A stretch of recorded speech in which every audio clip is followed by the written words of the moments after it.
وەختتان وەخێر خەڵکە کوردەوار و میدوارم لە هەر کوێ هەن ساق و سەلامت بن. ئێمە ئەو شەو ئەو دیبەیتەی کە کاک دانای هەڵەبجەی دوێکە دەستی پێکرد بوو لە ژێر ناوە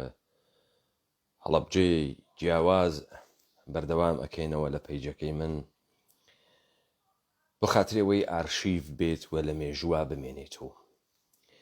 هەمان کەسایەتی کە دوێکە بەشداریان کرد لەو دیبەیتە ئەم شەویش بەشداری ئەکەن و ئێمە لێکۆڵینەوەیەکی جددی سەبارەت بەم تراژدیای گەورە لە مێژووی مەعاسرە ئومەتە کوردی ئەکەینەوە. من دەر لەوەی بچمە ناوە زەرورەتە دیبەیتەکە وەکو ئەوەی کە عادەتە لە هەموو جێگەیەکی دنیا کە ئێوە زندگی ئەکەن ئەوێنن کە کەسانێک یادبوودێک ئەگەیڕن. مەسەڵەن لەم بریتانیا ڕۆژانێکی تایبەت کە دەستپێکی شەڕی جیهانی دووەمە لە هەموو بریتانیا لە هەر کوێیەکا بیت خەڵکەکەی دەقیقەیە سکوتەکا بە احترامە مەرگە ئەوانەی کە لە جەنگە جیهانی ئەووەڵ و جەنگە جیهانی دووەمە مردن. یا ئاماژە بەوە بکەم کە ساڵە 1388 هەتاوی بە تاریخە کۆرپۆریشنە ئێرانیە جوولەکە جریانێ دەسی پێکرد لە ژێرە ناوە ئێعترازاتە مردم بە هەڵبژاردنەکان ڕیاسەتە جمهوری کە ناویان نیا گرین موڤمنت یا جنبشە سەبز. لەبیرم تێ گۆڵدن براون و دەوڵەتە بریتانیا حامیە ئیسلاح تەڵەبین بوون. لە پشت ئیسلاح تەڵەبینە دەوڵەتە جمهوریە ئیسلامیە جوولەکەی ئێرانی بوون. گۆڵدن براون سەرۆکوەزیرانە بریتانیا سوخنرانیکی چەند دەقیقەیی کرد، بەڵام لە 3 تەسویر بۆ ئەم سوخنرانیە کەڵکی وەرگرت. 3 عەکسی نیشاندا. عەکسێکی کەنیشکێکی ڤێتنامی ڕووتی نیشاندا کە لە ژێرە ئاگرە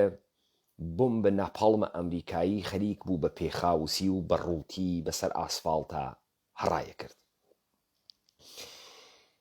عەکسێکی تریشی نیشاندا لە کچە ڕەشپێسێک لە ئەفریقا کە لە تاو برسیەتیە پێستێک بەقەد پێشەکانی وە درێژ کرابوو، چۆکی دابوو و داڵە کەرخۆرێک ماتەڵ بوو بمرێت و پەلاماری بدات. و عەکسێکیشی نیشاندا لە ندای ئاغا سوڵتان کە نیشتێکە لە وسەتە تەزاوراتەکانە تارانە بە گولەی بەسیجەیە کوژیە و خوێن بە دەمەولوتیا هاتە خوارەوە. گۆڵدن براون وا دەسی پێ کرد وتی بڕێ عەکس مێژوویەکیان لە جەهان گۆڕی. عەکسی ئەم کەنیشکە ڤێتنامیە جنبشی ضد شەڕ و ضد جەنگی لە جەهان دروست کرد. عەکسی ئەم کەنیشکە ئەفریقاییە وا داڵە کەرخۆرەکە بە دیاریەوە وێسیا بوو، تەکانێکی لە وجدانە بەشەریدا و ئەکرێت ئەم عەکسە ندایە ئاغا سوڵتانیشە تەکانێک بدات. بەر لەوەی هیچ قسەیەک بکەم ئێشێ ئێمە بزانین لەوەها ڕۆژانێکە کە تێنە سەرە فقط هەڵەبجە و فقط تەمامە مێژوویە پر هەڵدێر و پڕ مەئاسات و پڕ تراژدیە ئومەتە کوردی خولاسە ئەکەینەوە لە پەیکەرە هەڵەبجە و هەڵەبجە سایە ئەخا بەسەر تەمامە اتفاقاتێکە کەوتگە و ئێمە زمانێکی دروست نەبووین بۆ ئەم واقعە. ئێشە بزانین ئێمە بۆ ئەم بۆنە ئێشێ بگێڕین. سەرساڵە پرسەز ماتەمین ئەگێڕین، بۆ زیندووەکانە بۆ مردووەکانە خورما ئەگێڕین، خەیرات ئەکەین کە ببێ بە حەسەناتە زندگیان. یا ئێمە پەیامێکمان هەست بۆ زیندووەکان، ئێمە هەدەفێکمان هەست لەم کارە و ئێشێ هەدەفەکانە خۆمان تەعقیب بکەین. یەکێک لەوانە کە ئەتوانێت نزیکترین مەبەستی من بەحس بکات، حەدەئەقل یەکێکیان نەسڵی داهاتوو، نەسڵی ئێستایی کە نە هەڵەبجەی دیوە نەوە بیری دێتەوە، نە ئەتوانێت هیچ هەمزات پنداریەکی تەکا بکات، بەڵام ئەتوانێت پرسیاری بەلاوە دروست بێت و سوعالت لێ بکە. شاید دەتوانم بێژم لەو چەشنە سوعالانەی کە مەسەڵەن قرار بوو کەسێک بە ناوە شێرکۆ بێکەس لە ناوە شێعرەکەی حەمەی بۆ یاخچیا حەمە بچکۆلە بۆ یاخچیا بیکە وە لە تاوە شەکەتیا فکر بکاتەوە بە عەقڵە مناڵانەی داخم پێڵاوەکانە خوا چەنێ گەورە بێ. نازانم لە ناوە جامعەی ئێمە مناڵەکانە ئێمە وەها سوعالێ بکەن و ئەگەر وەها سوعالێ بکەن دایک و باوکەکانیان گەورەکانیان چ جوابێک ئەدەن و ئەسڵەن مەجال ئەدەن کە تەرحە سوعال بکرێت. دەکلەن گیلبەرت مناڵێکی 12 ساڵان حدود 15 ساڵە پێشە گەرشتبانەکەم تەرانەیەکی خوێن بە ناوی Tell Me Why پێم بێژە بۆ لە یوتیوبا مەوجودە هەر کەسێک گەرەکی بێگوێ لێ بگرێت دەتوانێت بڕوات. من ئەم تەرانە لێ ئەدەم کۆتا فقط کارم بەم تەرانە هەست کە مناڵێک تەرانەیەک ئەخوێنێت لە ژێرە ناوە Tell Me Why پێم بێژە بۆ. خیلی تەرانەیەکی تەئسیر گوزارە. ئێمە وەکو گەورە وەکو ئینسانهایەکی باڵغ وەختی مناڵێ ڕوومان تێ ئەکات حەسی باوکانە و گەورانە بۆ داڵدەکردنە ئەم مناڵێشی بێتە سوراغمان مناڵێ تێ سوعالمان لێ ئەکات و ئیژێ ئەم دنیای چەپەڵە گەورانەیە ئێوە بۆ واسە حتا ئەقل لە منزەرە دانەیەک ئوروپاییوە کە مەسائب و مەسائل ژیانە ئەو جۆرێکی ترەوە لە ژێرە فشارە دەستگاهای دەوڵەتی قرارە جۆرێکی تر پەروەردە بکرێ ئەم قسەی شەخن سەر زوانی ئەپرسێ Tell Me Why و من ئەمە لێ ئەدەم و دەست پێ یەکەم.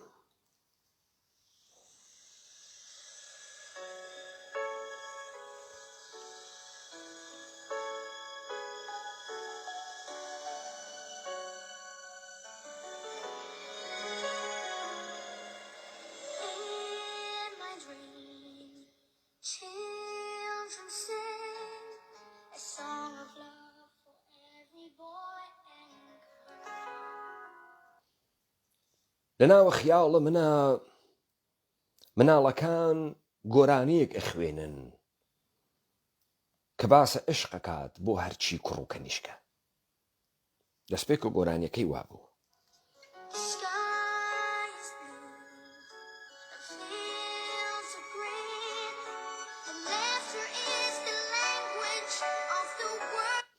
ئاسمانگ ئاویە و دەشتەکان سەوزن و زمانە جەهەن زمانە پێکەنینە. ئەمە لە کێ؟ لە دریمە مناڵێکە، لە خیاڵە مناڵێکە، لە خیاڵە مناڵێکە کە گەورە نەوگە چەپەڵ بوێت، لە خیاڵە مناڵێکە کە دنیا و عێشق ئەوێنێت. کەواتە خەریکە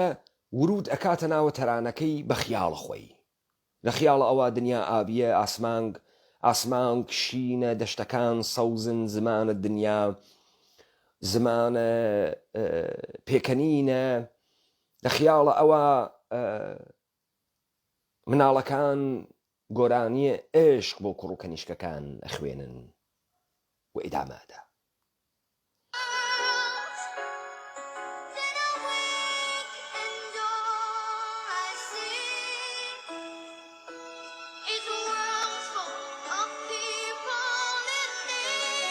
بەڵام ناگەهان من بێدار ئەوم هەڵەسم ئەوێنم ئەم جەهانە پڕە لە نیازمەند، ئەم جەهانە پڕە لە کەسانێک کە گەرەکیانە دەستیان بگیرێت. هەڵەسم لە چی؟ لەو خیاڵەوە ئاسمان کشینە و دەشتەکان سەوزن و زمانە دنیا زمانە پێکەنینە و مناڵەکان گۆرانی عشقێژن. ئەوە خیاڵە و من ڕاچڵەکەیم لەگەڵ واقعیەتێکا ڕوبەڕوو ئەوم. بۆچی ئەم جەهانە پڕە لە ئینسانی نیازمەند، ئینسانی تێ هەڵدریاک و ئەم مناڵە خەریکە سوعالەکە لە دایک و باوکەکانی، لە جامعەی، لە جەهان، لە ئێمە سوعالەکە. Tell me why. هەچێکی تر نە، پێم بێژە بۆ واسەم جەهانە، بۆ تەکە خیاڵەکەی منە یەکێک نییە.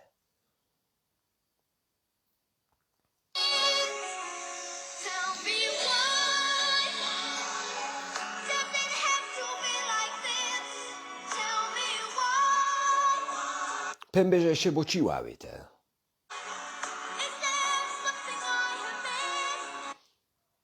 ئایا من شتێکم جێخستەگە؟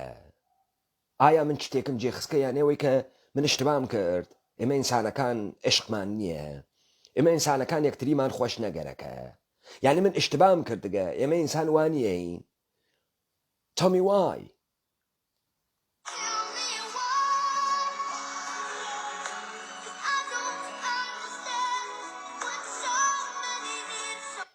پێم بێژە بۆ چون من نافەهمم بۆچی ئەم گشتە نیازمەندە لە دنیا مەوجودە. من نافەهم.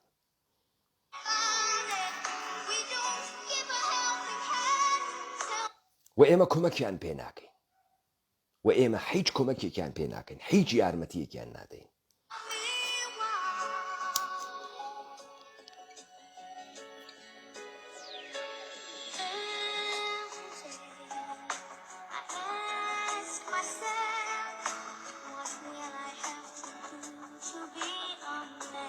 هەرچی ڕۆژە لە خۆم سوالەکەم، پرسیارەکەم، ئێشی چی بکەم کە بووم بە پیاگ؟ ئێشی چی بکەم چۆن ئەم پیاوەتی خۆمە نیشان بەم؟ هەرچی ڕۆژە منە مناڵ لە خۆم سوالەکەم، لە خۆم پرسیارەکەم، من ئێشی چی بکەم لەم جەهانە کە نیشانی بدەم پیاگم؟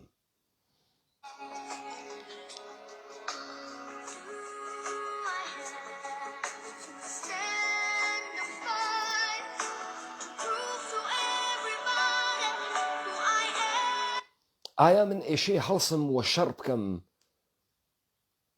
تا سابتی بکەم بە گشت کەسێک کە من کێم؟ و لە تەسویر بەکراوند و گۆرانیەکە تەبیعەتەن مناڵانە شەڕ نیشانەدات. سەرباز مناڵانێک کە تەمەنیان 7 ساڵان و 8 ساڵان و 10 ساڵان و 11 ساڵانە و ئەسلحەیان وابێ.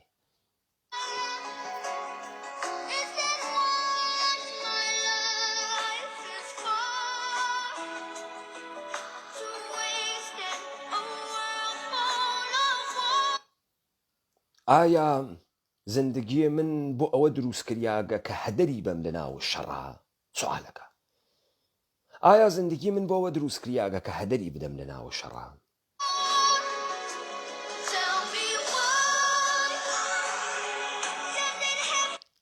خب لەگرا ئێمە دیمان لەژێر نگاهە بە شەرە غەربیە، لەژێرە دەسەڵاتە حکوومەتەکان و نظام سوڵتەیانە، حەدە ئەقەل لە بەشە شعاردانە بۆ سڵح و دنیای ئاشتیە کە پرۆپاگاندایەکی زیاتر نییە، حەدە ئەقەل مناڵی تێرن مەجای پێدەن سوالەکانی بکە، وا گەورەیەکەن. بەڵام لە کناریە دەوڵەتە بریتانیا ئەمڕۆ ئیعلامەکات کە کلاهەکە هەستەییە موشەکەکانی فراکات، کە 16 ملیارد دۆلار 16 ملیارد پۆند بودجەی ئەرتەشە بریتانیا تا 4 ساڵ مداوم فراکە لە جەهانێکا کە ئەمانە شعارە سڵحە دەن. ئێشە بریتانیا بۆ بێت مسابقەی هەستەیی بدات و کلاهەکە هەستەیی و بۆمبە ئەتۆمیە زیاتر دروست کات. خب ئەلا ڕقمە ئەم تەرانە دروست ئەکرێت مناڵی سوالەکە لە گەورەکانە خۆی، ئەم دنیای چەپەڵە کە خیاڵەکانی منی شێواند بۆ واسە تەڵمی وای. ئەگەر مناڵەکانە ئێمە لە ئێمە سوالکەن کە ئەمڕۆ 16 سێس و ئێوە چووکنە خیابان و یادە هەڵەبجەکەن، هەڵەبجە چ بوو؟ بۆ بابە گەورە کوژیا، بۆ پورە ئامین کوژیا، بۆ دادە حەنیفە کوژیا. تۆ من چیمان هەست بە مناڵەکەمان بێژین؟ چ جوابێکە دەینەوە؟ چون کورد بوون، چون سەدام حسین ئینسانە جنایەتکارێک بوو و لە عێراقا فقط سەدام حسین جنایەتکار بوو، چون مردمە هەڵەبجە شۆڕشگێر بوو. چ جوابێکە دەینەوە؟ ئەسڵەن مناڵەکانە ئێمە وانە پرایۆریتیە، یعنی شتێ بەناوە ئەولەویەت. تۆ کێوا لە ئەولەویەتتا؟ تۆ بۆ ڕۆیتە دەرۆ؟ تۆ بۆ فکر ئەەکەی تۆ وەلیە دەمی؟ وەلیە دەم چمکێکی شەریعەتە ئیسلامیە، یعنی تۆ ساحێ و خوێنی، چون تۆ کوڕە فڵانە کەسی لە خانەوادەتا 7-8 نەفەر مردگن وەکو ژیاگن و تۆ ئیمڕۆ بووگی تۆ دەنگە ئەوان بۆ تۆ دەنگە ئەوانیت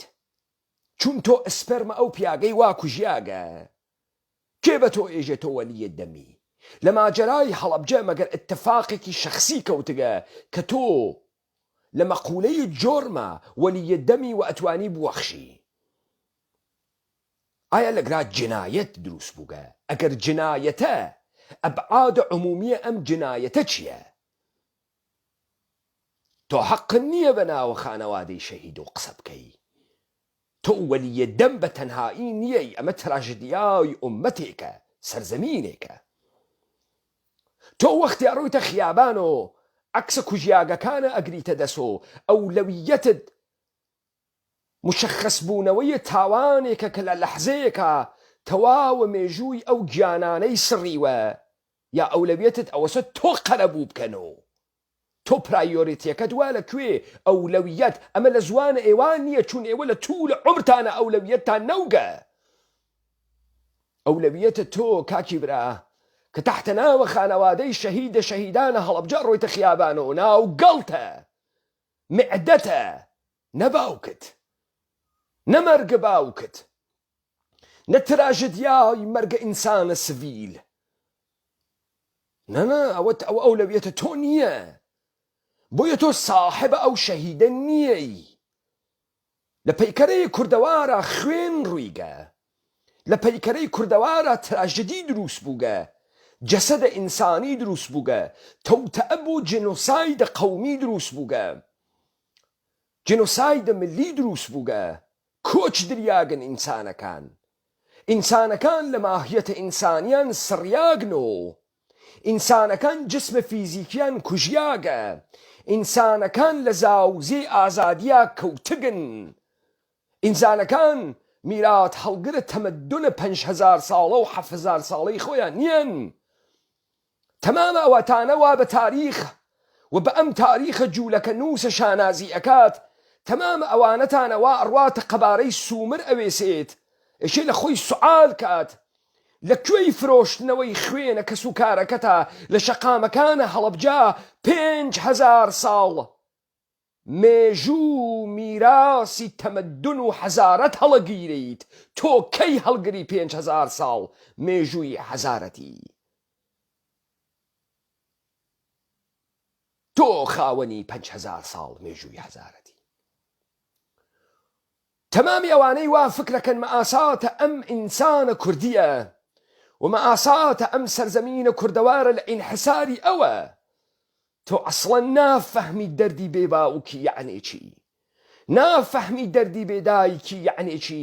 دایک بۆ تۆ منجەڵێ یا پراخە دایک بۆ تۆ ماشینی لەباسشوویە وا گۆرەویەکانە ئەشۆرێ باوک بۆ تۆ 1 ملیۆن دینار مەعاشە و حیچی تر نییە تۆ گیانە ئینسانەکان نەک وەکو گیان ناوێنیت بەڵکو وەکو مەڕووماڵات ئەیوێنیت وشەیەکی ئینگلیسی کە پێژێ دیهیۆمەنایزکردن ئەوانەی ژیانی لادێیان کردوێت ئەزانن وەخت و مەڕووماڵات نەخۆش ئەکەوتن ئیدێ ئەیانوت زوو سەری بۆ ڕەبا مردار نەوێتەوە منتقە تۆ لەگەڵ هەڵس و کەوتە لەگەڵ کەسەکانە وا کوژیاگن منتقە شوانێکە وا حەیوانێک کە نەخۆش کەوتکە سەری ئەو ڕێژێ با مردار نەوێتەوە تۆ کەی مەرگە باوکت وا لە ئەولەویەتە ئەگەر مەرگە باوکت لە ئەولەویەتت بوایە ئەبعادە جنایەتە هەڵەبجە ئەبعادە جنایەتە سەردەشت ئەبعادە جنایەتە کۆچە تاریخی ئینسانەکانە کوردی ئەبعادە نیشتەجێکردنیان ئەبعادە ئەنفال و بارزان و ئەیلول و ئاشبەتاڵ و ڕەوەنەوەد و یەک بۆت مهم بوو ئەبعادی مەرگە خامۆشەکان کاولی زیندووەکان مەئاسات و دەربەدەری و غوربەتێک کە تێیا کەوتن بۆت مهم بوو لە بەشە ڕەوانشناسی ئیجتیماعیوە ڕەوانشناسی فەردی و دەروونناسی فەردیوە لە بەشە مێژوو و تاریخ و لە بەشە سیاسەت و بۆت مهم بوو بەڕەسی بکەی لە بەشە جۆرمشناسی و حقوق و بۆت مهم بوو مشەخەسی بکەی جنایەتەکان چ بوون عامل جنایەت چ بوو ئەگەر لەم ئوروپا کە جورمیان نابوت کرد و هەدەفیان لە دەستگاهە عەریز و تەویلە قەزا و زندان ئەوە بوو کە لەشە ئینسان کۆنتڕۆڵکەن و ئەنگیزەی جۆرم لەبین بوون چه ئەنگیزەیە لە پشتە هەڵەبجە بوو چه نیەتێ لە پشتە هەڵەبجە بوو و چی باعث ئەوێ کە هەڵەبجە تکرار نەوێتەوە ڕەو تکرار نەوێتەوە بارزان تکرار نەوێتەوە ئەنفال تکرار نەوێتەوە سەردەشت سەرپێڵ تکرار نەوێتەوە چی باعث ئەوێت گەردەن کۆڵفتەکانە دنیا لە پشتە مێزەکانیانەوە دەست نەنێن بە دوکمەیەکا و ملیۆن ئینسان بکەن بە پودر کە ئەنهۆ ئەمانە مەوجود نەوگن فقط ڕقم بووگن تۆ لە پشتە چیا خۆتە حەشار داگەسۆ و ئێمە کەی ئێشێ بەرامبەر بەم مەسئلە توێژینەوەیەکی ئەمیق و قوڵ بکەین ئێمە باسە زامە عەمیقەکانە ئومەتێکەکەین لەم جیهانە وا بێهوڤیەتە گەورەترین تراژێدیە بەشەرین لەسەر گۆی ئەم زەمینە وا تەکلیفمان مشەخەص نییە ئینسانین بەشەرین کامەسە هوڤیەت و شناسەکەی ئێمە کامەسە خاک و سەرزەمینە ئێمە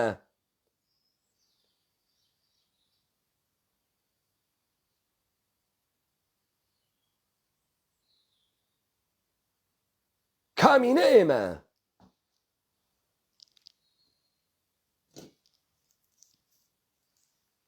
هەر بۆیە ئەگەر ئێمە شعورمان بوایە ئەگەر ئێمە دەرکمان بوایە خۆمان پیتەخەنەمان ناکرد بە تاریخە پڕ لە تراژێدیای خۆمان مەجالمان نەدا کەسێک هەر چەشنە تەلاشێک لەم زەمینە ئەیکات کەسێکی تر بە سوخرە بیگرێت جورئەت بکات مەسخەرەی کات جورئەت بکات کە بتوانێ مخالەفەتیش بکات لە لادانە پەردەکانە حەقیقەتەوە 33 ساڵە ئەحزابە منتەسەبە بە کوردە دروستکریاگە دەسە نظامە سوڵتە و دەسە جنایەتکارانە تاریخی بۆ نابودیە ئومەتە کوردی خەریکن قساکەن لە تەلەڤیزیۆنەکانیان گەڵدەڵپنەکانە تەختەقنپانە پێشمەرگەی دێرینیان تێت خاتراتە قەهرەمانیە خۆی بەحسەکە و لە 33 ساڵە 33 ساڵە ئەوانەی وا مردن لە هەڵەبجە ئەوانەی وا ڕۆحیان مرد دوای هەڵەبجە ئەوانەی وا تاسیان و تا ئەم دەقیقە تاسیە ئەگەن نەتوانیان قسە بکەن نەدەمیان گۆی کرد نەزانیان گەرەکیانە چی بێژن بۆیە یەک تریبوون قسەی کرد یەک تریبوون ڕەسمی ئەحزاب فاسدە کوردکوژە کورد نابودکەرە جنایەتکار و دەبوایە تەنافەکەی سەدام حوسێن لە ملە تەکتەکە ئەمانە بکرێتە وەسەتە ئومەتە کوردی لە بەڕەسیکردنە ئەم مێژووە و ئەو کەسەی گەرەکێ بێت پرسیار بکوژێت و ئەو کەسەی کەرەکێ بێت بەر بە ئومەتە کوردی بگرێت بتوانێت بنوارێ بە زامەکانە خۆیە لە هەموو زاویەکۆ بەڕەسی بکات تێغە بڕای نەغد بخاتە سەر خۆی بزانێ بوو بە ئەگراگەی بۆچی بە ئەگراگەی بەیانی مناڵەکەی تۆ وا خەریکی 6 مەعاشە خوێنە باوکە ئەگری وا لە ناوە ئومەتە کوردیە ئێمە کەس پوڵە خوێنی نەئەگرت ئەوەی پوڵە خوێنی بگرتایە خەڵک تفی تێە کرد تۆ خەریکی 6 مەعاشی باوک و کەسوکار و دایکت و براکانە ئەگری بەیانی مناڵەکەی تو ئەسڵەن سوال ئەکا لە تۆ ئەرێ هەڵەبجە بۆ وای لێ هات ئەرێ بۆ من باوە گەورە و دایە گەورەم نییە، ئەرێ بۆ من چوار مامۆم نەماگە. ئەسڵەن مناڵە تۆ سوعالە وا ئەکات، مناڵە تۆ ئەوەنە ئەقڵی زل بووگە سوعالە وا بکات، یا مناڵە تۆ فقط سوعالە پاسگیلەکە. کەی پاسگیلێکم بۆ ئەسێنی؟ کەی موچەی خوێنەکەی باوام ئەدەن تۆ پاسگیلێکم بۆ ئەسێنی، پلەی ئستەیشنێکی چوارم بۆ ئەسێنی؟ بۆیە ئەمە ئیدامەیە دیبەیتەکەی دوێشەوە کاکدانا هەڵەبجەیە، و ئێمە لە ئەبعادە مختلف بەتایبەتی لەوەی کە ئێمەشت دەریخەین ئامران و عاملان، ئامران عاملان، ئەوانەی کە بەشدار بووگن، شەریک بووگن لە خوڵقاندنە ئەم جنایەتە بەر عەلەیه بەشەریەت، لە تاساندنە ڕۆحە ئێمە، لە عادیکردنەوەی جنایەت لەناوە ئومەتە کوردیە کە ئێمەی ئومەتە کوردی بە هیچ شتەکان ناخۆین، زەمیرمان نەماگە، وجدانمان نەماگە، بە بەرچاومانەوە خێزەونترین ئینسان، بۆ گەنترین ئینسان، جنایەتکارترین ئینسان ئەڕواتە ڕێوە، و ئێمە سڵامیشی ئەەکەین،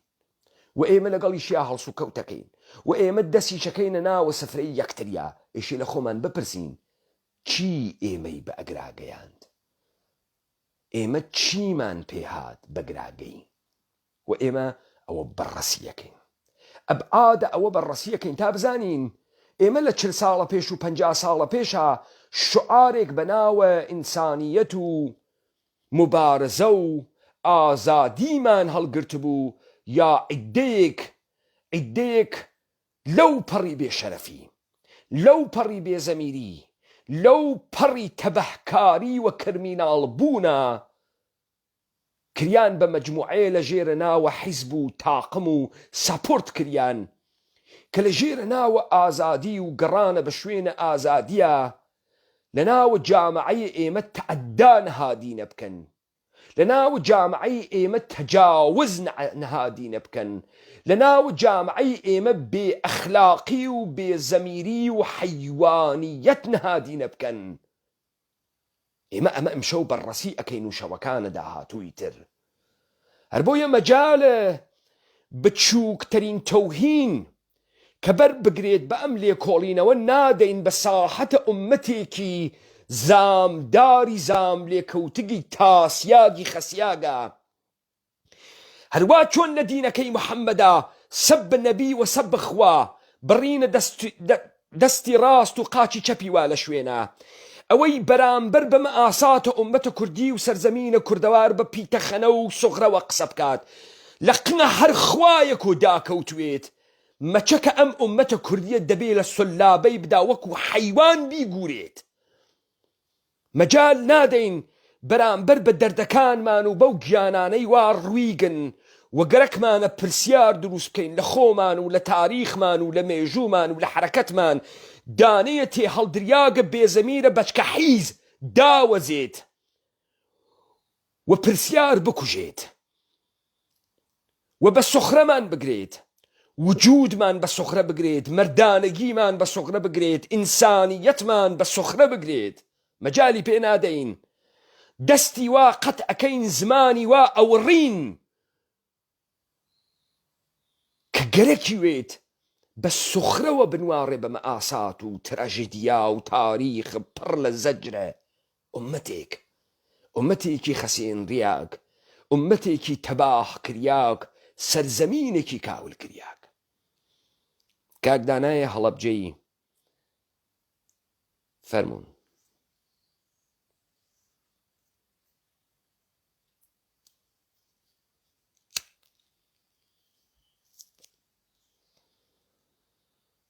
کاکدانای هەڵەبجەی من ئەدەکەی ئێوەم قبول کرد، زاهرەن ئێوە نەماگن، لوتفەن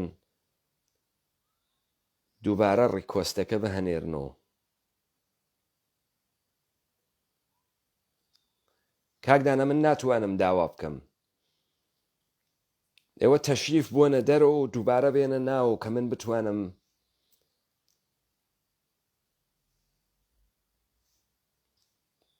بۆ ئێوە دعوت بهەنێرم.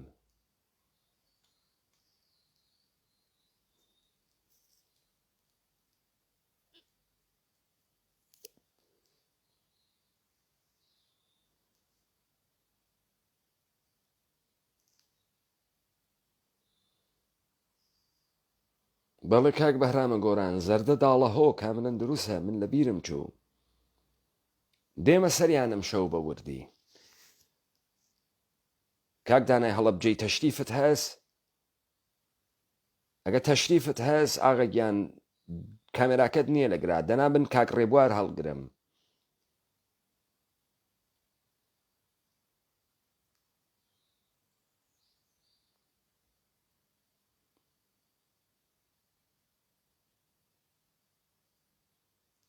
کاکە ئێژێ no answer یعنی جواب نادەیتەوە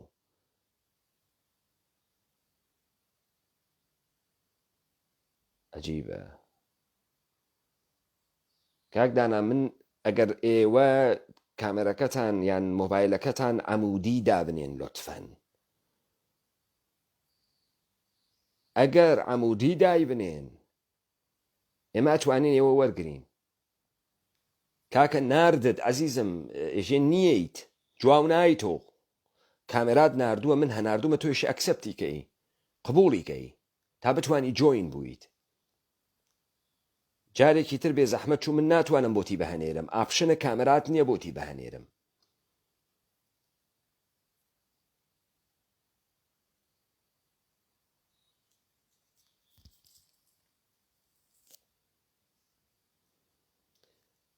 کاک ڕێبوار کاک کامەران هەڵەبجەی لە ئاخرە دیبەیتەکەوە دێت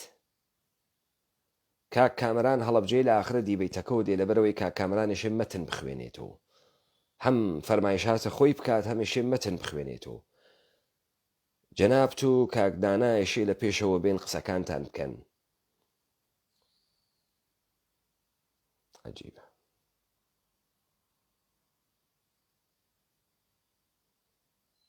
کاک دانا هەڵەبجەی ئێستا هات کاکە ئێژێنەوە ئەنسەر کاک دانا هەڵەبجەی تەشریف بۆنە دەرەوە لە دیبەیتەکە دووبارە بێنەوە لوتفەن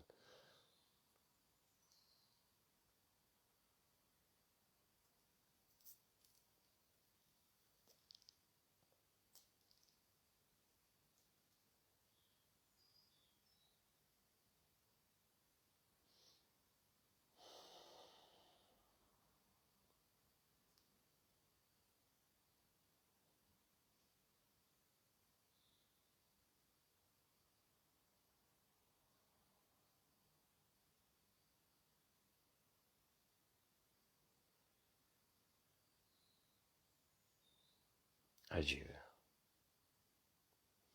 من ئێستا ئێوەم قبوڵی کەن من ئێوەم ئەتکرد کاک مەمەدجان وەختت بەخێر کاک دانا بەخێر بێ باوەڕکەی 3 جار ناردم کاک مەمەدجان نا مشکلە نییە مەسئلەکە مەسە وەختێک ئێمە کۆنتترۆلمان نێ بەسەریوە وەختێکی فرە ئەکوژدێت لەوەی کە هەر بانگەکەیت و هەر جوابێک نییە هەر دیلەیشی جار هەست ناردم ئەم ئاخردانە جوابەکەی وەرگرتەوە ئەخردانە فەرمون کاکە بێ خیاڵ بەحسەکەی خۆتان ئەرا بدەن کاکە من سڵاو ڕێزم بەیە بۆ هەموو میوانانی خۆشەوی سەرەتا داوای لەبردنەکەم بۆ سبەی شەو دوێنێ شەو لەبەرەوەی کە وەسعەکە زۆری خایان وە 3 دانە لە بەشەکانی هین ریپۆرت کرابوو کە نەمانتوانی هەمووی بڵاوکەین و بۆیە ئەوانیشمان لابرد شتەکە نەبوو بە نەفسانی بکە شەو زۆر زۆر سپاسی کاک پەیمانەکەم ئەو عەزەتەی کێشا و زەحمەتەی کێشا کە بتوانێت ئەم دیبەیتانە سەرپەرشی بکە وەڕئی خۆی وە ئێمەش بتوانین بەشداری بکەین من پێم خۆشە سەرەتا ئەو وتاری کە دوێنێ ئێوارە کاک کامران هینی کرد خوێندیەوە من ئیم شەوەتانی بخوێنینەوە لە دوایەوەشە ئەگەر مەجال لە بۆ هەنێ قسەیکەکەین کاک پەیمان ڕێگەمان پێ بە فەرموو خواهشەکەم بەڵێ من وتارێکم نووسیە بەس کوردستان پۆس و شارپرێز بڵاوی کردێتەوە کەسی کە بڵاوی نەکردێتەوە ناردم بۆ زۆربەی میدیاکانی هەرێم کەسیان بڵاویان نەکردەوە وتارەکە لەم شێوایە هەڵەبجەی جیاواز ئایا بۆچی یادی هەڵەبجە ئەکرێتەوە چێ ئەیکا و بۆچی ئەکرێت ئایا بۆ وە بیرهێنانەوەی تاوانی تراژیدیایە بۆ غەمباری و پرسە و ئەزاداری و شین شەپۆرە بۆ ئەوەی ئیتر دووبارە نەبێتەوە بۆ ناساندنی ماڵوێرانی و ستەمە بۆ بێگانەکان هەڵەبجە نەک بەتەنیا هەر لە 1970 ڕوویداوە بەڵکو هەموو ڕۆژێک ڕوەدات ئێستاشن 5,000 تۆ بڵە 10,000 نەخێر تەنیا با بڵین 10 کەس خۆ گۆڕستانێک بوونی نییە بەڵکو تەنیا ژمارە و ڕقم موجودە بۆ حکومەتەکان و بۆ خەڵکەکەش هەر ژمارێ و هەر عەدەدن هەڵەبجە لە دوای کیمیاڕژانەوە بوو بە ژمارە بوو بە کەرەسە بوو بە ناوبانجی بوو بە پارە هەر کەس ژمارە 1 و 2 3 4 5 لە ڕۆح و لە گیانیان نەماوە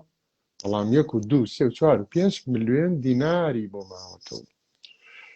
تا ژمارە زۆر بێت پارە زۆرە موچە زۆرە هەڵەبجە و کاتێک کە سەدام ویستی کیمیایی لێی بە ئەو کاتە ڕووی نەداوە ئەو کاتە ڕوویە کە بوو بە ژمارە کە گیانەکان و ڕۆحەکان بوون بە ژمارە هەڵەبجە قەت ئامانج نەبوو مرۆڤیش ساوی مرۆڤیشی بۆ نەکراوە مرۆڤ نەبووە بەڵکو کەرەسە و ژمارە بووە هەروەکو چۆن بۆ سەدام کەرەسە بوو بۆ یەکێتی و بەری کوردستان و فەیلەق و بەدر و فەجر و ئەڵڵاهو ئەکبەر و کەرەسە بووە و مرۆڤ نەبووە بە یادی هەڵەبجە چی وێنایەک و بیرێک بە یادی خۆمانە بێنینەوە چی بە جیهان بڵێن چه هاندەرێک وای لە سەدام کرد کە ئاواژۆ لەم جۆرە فەرمان دەرکا و تاوانێکی لەم چەشنە بکە ئایا ئەو توانایە و ئامادە باشەی کە لە سەدامە هەبوو بۆ هەڵەبجە و ئەنفال و بەرزان کە ئێمە ساڵانی کە یادێکەین و گوایە لە دژی فەرمانەکەی سەدام حوسێنەوە سین و بۆ ئەوەی کە دووبارە نەبێتەوە ئایا ئەو توانایە چی بوو ئەو ئیستعدادە چی بوو ئایا بە سازدانی ئەم بۆنەیە یا ئەم یادە ڕێگریەکەی لە دووبارە بوونەوەی ئەمە خۆی سەرەکی ترین ئەو ئیستعدادەیە کە لەم ڕووداوەی ئەم ڕووداوە و ئەم تاوانەی خوڵقادووە وە بەڵام ئایا تەنیا سەدام حوسێن ئەم تواناییتیایە یا ئەمی سەعدادیتیایە من لە نامەکەی کە ناردم بۆ پاپای وادیکانیش نووسین کە چۆن هەمومان بە هەمووتانە و هەڵەبجەتان لە خاجدا هەر سەعدادەی کە مرۆڤ ئەکات بە ئاژەڵ و بە ژمارەی سەر ئەیژمێرن 1 سەر 2 سەر 3 سەر 4 سەر 100 سەر 1000 سەر 5000 سەر و هەڵەبجەی کرد بە ژمارە هەر ئەوەش بوو مانجەلال دوای زیادکردنی ژمارەکانی کرد ئاغ بۆ هەڵەبجەیەکی تر و خۆشمان یەکتریمان بە ژمارە ئەناسین هەروەکو چۆن سەدام بە عەدەد و ڕەقەم ناسیونی تاوانی هەڵەبجە هەر لە 1970 ڕووی نەداوە بەڵکو ئەمڕۆ ڕوویدا ئەمڕۆ ڕوئەدا دوای 33 ساڵ کوانەوانی کە ڕۆحیان بوو بە ڕەقەم و ئێستاش لەکوێن ئاخر کام قەرەبووی مادی یا بڵین دینار جێگەی بۆشی باوکو دای خوشک و براژن و مێرد پڕەکاتەوە ئەمە نەک بۆ خۆمان کەماوین بەڵکو بۆ ئەو گیانانەی کە کوشتیان تەنیا بوون بە ژمارە و ژمارەش بوو بە موچە و موچەش بوو بە برێ پارەی قەرەبوو لە ڕیزی سەرەکاندا بۆ سەرە ژماردووەکان سەرشۆڕانە سەری بۆ ئەگیرێت ئاخر کوا لە فەرەنگی سەرزەمینی کوردەوارە خوێن بە پارە قەرەبوو کراوەتەوە ئەمە تەنیا لە خوڕەوشتی بادی و بیاباندا خوێن بە حوشتر و کوژراو بە کاڵا و سڵح پێکراوە نەک لە ناوجەرگەی گەرمان و لە ناوجەرگەی جاک و گۆراندا هەر بۆیە ئەوانەی وەک سەدام هەڵەبجەیان کرد بە ژمارە و کەرەسە و شوهرەت و پارە وەک سەدام مەیل و شایستەی ئەویان هەیە شایستەیی ئەویان هەیە کە مرۆڤەکان وەک سەرەمەڕ بکەن بە ژمارە سپاس کار پەیمانجان بۆ جەناب سپاس بۆ ئەو برادرانی کە دوێنێ و هاوڕێیانە کەسانە و کە سوکارمان هەموو کە جوان لێگرتین من بەڕاستی لەبەرەوەی کە تەندروستیم تەواو نییە و تەحملی بەڕاستی قەت لە ژیانمە 5 ساعتم نەکردو لەوانەیە سەعاتی بمتوانێت من تەسەوڕم نەکردوای لێ هات من وەزنی تەندروستیم تێک چوو وە سەرەڕای ئەوەش دووجار ئێمەیان کرد دوسێ جار ئێمەیان ریپۆرت کرد و ئەمانە ئێمە درێژەین بەم لێکۆڵینەوە ئێمە پرسیارێکی زۆر ئاسان نەکرد ئەسڵم بۆچی هەڵەبجە وای لێ ینی نابێ پرسیارکەین هەرە و مناڵی کە کاکپەیمان باسی کرد زۆر سوالێکی هینە زۆر سوالێکی سادەی مناڵانەش بکەین هەڵەبجە چێ وای لێ کرد بۆچی وای لێ هات سم بۆ چیمیاییان بەسەر ئێمە کرد دروستە جەنابەت لە نووسینەکە تا ئاماژە بە یەک شتەکەی ئێمە با یەک بەشی بگرین ئەگەر هەڵەبجە تاوانە و یەکێک لە عاملانی یەکێک لە هەدەفەکان ئێمە ئەوەسە کە تێنە خیابانەوە بەرامبەر بە تاوانکاری یان جنایەت یان تەبەحکاری بوێسین وە لە نەزەرە ئێمە ئامران عاملان و بەشدار بووانە لە مەسئلە تاوانبارن، یعنی تەبەحکارن، نە تاوانبارن، تەبەحکارن، یعنی کەرمیناڵن. سوعالە گەورە ئەمەسە، ئێمە چۆن ئەتوانین تەحمل بکەین تەبەحکار فەرمانمەن بەسەرەوە بڕانین؟ بزانە ئەزانی چی تۆ ناڕەحەت ئەکا، ئەزانی چی وجدان و زەمیرت ئەخاتە زریکەوە. ئەگەر ئێمە ئەڕۆینە خیابان ئێژین کەسمان کوژیاگە، ئێژین ئەو ئینسانانە بێتاوان بوون بە هەر یاسایە کە تۆ دەسی بۆ ئەوەی، بە هەر یاسایە، بە هەر یاسایە ئەم بەشەرە دڕندەی غەربیشە مناڵ کوژی و ژن کوژی و کۆمەڵ کوژی ناکات، نایکات. حەدە ئەقەلی ئەمەسە بە شێوەی یاسایی ئیدعا ئەکا کە نایکات، یا ئەخلاقەن ئێژێ کارە دروستێک نییە. و لەگرا سەدام حوسێن ئینسانێکی تەبەحکارە، ئەی چیتر تەبەحکارە؟ ئەمە یەک. دوو، پس ئێمە نەمانگەرەکە لە جەهانێکی تەبەحکارانە ژیانکەین، نەمانگەرەکە.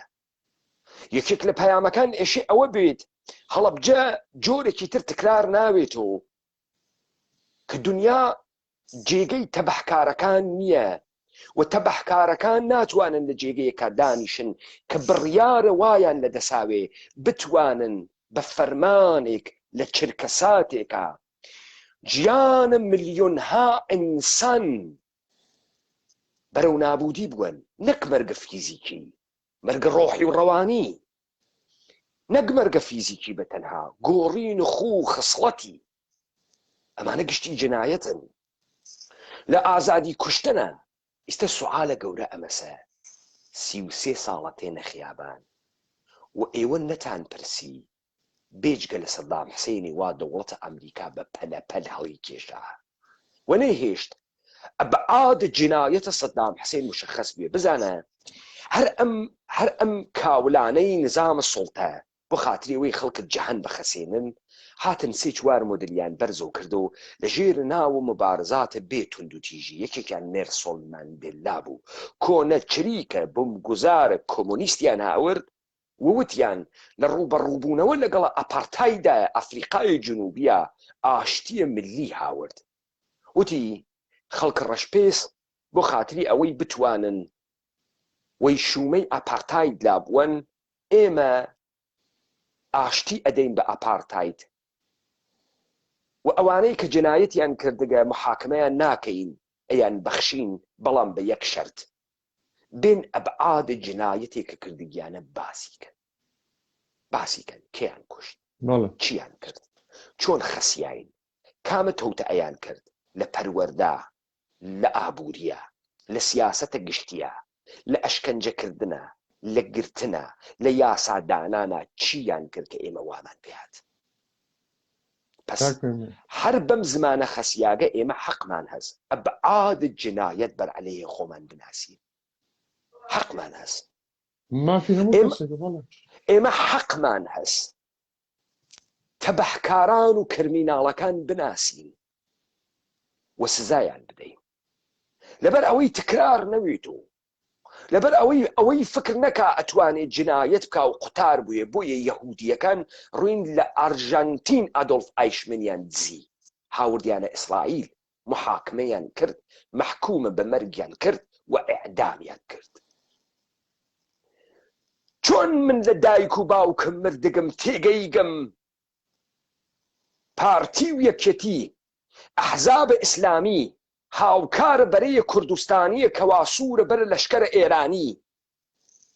بە بەردەم مۆتێن و ئەڕۆن و پیای محتەرەمن و ڕەهبەرانە کوردن و ئەوانە بوون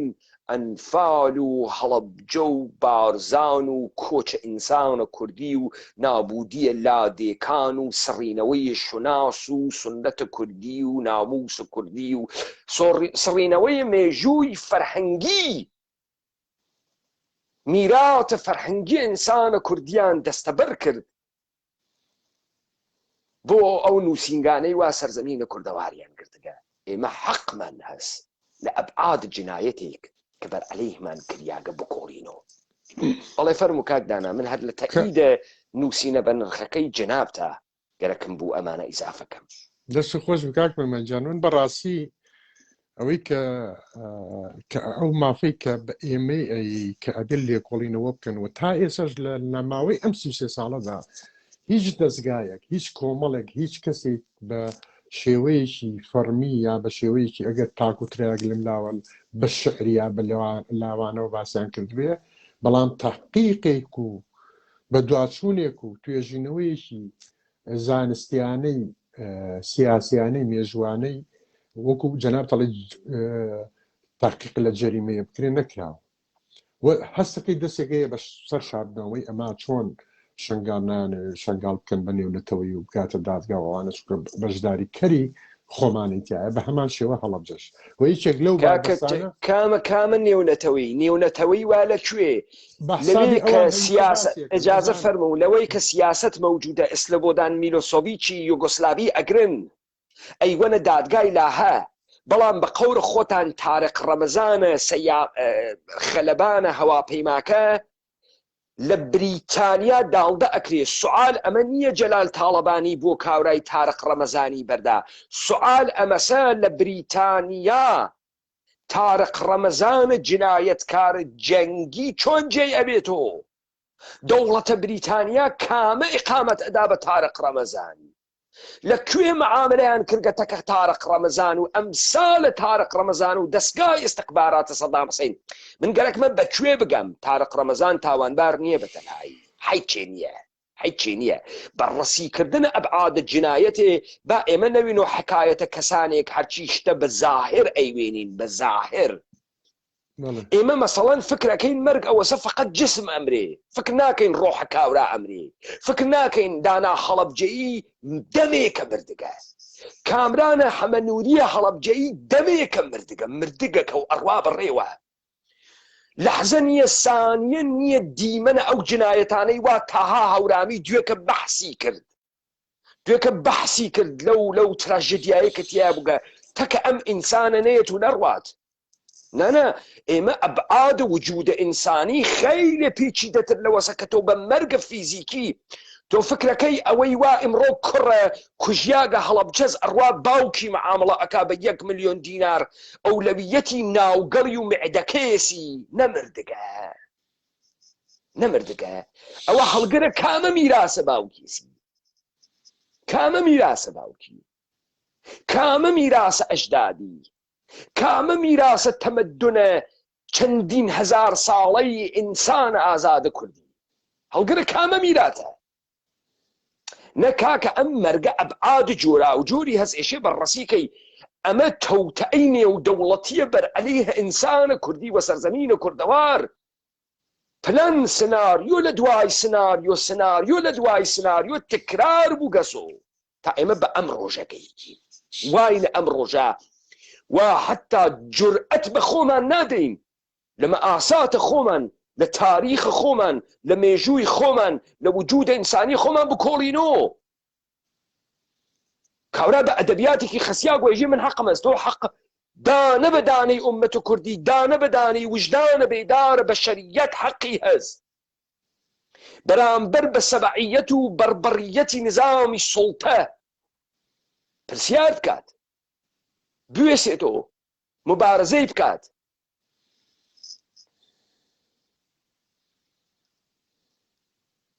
بەڵێ فەرموو کاکدانە کاک ئێمە خاچ من تەفاسیلەکەشم لەینەکا کرد خاچ وای کرد کە مەسیحیە دەو دەوڵەتە دروستکە دنیای کە حسێن عینشێت هۆڵۆکۆس عینشێت بەڵام هەڵەبجە هیچی بە ئێمە نەکرد لەسەر ڕەوای سوکاتی پێکرێت یعنی ئەوایەکو جەنابە بووتایە ئەمە خەتی سوورە نابێت ئەم بابەتی هەڵەبجەی بکەوێتە ناو قسە و بازێکی ناجددی بەڵکو هەموو کاکدانا ببەخشە جەنابە لەگرا خەریکی خوێندنەوەیکی ئشتباهەکەی نەفسە خاچ بۆ مەسیح بۆ ئازادی بوو وەلێ جوولەکە و ئیمپراتوریەتە ڕۆم بردیانە ناوی ئینقیادە ئینسانەکان لەذا ئینسانە مەسیحی نەبوو بە مەسیح بەڵکو بوو بە کۆیلە و بەردەی دەسەڵات ئەمە یەک بەرخەلافە مەسیح چوو. کۆپیە شیعە حوسەین ئەگەر بۆ ئازادگی مردگە ئەوەی شیعەی ناوە نەک ئازادە نیە، منقادێکی کۆیلەی بەردەسی نظامی سوڵتەی جیهانی جودۆ کریستیانەتیە، بەچ بەردە و بەندەیانە.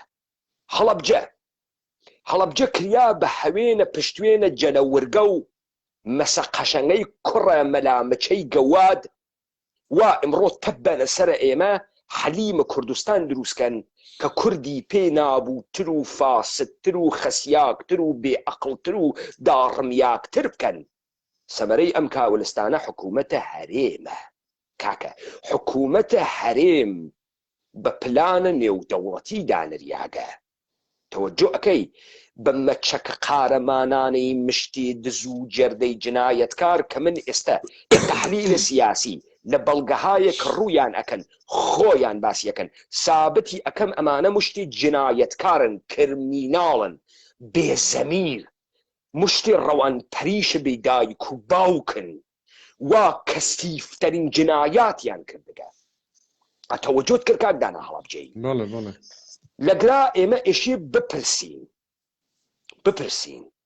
هەڵەبجە بۆ اتفاق کەوت، کێ خستی بوو بەچی و بەرەو کوێ ئەڕوا.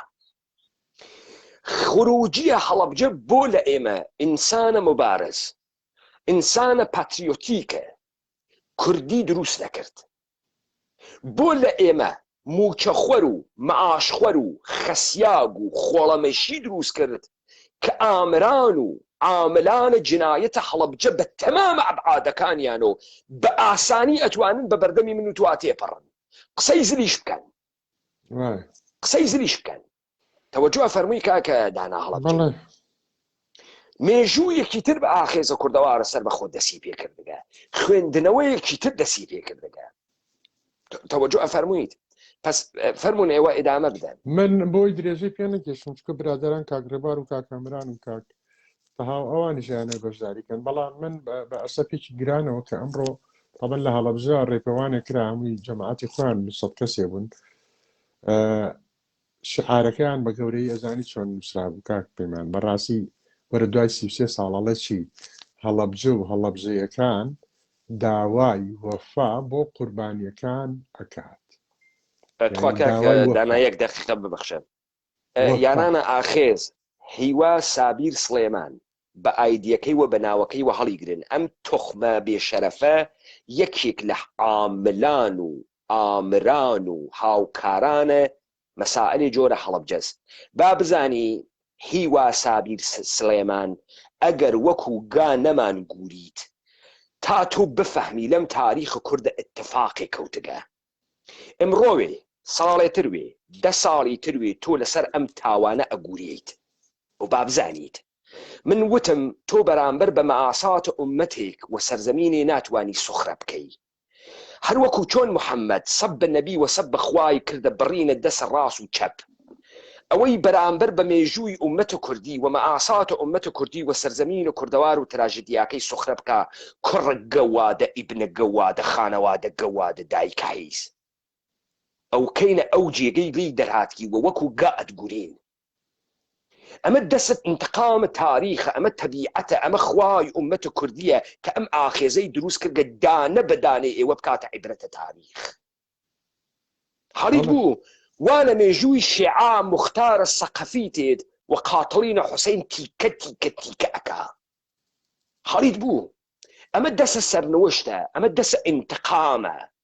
انتقامە ئومەتە کوردی وا لە ئاستینە ئێمە تێتەدەن. گەوادە کوڕە گەوادە دایکایز و ئەمسالە تۆ با بفەهمین. یارانە ئاخێز ناوە ئەمانە هەڵگرن، پرۆفایلەکانیان هەڵگرن، هەر لە ئیستەوە ئارشیڤیان بۆ دروستکەن کە کارمان هەست بەو ڕۆژە. بەڵێ ئاخر هەنێک کەس دەڵێ بۆ قسەی ناشرینەکەن بابە ئێوە بێئەدەبن، بێئەدەب. ئێمە باسی هەڵەبجەیەکەین، یعنی ئێمە چی ئەم قسانە ئەکەن هاتوونەتە ئێرە؟ ئەسڵ هیچتان چیە بێرە؟ ئاڵێن سەدام حوسێن وەکو تاوانباری هەڵەبجە لە ناوبرا. ئەی زەحمەت نەبێ بۆ ئێمەتان ڕیپۆرت کرد؟ ئەی بۆچی ئەگەر خۆتان بەشداری ناکەن و دەسەکانتان کەشف نابێت و ئەو دەسانەی کە بازنی ژنی هەڵەبجەیان نەبڕی؟ ئەی بۆ ئێمەمانێت تاقیقین لە مەسەلەیە 33 ساڵە ئێمە پێوە ئێتلێنینەوە چیتان بۆ بکەین لەوە زیاتر پەیکەری عمەری خاوەرمان دروست کرد پێشنیارمان کرد بۆ مۆنیمنت کابرای ئەوروپیمان هەموو هەڵەبجەیەکان هاتن لێرە یایان بە دادگا کە چەچی ئێوە چیتان کردووە ئەوانەی کە لە دژی ئەم ئاخێزە و لە دژی ئەم حرەکەی کێمە دەستمان پێکردو ئەجوڵێن دەستیان لە تاوانەکە هەیە بڵێن و نەڵەن زۆر سوپاسانەکەین ئەوە خۆتان کەشی کرد ڕێگۆک و کاکپەیمان وتی بۆی فایلمان لاتان ئێمە لە ئەوروپای نەزانین کۆرە کۆنەکانە خۆمان ئەیانوت لە جێ شابازان کۆرکۆرەوازان ئیستا لە جێ شابازەکانە کورد هەنێ کۆرکۆرەی تۆخمەحیز گەورە بووگن دەمیان کردگەسۆ نییە لەم تاریخە ئێمە چوار خائین و جنایەتکار وەکو گا نەگووریاگەن ئەمانە مەجاریان پیا کردگە قسە بکەن قسەی خۆڵەمێشی هەر کەسی جۆری فکرەکاتەوە ئێمە دەستمان لە جنایەت شا بگۆ قەی ناکا لێ ئەبورین نە عەزیزەکەم ئەوە فەرهەنگە دەهاتیە تۆزوا لە جنایەت ئەبووری ئێمە لە جنایەت نابورین و بە خاص بزانیت نەهێشتیان هاشم سڵتان هاشم مەحکەمە بکرێ لە دانیمارک لەبەرەوەی کە خۆشیان تاوانبارە بوون لێ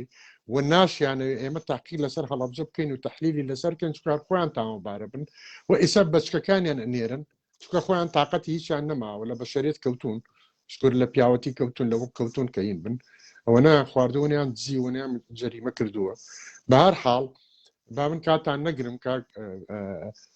پەیمانجان قسەمان نەبێ دو من تەسەورەکەم ئەمە ئەخیر و دیبێتیشمان نابێ ئەو عەزێتە ئەخینە سەر جەناب و ئەبێ هەموو هەڵەبجەیی ئەبێ سوپاسی ئێمە بکا کە بە دوای ئازارەکانیان ئەسبابەکانیە ئەگەڕێن هەڵەبجە نەیجوڵێنن چێ ئەتان جوڵێنە کورد هەر کورد ئەوەی کە پێڵێن کورد خۆتاندانا هەڵەبجە نەیجوڵانن ئەمفان نەیجوڵانن چێ بتان جوڵێنە ئیتر چێ بتان کا فەرموویسە چ شتێکی پیرۆزەیە کۆتان کاتەوە لەسەریە ئەی بۆ هەڵەبجە بە مشتێکی کردان ئەی بۆ بە هەڵەبجی تەوزیعتان کرد خوڕماڵ بۆ ئەم لاو لەم لاو هاتوون بزانە کاکدانە با من شتێکت زۆر تەحمل من لە ئەوڵە وتم بەحسی شتێکم کرد بە ئینگلیسی پێژن پرایۆرەتی یعنی ئەولەویەت ئەولەویەتە منە پەیمانە حەیدەری و ئاخێزە کوردەوار سەر بەخۆ سەرزەمینە کوردەوار و ئینسانە کوردیە خاستەوە جوت کرد یعنی لەگرا من دەمەم ناپێچێت و یەکا کەسە نزیکە من بێت وەگەرێکی وێت بەرامبەر بە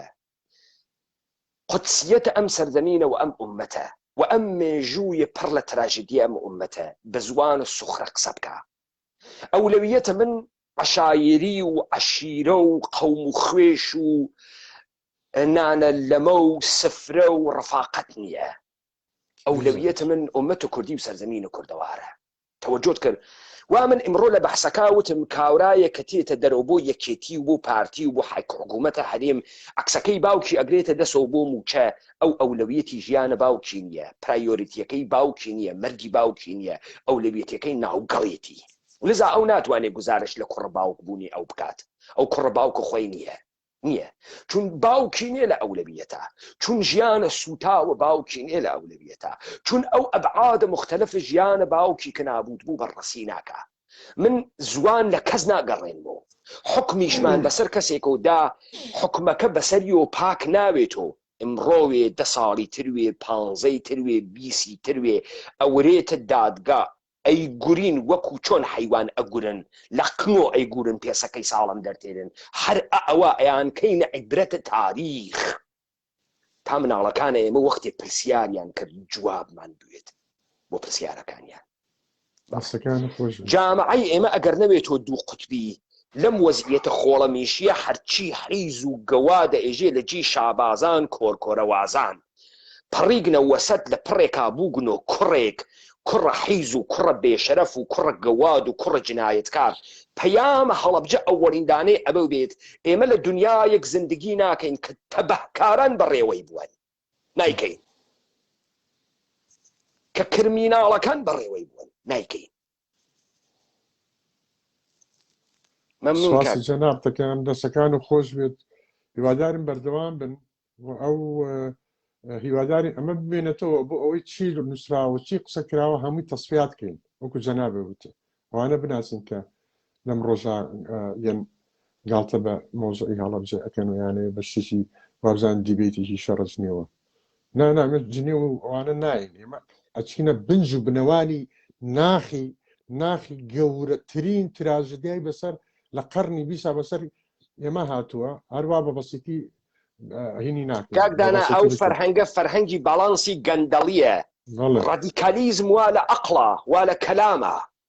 ڕادیکالیزم ئەوەسە خەڵکوە تۆ ێژێ تووڕەیوە تۆ نەدیگە ئەما نازانێت تووڕەیە تۆ وا لە نووسینەکانتە وا لە ئەو نووسینەی ئێستا نووسات کاورا لە تووڕەیی فقط جمێندان فێر بووگە جمێنێک کە مندام سفەتێ بوو کە هەڵمدا بە خۆی و بە خانەوادەی ئەوانەی کە تەبەحکار و جنایەتکارن بابزانید ئێمە ئەووەڵین اتفاقێکین کە لەم سەرزەمینە کەوتگین وتم ئێمە ئەگەر دەسە ئینتقامە خوای کوردی بین دەسە ئینتقامی نهاتگین و بابزانێت ئەوەی ئۆسای داسانەکەس ئەفەهمێ مێژین چی ئەدەب ئەوەسە حرمەتە خوێن ئەم مردمەی وا بێتاوان نابوت کریان بپارێزی ئەدەب ئەوەسە لە مەجلسێکا ورود دەکرد سوخرە نەکەی بەرامبەر بە پرسیار حەقم هەست بەرامبەر بە مێژووی خۆم و بەمەی کە ئیمڕۆ هەم بکۆڵێمەوە و تۆ ناتوانی بیدەیتە سوخرەی بکەی مەسخەرەی بکەی دەم پانۆکەی تۆ ئێمە لە ناوە خۆمانە مشتی جنایەتکار دەهاتیە بێموستەوامان هەست و ئەدەبیان ئەەکەین ئادەمیان ئەەکەین ئەیانکەین و ئادەم تربیەتیان ئەەکەین ئەمانە تربیەت نەبووگن تربیەتیان ئەەکەین چواریان گوریان ما بەقی حساو تێتە دەستیان ئەو وەخت وەکو بولبول تێنە گۆ ئەو وەخت جنایەتەکانیان دانەوە دانە لە ئەبعادە مختلف و بەڕەسی ئەەکەین تا بزانین ئێمە لەکوێ غەڵەتمان کرد ئەم گەوادانە لە ناوە ئێمە لە دایک بوون ئێمە لەکوێ غەڵەتمان کرد لەکوێ تربیەتەکەمان غەڵەت بوو تەوەجۆ فەرموویت لای تۆ خۆش کاکدانا دەستان خۆش بێ سپاس بۆ هەموو لایەک کاک ڕێبوار ئەگەر تەشریفی هەیە تەشریف بێنە ئەگەر نە کەکتاها هەورامی من بە چیرۆکەکانە ئەوان دەست پێ ئەەکەم و نەقدە سیاسیەکان وانە ئاخرە و لەگەڵ کاک کامەرانە هەڵەبجەیە باشە سپاس بۆ هەموو لایەک دەستەکانتان خۆش بێ زۆر سپاس کاک ڕێبوار ئەگەر تەشریفت هەست سەرچاوم کاک ڕێبوار ئەگەر تەشریفت هەست داوای کامەرا بکە لوتفەن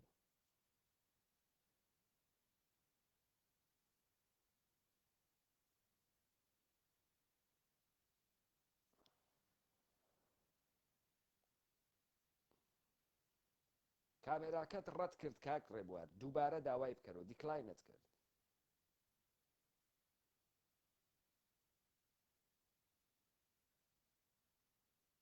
کاک ڕێبوار ئومیدوارم دەنگە من ببیسی کامێراکەت دیکلاین کرد دووبارە بیهێنێرەوە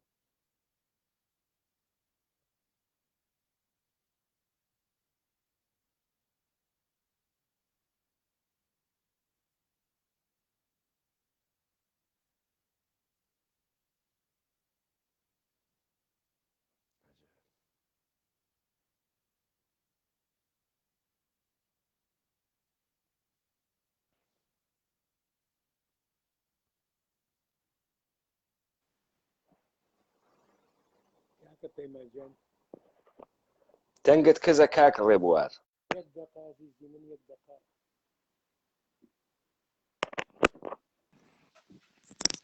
چۆنی ماڵەکەم بە قوربان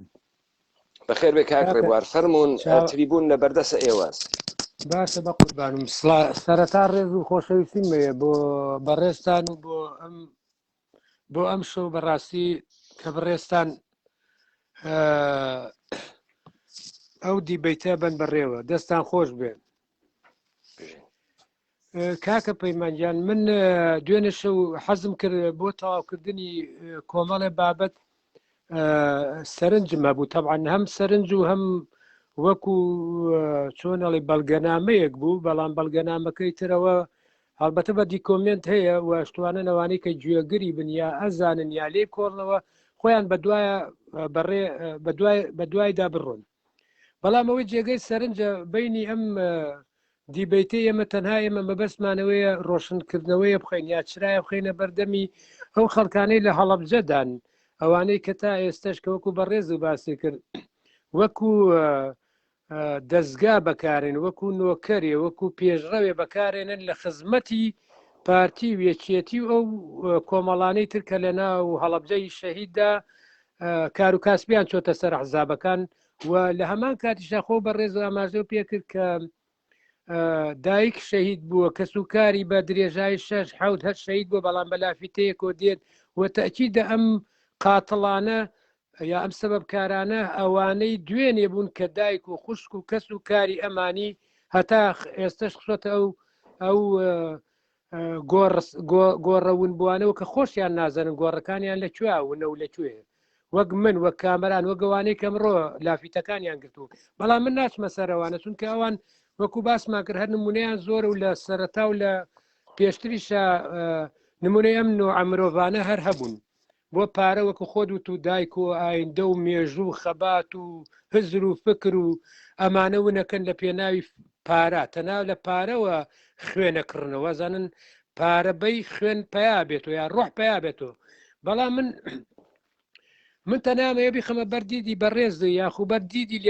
کەسێکی وەکو تۆ کە لێ کۆڵێرەوەیەکی مشۆکە دانیشتووی لە ئاماژەی قسەکانمانە وەکو لێ کۆڵەرەوەیە کە ئێمە قسە خینە بەرباس و خواست بۆی بەڕێز و بتانی زیاتر تیشی بخەیتە سەر و قسانەی ئێمە من لێرەوە ویستم دوێنە شەو شتێ بڵم کە لە بەغداد پێش ڕووداوەکەی 16 مانگ واتە 12 و 13 پۆلێ قوتابی زانکۆ بووین لە بەغدا ئەمان خوێن هەمومان هەڵەبجەین ئەوانەی کەماون گویان لە دەنگمە ئەرزانن ئەوانشی کە شەهید بوون یادیان بەخێر ڕۆشتن من لە حوشەی زانکۆ پیاسەمە کە دوێنێشە ویستمەوە باسکەم دکتۆرێکمانەم و پیانەوتە دکتۆر مالک عەبدولموتەڵب پیاوێکی زانا و دکتۆرای هەبوو لە لوغەی عەرەبیە منی بان کردوتی تۆ خەڵکی کوێی وتم لە ڕاستیای زانی کوردم بەس ویستی ناوچەکەم تێبگا ناوچەکەم بزانێ وتم من خەڵکی هەڵەبجەم وتی هیچ ئاگاداریەکی شارەکەی خۆت کەوتم هەڵەبجەم ڕاوەستا و سەری سوڕما لەوەی کە من یەکسەر ویستی پێم بڵێ ینی ویستی ڕێیەکەی خۆیم پێ بڵێ وتی تۆ کە سوکار ببورە هەڵەبجە کەوتۆتە سەر سێگۆشەکەی خوڕماڵ سەیسایق هەڵەبجە کەوتە سەر حدودی وتم بڵێ وتی بۆ ناڕۆیتەوە بەلای کە سوکار و واتە تێگەشتە بوو تەحەسوداتێکی زۆر لە بەڕێوەیە بۆ ناو هەڵەبجە ینی هجوومی ئێران بۆ ناو هەڵەبجە بەڕێوەیە ئەو تێگەشت وەکو بەعسی وەک پیاوێکی بەعسی تێگەشت بوو هەڵبەتە ئەخباریان بواتە بوو هەڵبەتە لە هەموو کەن و خوشبرێکی کوردەکانی بەغداد کە لە زانکۆکانە بوون مەترسی بەعسیەکان چوو بووە سەریان ئەگەر بێت و هەڵەبجە داگیر بێت کۆمەڵە قوتابی کورد لەم وڵاتایە لەم شارایە کە عاسیمەی عێراقە بەغدادە و ئەو جامیعای بەغداد و جامیعای مستەنسەریەیە خۆتۆریاتیان بۆ دروست نەکەواتە وەکو سیخوڕ خەڵکیان بڵاو کردبووە لەناوە پێش ئەوە ینی پێشەوەی هەڵەبجە وای لێبێ ئەوان ئاگاداری خۆیانیان کۆ کردبووە بەرحاڵ بە منی ودوتی بڕۆرە وتم وڵا دکتۆر ڕێگەم بە بۆنا دەرزی تۆمە یا علاکوونی دەرزی وتی بڕۆ خەمە نەبێ واتە بە پشتاسووری واتمە ئەو جادەی کە پێنە شارە کەندی کۆمەڵە قوتابی هەڵەبجەمان کۆ کردەوە هەرە و ڕۆژە ئێوارەکەی ویستمان سەفەر بکەین پاس دەست نەکەواتە سیارە نەبوو قەرەباڵقێکی زۆر لە شارەکانی ترەوە قوتابیانی هەڵەبجەی و خەڵکی سلێمانی یا هەڵەبجەکان بە تابەتی کۆبوونەوە سارەمان ئەو بوو کۆمەڵی لە قوتابیەکان دانا و هین ناسێ بۆ نمونە عمەری مەلیح و نەبەزە سوور نەبەزی کاگلەتیف ئێمە وامان پێ و کاگ نەبەز یادی بەخێر شەهید بوو ئەمانە شەهید بوون ئەمانە بوون بە قوربانی ئەو ئێوارە کە گەڕانەوە بۆ هەڵەبجە واتەوان فریای هەڵەبجە کەوتن 14 لەسەر 15 گەشتنە سلێمانی لە سلێمانی چوونە ناو هەڵەبجە شەهید بوون نەگەڕانەوە شانزوار ڕێکەوت من پاسمان دەست نەکە و منە شەوە بوو بە 16 مانگ لەسەر حەڤەیمان من گەڕامەواتە 16 مانگ ئەو ڕۆژە کیمیاویەکە لێ یا بوو یا ئێوارەکە گەشتینە ناو هینی هەڵەبجە مەبەستمەوە لێرە بزانم کە ئەبەتە خەبەریشمان هەیە ئەو خەبەرانە لە ڕێی بەڕێستەوە لە ڕێی کۆمەڵێ دەستگایەوانەی کە تەنزیمی یەکێتی کۆنن و ئەمانە خەبەرەکان دزەکە بۆ خەڵکی تر لە ڕێی هەنێک کەسمانە ناسی دزەیە کرد سەرچاوەکان چۆن وجوم کراوە لە کوێ بووە چێ لە ناوچەکا بووە وەچێ ئامانجی لەوە بووە ئێران لە چۆ هاتوو ئەمانە هەمووی بە درێژیەمان زانی لە ماوەیەکی کورتە لە ڕێی دەستگای تەنزیماتی ئەوانەی کە یەکێتی بوون لە بەغا لە جامیعی مستەنسریە تەنزیماتی تایبەتیان و ڕفیق بوون وەکو بەڕێز و وەکو دانا ئەمانە ئەو شتانەمانە زانی ئەو خەبەرانەمان بە سەریعە زانی من وەکو بێلانم زانی چکە چێ سیقە بووم سپاسیانەکەم بەرحاڵ من پرسیارم کردوتی جا مەبەستمەوە بکە ئەو دکتۆرە کە زانیاری گەورەی هەبوو وەکو بەحسیەک لە ڕۆیەوە کە ئێران وجوومەکە بۆ هەڵەبجە و هەڵەبجە لێ ئەدرێ ئایا زانیوێتی ئەو چیمیایی بارانە لێ یانە هەڵبەتە زانیوێتی ئەوش زانیوێتی وەکو باسێکی گەورە کەسێکە لە دکتۆرێکی ناو جامیعاتان بێت تەمان لەو عقلێتی لەوە زانیوێتی بەرحاڵ من ئەمەوێ سەرنج خەمە سەر شتێکە پەیمانجان تۆ دوایی هینی بکەم بۆەوەی با ڕوونکەوەی دوێنە شەوم لەبیر نەچوو بۆ ئێستا پێ بڵم ئەمەوێت تێ بگەم لەوەی کە ئایا بۆچی ناوچەی هەڵەبجە لە سازان و لەو منتیقانەوە درایە دەستی منەزانم بەوە حەزەکەم دوای و توێژ وە بەڵگەش هەیە بۆچی درایە دەستی یەکێتی نیشتیمانی و حیزبی ئیسلامی وە بە تایبەتی ڕێکەوتنی بینی مەلا عەلی و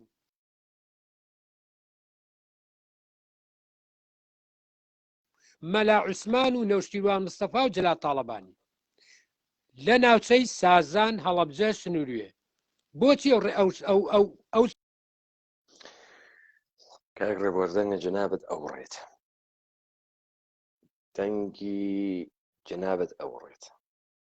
دەنگت نەما پێشم وایە کە پێم وایە کە کاک ڕێبوار قەت بوو باڵێ کاک ڕێبوار قەت بوو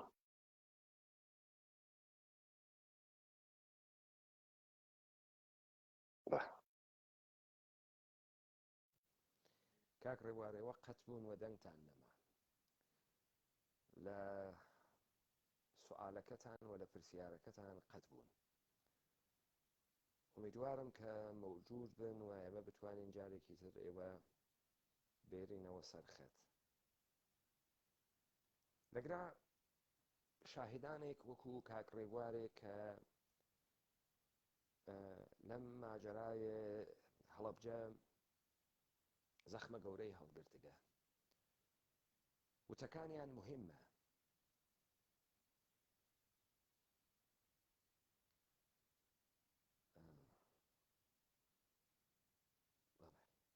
کاک ڕێبوار نەما کاک تاهای هەورامی ئێوە بێ زەحمەت کاک تاهای هەورامی ئێوە ئەگەر دەنگی من ئەبیسن ئێوە بێ زەحمەت داوای کامەرا بکەن کاک ڕێبوار نەما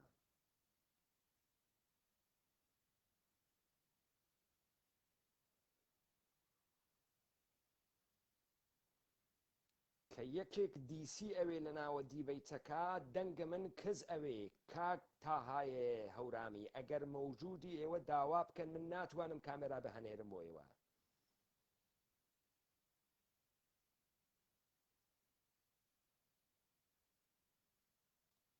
کاک تاها دووبارە بێ زەحمەت ڕەدی کردو کامێراکەتان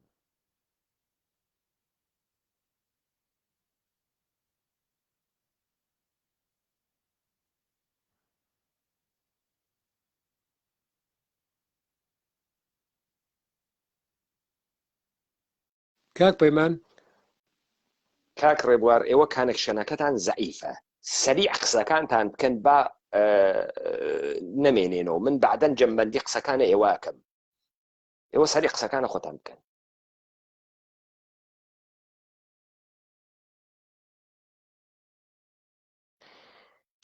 ئومیدوارم ئیسە دەنگی من باشوێت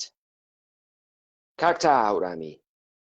من کە کەس تێتە ناوە دیبەیتەکە دەنگم کزەوێ ڕواتە دەر ئێشێ هاوارکەم تا ئێوە ببیسن کاک ڕێبوار ئینترنتەکەی خراوە دوێ شەویش خراو بوو زەعیفە ئینترنتەکەی نایکێشێت ناتوانێت قسە بکە کاک ڕێبوار ئێوە زەحمەتێ بکێشن کانەکشنەکەتان دروستکەن کانەکشنە ئێوە خراوە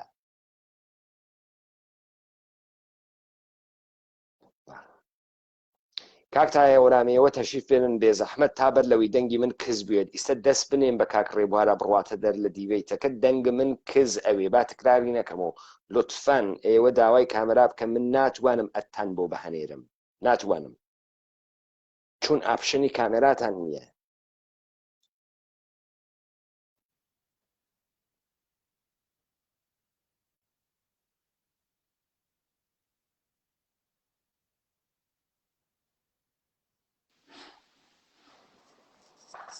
بەخێر بێن کاک تا. سڵاو کاک پێمان شەو باش ماندوو نەبی سڵاوم هەیە بۆ یاران و گوێگرانی بەرنامەکە. مەمنون کاک تا. من پێشەکی شتێکتر بێژم تا ئێوە لەگرا مەوجودن. متعسفانە نازانم چ ئیرادێکی هەست لە دیبەیتەکانە منە کە کەسێک تێرمە سەرەوە قسە بکە ئەڕواتە دەرەوە دەنگم کزەوێت ئەوانەی لە دیبەیتەکە دانیشکن تەحمل بکەن تا نەفرە بەعدی کامێراکە بگرێ بۆیە ئەگەر دوای جنابەت کاک ڕێبوار کانەکشنەکەی دروست نەکرد کاک کامەران هەڵەبجەی گوێت لێبێ جنابەت بۆ خاترەوەی دەنگی من بمێنێت و ئێشێت تا ئاخرە دیبەیتەکەی ئەمشەو بوێسیت وەگەرنە من دەنگم کزەوێت مەجبورەوەم دیبەیتەکە قەتکەم. فەرموو کاک تا فەرموون مەمنون لە بەشداریزان. بەڵێ ئێوە هەمان داستانەکانە دوێ شەوتان بێژن چون من ئەمشەو گەرەکمە بەڕەسی بکەم بزانم هەڵەبجە بۆ قۆمیە هەدەفە سیاسیەکە چ بوو بزانە کاک ڕێبوار دوێشەوە هات بەحسێکی کرد کە ئێستا نەیتوانی بەحسەکەی بکە. کاک ڕێبوار لە دانشگا هونەری خوێندگە تەعاتری خوێنگە شانۆی خوێندگە و لە عکاسی و لە هونەرە تەعاتر سەر دەرتێرێت. ئیشان ئێژێت هەم عکسەکەی چاوپێکەوتگە هەم لێو دووە عکسە عومەرە خاوەر کە بوو بە سەمبولە هەڵەبجە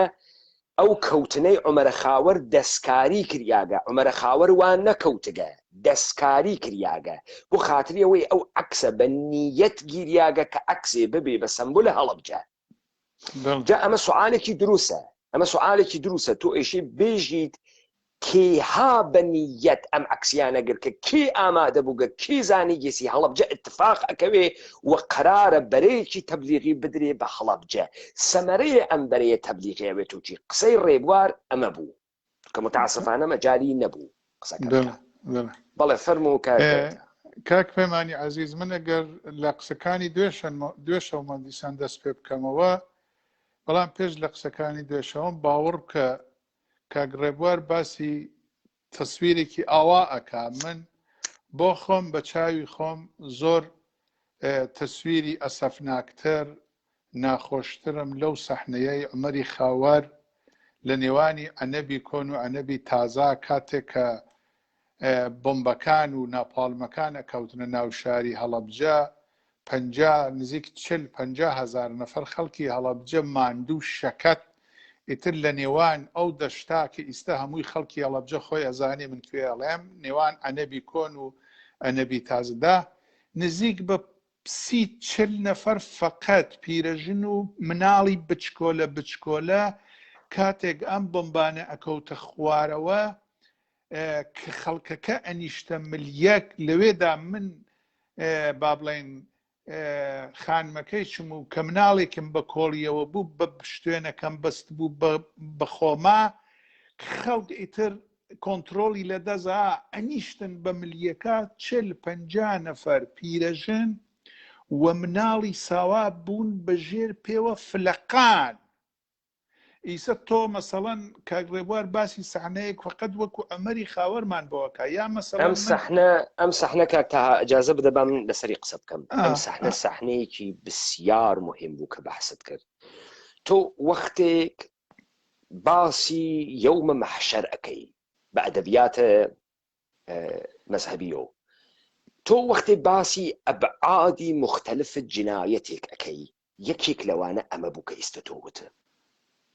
هەراسێ لە مەرگ باڵ ئەکشێنێ بەسەر توودەیەکی عەزیمی جەمعیەتیە لەگرا دار و بەرد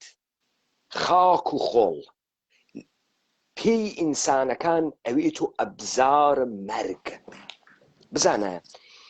ئەوەی کە تۆ خەریکی بەحسی ئەەکەی نایژی فقط گازە خەردەلی مردنی کوشت ئێژی هەراسن لە مەرگێک کە پاڵی پێنیا بوو ئەم جەمعیەتە سەر لێ شێواوە ئەڕووی مناڵی خۆیانیان لەژێر پێی خۆیانە شێلا کوشتیان پیرەژن و پیرەپیاگیان شێلاوە کوشتیان ئەم جۆرە مەرگە لای ئێمە تعریف نەکریا کەس ئەوە بارە ئەوەڵە تای هەورامی باسیەکە و بسیار مهمە ئەوەی ئۆسای داسانەکەوێ جنابەت دوێ کەوتت من ئاماژەم پێکرد ئێمە نە ڕۆمان نووسریاکە نە چیرۆک تعریف کریاگەسەوە من یەکێک لەو چهرانەی کە مردگە نایناسم نازانم کیا مردن چۆن مردن بۆ مردن ئەسەر قسەیان نییە زوانیان نیە ئەوانەیشە کە بەناوە خانەوادە شەهید ماگنەسەوە قسەیەکیان نییە بۆ کردن بیکەن قەرەبوو کریاگنەوە و شوێنە قەرەبووە ئەگەڕێن منۆکت نەکریاگینە مەحافزە پارەمان بۆ سەرف ناکرێ وەلێ کەس نایژێت چه ئەتفاقی لە مردمێ کاکەوت کە پێینیا بەسەر ڕۆڵەی خۆیان کاکە بۆ ڕۆسوراغە ڕەوەکەی ساڵە 91 ژن مناڵە بەرسنگە خۆی فڕەدا پێینیا بەسەریە تۆ ئینسانێ بەکوێ ئەگەیێنی پێ بنێ بەسەر جنازەی مناڵە خۆیان مناڵە زێنەکە خۆیان فڕێ باتە قەملاخێ فڕێ بەداتە گۆشەیەک گورگێ بیخوات ناتوانێ بیوات دەیتەوەجۆ بکە ئەمانە قەڵەم کاریتیان ناکاخۆ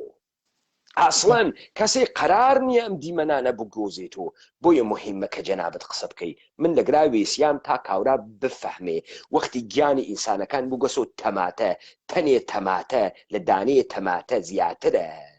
ئەو جار تۆ وەختی ئێستا باسی مەرگەکەی کاورا ناتوانێت لەحزەیە تەسەور بکات 50 دانە پیرەژن و مناڵ لە ژێرە دەسە مردمە لە ژێرە قاچە مردمە مردن ناتوانێت ئەوە فقط یەک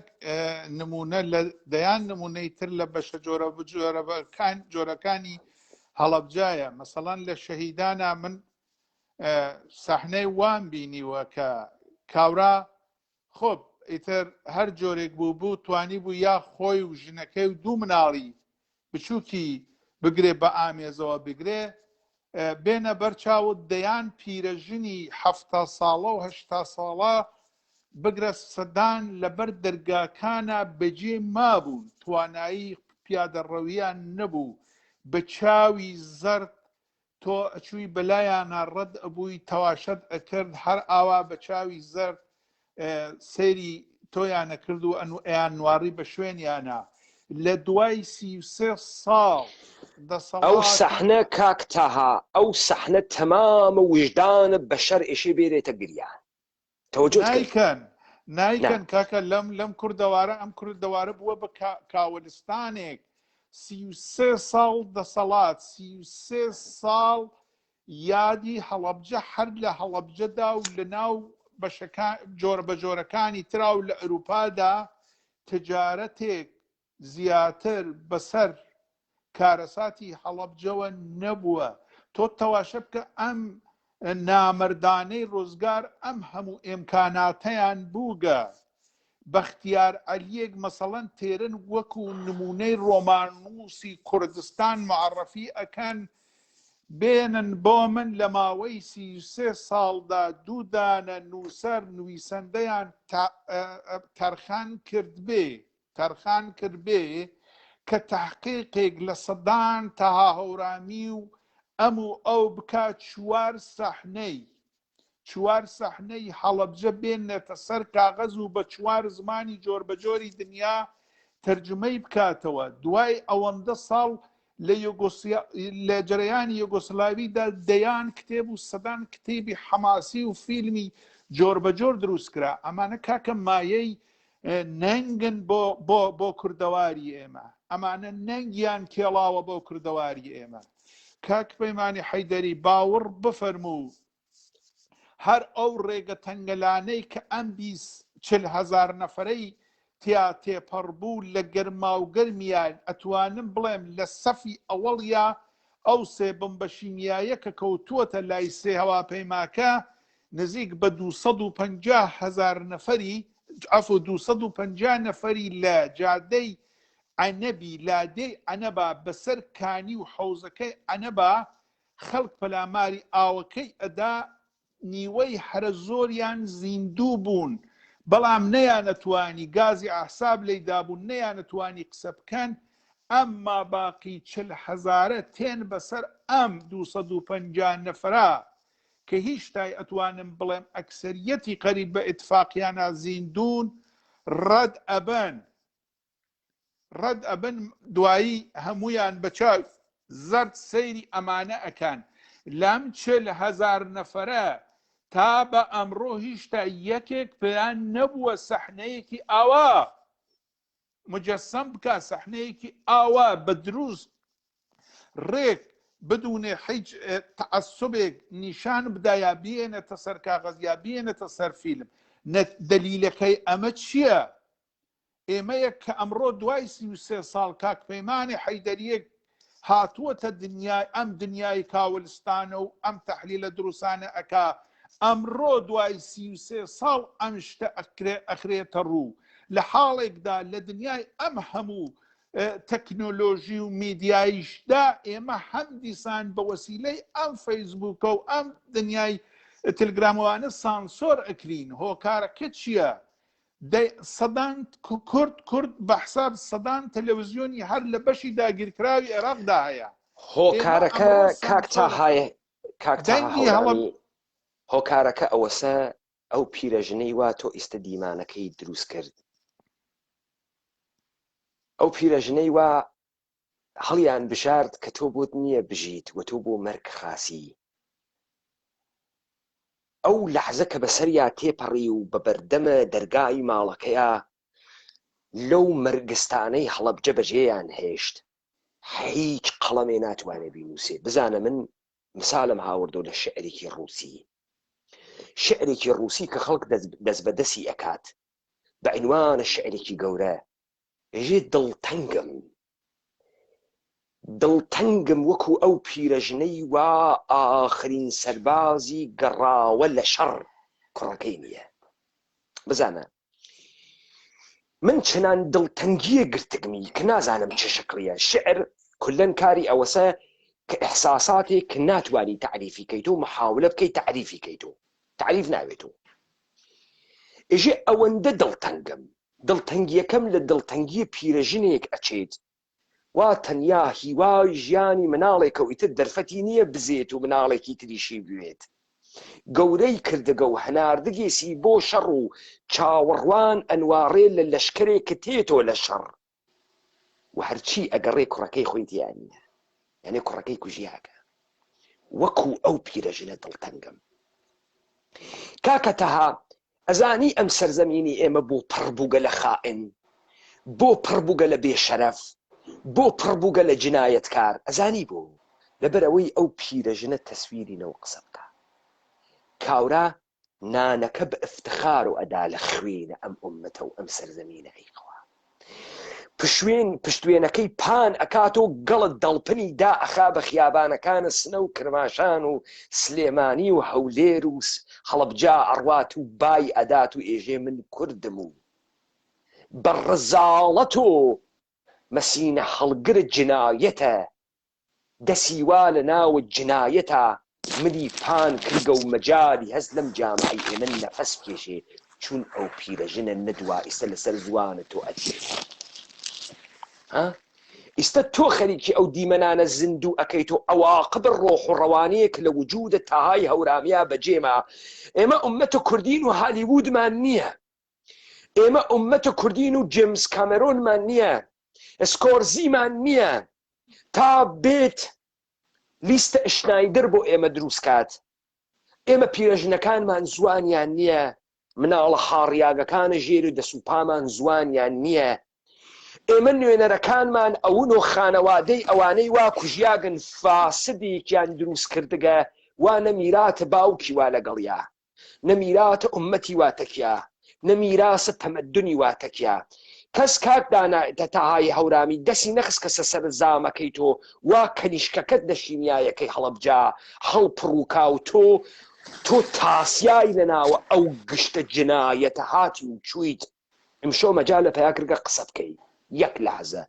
قەترەیەک لەو دەریا بێژیت تا بفەهمم ئێمە وجدانیشمان هەست تا بفەهمم ئێمە ئینسانیش هەین تا بفەهمم ئێمە کوڕ باوکەکان خۆشمان هەین تا بفهمن ئێمە میراس هەڵگرە هەزاران ساڵ تەمەدونە کوردی هەین یانیەین. فەرموو کاکتا فەرموو کاکتا لەگرا فرمێسکی گەرەکە تووڕەیی گەرەکە جمێنی گەرەکە چقۆی گەرەکە تەنافداری گەرەکە ملەتی ئێشی واقع بکا بەخۆیە. کاک پێمان عیناکە ئەمڕۆ پێشەوەی ئیسا و قسە بکەم تقریبان 2 ساعت لەوە و پێش بۆ مامۆستا بەختیار کە ئەو ڕۆژە بە یەکەوە بووین باسی ئەوەمە کرد کچێکم هەیە ئیسە 34 ساڵیە لەو وەختە کە کارەساتەکە خۆما فقط نزیک بە 9 مانگی بوو من تا ئاخرین لەحزە لە گەرمەی ئەو شیمیایە بباوشمەوە بوو. معموڵەن مناڵەکانی ئەوروپا خۆت ئەزانی تەلەفۆنەکەن بۆ دایک و باوکیان ئەو پەڕی 2 دقە 3 دقە زیاتر قسە ناکەن. ئەمڕۆ ئەم کچەی من لە ئستۆکۆڵمەوە لە شارێک ترا لەگەڵ منا تەلەفۆنی قسە کردووە نزیک بە 1 سەعات لەگەڵ منا قسەی کردووە. ئەوان عادەتی ئەوەیان نییە. ئاخرەکەی وتی باوکە پێت وایە تەلەفۆنەکەم درێژ بوو وتم زۆر خۆشەمات کچەکەم وتی باوکە گەیان ئەزانی بۆ زۆر قسەم لەگەڵ کردی لەبەرەوەی پێت بڵێم دەستت خۆش بێ ئەو ڕۆژە منت ڕزگار کرد یادی شەهیدانی هەڵەبجە بەخێر و خۆشکەکەی چمان بەخێر بەڵام هەرچی ئەکەم ڕەفیقی کاری زۆرم هەیە ڕەفیقی ئەوروپایی زۆرم هەیە باسی هەڵەبجەیان بۆ ئەەکەم باوکە هیچ لە من تێناگەن ئامادە نین تێبگەن ئەم تراژدیەی کورد چەندە گەورە بووە چەندە سەخت بووە وتی ئەمڕۆ من زۆر ناڕەحەتم لەبەرەوەی دەدانە ڕەفیقم هەیە کە باسییان بۆ ئەەکەم ئەڵەی گوێزیان بۆ ئەژمێری هیچ تێناگەن لەم وەزیەتە من زۆر بێتاقەتم زۆر ناڕەحەتم مەبەستم ئەوەیە کە بەرحاڵ ئەگەر ئێمە ئیسە لە دوای 33 ساڵ 4 دانە ڕۆمان یا 4 دانە فیلمان لەسەر ئەو کارەساتە بواە بە سەدان هەزار مناڵی کوردەوار ئەمڕۆ هەر لە کۆمەلگای دەرەوەی کوردەوار گشتیان ساحیبی مەدرک ساحیبی کارن و ئەوانە لە ماباقی بەرحاڵ ئومەتەکانی تر ملەتەکانی تر خۆی ئێحساس ئەکەن بەجێماون دەی سوالم مناڵانی جوانی ئەمڕۆ کوردەواری ئەوروپایی لە هەمووی ئەوروپا نەگەر مناڵەکانی من پرسیار ئەکەن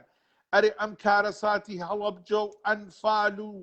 شیمیاییە بوو بەچی کامە کتێبی لێ دەرهات کامە ڕۆمانی لێ دەرهات هیچێک نییە ئەحزابی کوردی کاوەلستانێکیان بۆ ئەم کوردەوارە دروست کردووە ئاغەگیان کاک فەیمانی حەیدەری ئەگەر هەر بڕۆمەوە سەرباسەکەی خۆمانە فەرموو جنابەت بەحسەکەی خۆت بکە و بەحسەکانە تر بەردە بۆ من کاکتا بەحسەکەی خۆت ئەرێ هەر لەو جەرەیانی ئەنەبا لە شوێنێک بوو ماشینەکان ئەقەبجڵەویان نەکرد ئەم خەڵکەی جڕەدەون جەماعەتێ مناڵ و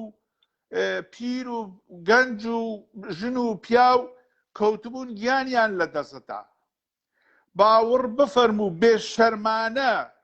ئەو سەحنانە با خەڵکی هەڵەبجە بێننەوە بەرچاویان قەستم ئەوە نییە من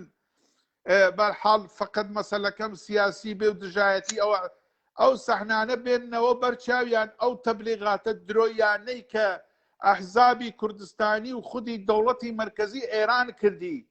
هەر لەو شوێنانەی ئەم ماشینە نظامیانەی سپای پاسداران چ بە ماشینی باری و چ بە تویتاهایەک کە هاتبوون بە شوێنی جەنازەکانی خۆیانە لە کارەساتی ئەو سێ هێلیکۆپترا کە کوشتارێکی زۆر بوو ئەم ماشینانە وەختی ئەقەبجڵەبیان ئەکرد نیشتبوونە ملی دەیان نەفەر لەو جەنازانەی کە خەڵکی هەڵەبجە بوون کەوتبوون تەنانەت مناڵیان فلێقان بوو کوان ئەو سەحنانە بۆ نیشان نادرێن ئەو سەحنانە بۆ نیشان نادرێن کە سەتڵ گیرابوو بەدەست نظامی و پاسداری ئێرانیەوە لە چواردەوری سەتڵەکان نووسرا بوو ئەئیستەی جوا لە بەرچاومە بەیتولماڵی موسلیمین جایسە با من نوکتەیەکە پێ بێژم ئادەم و ئیسیاگی ئێمەمانان چنان سەرزەمینەکەمان کەوت کەسە بەرهێرش و چەنان ئینسانەکانمان خەسیاگن من ئاگام لێبوو لەم پەیجە فەیسبووکیانە ئەوانەی خەڵکە هەڵەبجەن و خەڵکە شارەکانە ترن بە تایبەتی لە کوردەواری داگیرکریاک لەلایەنە عێراق فیلمێکیان تەبلیغە کرد بەناوە حەکایەتە ئاشقی فیلمە قەشەنگێکە و زۆر گەورەس و سەیریکەن و کاکتەها فرە موسیبەتە ئینسان ئەحمەقوێ بێشعوری جۆرمە ئەحمەقی جۆرمە ئەزانی فیلمە حەکایەتە ئاشقی وا جمهوری ئیسلامی دروستی کردگە باسی چیەکە با من کورتەیەکی بێژە من زوو چاوم پێکەوت لەبەر خاتری ئەوەی کە بزانم بابەتەم هەڵەبجە چیان کردگە داستانی کەنیشکێکی کوردە وا دەستگیرانی کێز بە ناوی شڤان پێشمەرگەس و شڤان ئینسانە ئەحمەقێکە ئەکاسێک کە بەهرامە ڕادانوێت ئێرانی ئەچێتە ئەو مەوزوعە و ئەم کەنیشکە عاشقە خۆی ئەکا کەنیشک سمبولە سەرزەمینە وەتەنە ئەو کەنیشکە کوردە عاشقە پیاەکی فارس ئەوێ تەوەجۆکەین وەلەم ماجەرای هەڵەبجە سەرزەمینە کوردەوار عاشقە ئێران ئەوێت خاچ گوێ بگرە مە پەیامە فیلمەکەس لە ئاخرۆ شڤان نەمردگە وەلێ شوان کەنیشکەکە جێ تێڵێت بۆ بابای فارس پشتی تێەکە کەنیشکەکە بووگەسۆ عاشقە ئەم کوڕە چوون فکری کردگە شڤان مردگە وەلێ شڤان ئێستا زێنگە و ناڕواتۆ کەنیشکەکە بێری کەنیشکەکە جێ تێڵێ هەتایە لە باوەشە کاورایی فارساوی ئەو پەیامە فیلمەکەس کەم خاکە کوردەوارە ئاوس ئەوێ لەژێرە قاچە پیاگە شیکە فارسە دەوڵەتە فارسە دەوڵەتە ئێرانیە گەمژەی ئەحمەق وا حەکێنە لە حەڵەبجە حاڵی بووگە نە لەمە ئاساتە ئومەتە کوردی حاڵی بووگە نە ئەزانێ چیۆک و داستان چییە نە ئەزانێ فیلم چییە ئەحمەق ئاوا ئەو فیلمە دەست وەدەست ئەگەڕێ نازانێ دەوڵەتە ئێرانی ئەو فیلمە دروست کردگە پەیامی چییە کاورە هەر نافەحمێ فیلم چییە بۆیە ئەڕوات مەعاشە خوێنە باوکی ئەگرێ کاورە نازانێ وەختی باسی هەڵەبجە بکە ناوێ بێژە 5,000 نەفەر مرد ئیشێ دانیشێت لە پیرەژنە دەرە دەرگایەک وا فڕیان داوتیانی تر وە دەرد ناخۆی بمرە و ئەم ژنە تەمامە خاتراتە زندگی تێتە بەرە چاوی ئینسانیتایەکە کردی ژیانێکە تێپەڕان و ئیستا بە شەریەت کاری بە جێگەیە کێشا تفی کرد فڕیدا وتی بمرە ئەوان بوونەوە دەسە خوا مەرگیان خستە بەرەوە بۆ ئەو بمرێ لەوێ تۆ کاکاورە نافەحمێ وەختی فرمێسکەکانە تەهای هەورامی تێتە خوارەوە ئەو پیاگە وا لە شەڕ هات کەسە دەرەوە هەزاران جنازەی دیگە ئەوەنەی ئینسانە مردگە کوژیاک چاو پێکەوتکێشی ساوازی بێتەوە بەڵام ئەتوفەتە ئینسانی لە پڕێکا بە قەتەراتە فرمێسکێ لە چاوی تێتە خوارەوە کەس نافەحمێ لە مەعاساتە تەهای هەورامی تاکە ئەوێتەوە چی تاکە ئەوێتەوە وەڵمە گۆشت خواردن تەئەتر و نەمایشکردن تاکە ئەوێتەوە جوولەکە بازی من کەسم کوژی ئاگە و مردگم و داڵدەم بدەن و داڵدە ئەمە زەخمێکە بەرپەیکەرە بە شەریەت زەخمێکە بە سەرزەمینە کوردەوار زەخمێکە بە وجود و وجدانە ئینسانە کوردی زەخمێکی ئەمیقە وا هەتا ئەڕوا ئەمیقتر ئەوێ ئمڕۆ هەڵەبجە خەیلێ سەنگینتر تکرارەوێتەوە وا تۆ ئەوێنی لە کاولستانێک کاوێسیاگی ئینسانی تیانەماگە کاورا تووڕە نییە کە بۆ لە ژێرە دەسەڵات جنایەتا خەریکە هەناسە ئەکێشێ تووڕە نییە بۆ وای پێهاتکە کەل بووگە لاڵ بووگە ناتوانێ قسە بکە کاکتەها تەحلیلەکان بەردە بۆ من جنابەت فقط تەساویرێک کە دیت و بیسەلمێنە کە ئەم داستانە فقط سەدام حسەین نییە کاکتەها لە جۆرمە ئەوەی کە جۆرمەکە ئەکا فقط مقەسر نییە ئەوەی کە فەرمانی جۆرمەکەی داگە ئەو کەسەی وا شەرایەت جۆرمەکەی دروست کردگە ئەو کەسەی وا خەبەرە غەڵەتی بردگە ئەو کەسەی وا مشارەکەتی کردگە ئەم ئیتفاقە بکەوێ ئەمانە گشتیان مجرمن و گشتیان سزا ئەدرین تەوەجۆ ئەکەی ئایشمەنیان لە ئیسرائیل گرت وتیان تۆ حاکمە ئاشویتس بووی 5 ملیۆن یەهودیت کوشت وتی من ئیتاعەتی فەرمانم کردووە وتی نەخێر نەخێر تۆ غەڵەت کرد تۆ بەشەریت و بەشەر شتێکی هەست بە ناوی اختیار و تۆ خۆتت دا دەست شەڕ و لە بەرامبەری شەڕاوتت من هەڵ نابژێرم وتە هەڵ نابژێرم ناتوانم انتخاب بکەم ئەم کارە غەیرە ئینسانیە تۆ ئەخلاق خۆتە تعتیل کرد خۆتە دا دەست شەڕ و تۆ بابەتە ئەوەی کە ئینسان نەبووگی و مەسئولیەتە ئینسانیت قبوڵ نەکردگە و اختیارت هەڵ نەبژاردگە لەگرات و ئەدری لە سەردارە بزانە کاک داهتەها لەم جەهانە غەربە دادگاکانی حەشرەکەن تۆ ئەگرن ئەنێنە بۆ قەملە ئەوەن ئێژن تۆ اختیارت بوو کە جۆرم نەکەی وەلی جۆرمت کرد هەڵت بژارد تەمامە ئەمانەی وا ئەمڕۆ سکووتیان کردگە دەستیان وا لە خوێنە ئەم ئومەتە کوردیە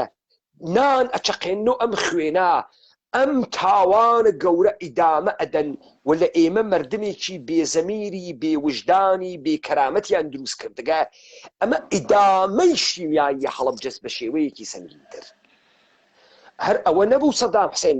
ئەمری کرد ئەوەی سەدام حوسێن کردی کاکە تاها دیهیومەنایزدکردنە ئینسان بوو یعنی ئینسانی لە ئینسان بوون دەرهاورد کردنیە ڕەقەم ئادۆرنۆ وتی ئاشویتس ئەو وەختە دەستی پێ نەکرد کە لەشە یەهودیەکان ئەسوود ئاشویتس ئەو وەختە دەستی پێ کرد کە ئینسان کریا بە حەیوان و بوو بە ڕەقەم 1 2 3 4 5 6 بوو بە ڕەقەم بۆ ئەوەی وا خانەوادەکەی باوک نییە 6 شەهیدە ڕەقەمە 6 ڕەقەمە 4 ڕەقەمە 3 نە خۆشک معنای هەست نە برا معنای هەست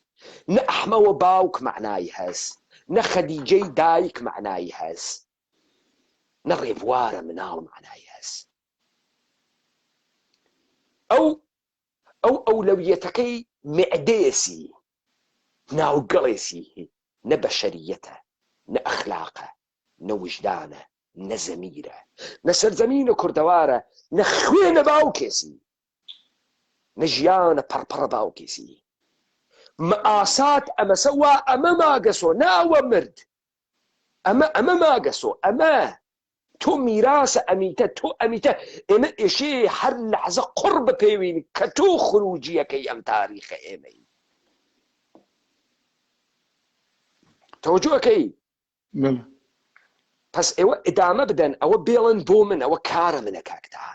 فەرمونون ئێوە ئیدامە بدەن تۆ شاهدە عینیت شاهد عینیەکی کە ئێشێ بۆ تاریخ بمێنێتەوە و من کەس ئەهەنێرمە سوراغە ئێوە ئەم تاریخە بنووسێت ئێدامە ئەدەم هەر لەو فقط لەو پارچە لەو دەشتا کە بە فاصلەی 1 کیلومترە لە نێوانی ئەنەبی کۆن و ئەنەبی مجەمەعی تازەی هەڵەبجا نازانم چەندە شارەزا هەڵەبجەبی کاک پەیمان لە زەمەقی کۆنەوە ڕۆژی پێش لە شیمیاییەکە لە زەمەقی کۆنەوە حتمما خەڵکی هەڵەبجە ئەزانن زەمەقی کوێیە مۆتر سوارێک لەگەڵ دانەیەکتر پازدار کەوا لە پشتیا سوار بووە بە مۆتر کە لە جادەی سازانەوە واردی هەڵەبجە بووە بە مۆتر تێت قەستم ئەوەیە کە دوێشە وتم ئەمانە ساڵێک 6 مانگ 8 مانگ لەوە بەر هەڵەبجەیان هەموو شناسایی کردبوو نقطە بە نقطە جاسوس نیروی مەخسوسی خۆیان دایان نابوو بە شاهیدی کەسێک کە خزممان بوو ئەو شەوە لەو ماڵەی خاڵۆی منابوو بەناو ئەیۆب تاکسی جەماعەت حیزبی دموکرات بوو یادی بەخێر فۆتی کردووە مۆتر سوارێک لە زەمەقی کۆنەوە تێت پازدار دوو دانە پازدار ئەوەندە شارەزان تێت دروست لەبەر دەمی ئێمە ئەوەستن کەسێک کە جاشی حکوومەتی عێراق بوو دوایی بوو بە دوای کارەساتی هەڵەبجە بە پێشمەرگەی یەکێتی نیشتمانی و کارم نییە لە شەڕەکانی جەرەیانی ئیسلامی و یەکێتیا کوژرا ئەم کابرایە جاشی مەشهوری ڕەشەی ساڵ هەبوو شەکەر میانی کەلامت حەل لەگرا بیگرە لە بیرە نەچێ تا من بێژم ئەهمیەت داستانەکەی جەنابەت وا لەکوێ ئێستا نکتەیە کە وتت 8 مانگ بەر لەوەی اتفاق ئەوڵن نێژە کارەسات یعنی حادسە ئەمە فاجعەی هەڵەبجەست ئەمە تەوتەعی جیهانیە کارەسات کەلەمەیەکی خەسیاگی بێمعناست بەڵێ ئێمە کوردەکەمان نا هەر ئەم زوانە سەقەتە هەرەمەی لێ دەراتکەم سەقەتە منزورمەوەیە کاکتە تەوەجوب کە با من نکتەیە کە پێبێژم تا بفەهمی قسەکەی کاکڕێبوار بوو مهم بوو وتی عکسەکەی عومەری خاوەر دەستکاری کردیاکە تۆ ئێژیت 8 مانگ بەر لەمە هاتوون شناساییان کردو خەریکی ئەمە ئێژی و ئێژی ئەم پلانە هەڵەبجە کاملەن سازماندهی هەماهەنگ شدە بووکە درستە ئەمە دقیقەن قسەکەی ڕێبوار تەئید دەکا بۆ دەوڵەتە ئێرانی ئامادەی شیمیاییە تەمامە سەربازەکانە ئێرانی ماسکیان واپێ دەرزیان واپێ تەمامە پێشمەرگەی یەکێتی پارتی ئیسلامی ماسکی واپێ دەرزی واپێ یەک پێشمەرگیان بە شیمیایی نەبردگە خاس گوێ بە عکاسە ئێرانی ئامادەست ئەم فاجعە کە اتفاقەکەوێ عکس بگرێت بەرەی تەبلیغی دروستکەن عکس بگرێت هەماهەنگە گشتی خەوەری هەست ئێشێ ئەم یعنی ئەمەی کە پێی ئێژن هەڵەبجە ئازادکردن وانە ئەمەسە کە سەناریۆیە هەڵەبجە ئیجراکەن ئەمە سەناریۆز ئیجرایەکەن ئێشێ اتفاقەکە بکەوێت اتفاقەکە کوشتنە هزاران ئینسانە تەحتەناوە قەتڵ عامەکە بکرێت ئێوە گەرەکتانە ئەمە بێژن قسەکەتان ئەمەسە ئیدامە بە اینجا ئەم دوو پازدارە هاتن لەبەر دەمی ئێمە وەستان باوەڕ کە وتم ئەیۆب ئەرێ پێم وایە ئێمە ئەناسن بۆ ئێمە هاتوون دەخۆ ئێمە ئەگەر بە خاتر خەڵکەکە نەبوایە لەوێ دەستمان لێ کردنەوە بەرحەڵ لەوێ کابرایەک لە کوچەیەک لە خوارەوە هات بە عەکسی ڕەنگی ئیمام خومەینی نزیک بە 15 دانە پوستەری ئیمام خومەینی پێبوو کە معلوم نەبوو 6 مانگ لەوە و پێش مانگێ لەوە و پێش 2 مانگ لەوە و پێش ئەم پوستەرانە لەو ماڵە دانرابوون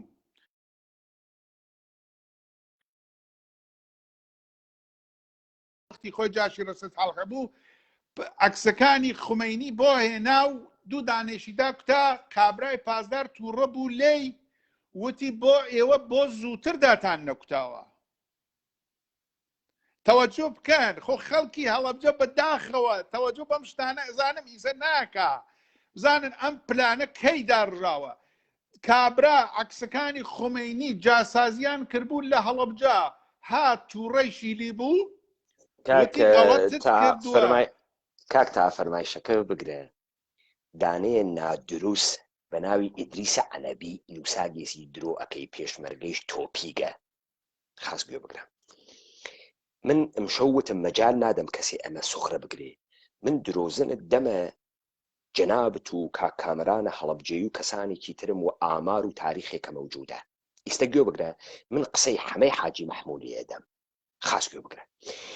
و لە دوای ئەوە قسەی دارای حاجی ئیبراهیمی چەرمەگالی ئەدەم هەردکیان نە ئەزانم دارا کێس و نە ئەزانم هەمەی حاجی مەحموود کێس من قسەم نەخس کەسە دەمیان خۆیان قسە ئەکەن تا ئەم مەرتیکەیە توولە حیزبیە بەچکە جنایەتکار و ئەمسالە ئەمانە بفەهمێت ئەوەی کە ئێمە ئێژینی لەکوێ تێتە دەرەوە خاستەوە جۆ بکە کاک تەها بێسە جەنابە مەڕۆ با من ئەمە جێبەجێکەم نانا من لە خدمەتم ناخایشەکەم فەرمایشەکانە لە دەم شەکەروێت چون ئێمە احتیاجمان هەزیستە ئەمانە دەرخەین ئەمە هەمای حاجی مەحمووە خەریکە قسەکە گشت کەسێ دەنگیان ناسێ بەرەی کوردستانی ئێران خۆی لانی عەسکەری ئێران بە هیچ هێزێک ناگۆڕە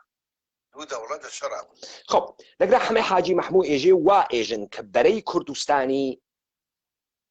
کێ هاوردگە دەوڵەتە ئێرانی هاوردگە ئەم تەلەبیر نەچێت چوون نەوشیروان مستەفا کە کاکامەران تێت کتێوەکەی ئەخوێنێتەوە ئێژێ ئێمە داوامان کرد لە دەوڵەتە ئێران جبهەیەترمان بۆ بکاتەوە ئەم تەلەبیر نەچێت لەگرا هەمەی حاجی مەحموود نەوشیروان مستەفا خاتە درۆوە ئێژێ دەوڵەتە ئێرانی خۆی پلانی دا نابوو کە ئەم حەملە بکاوە بە ئێمە نەئەگۆڕیا ئیستا دەوڵەتە ئێران ئەمان بانگەکە پارتی یەکێتی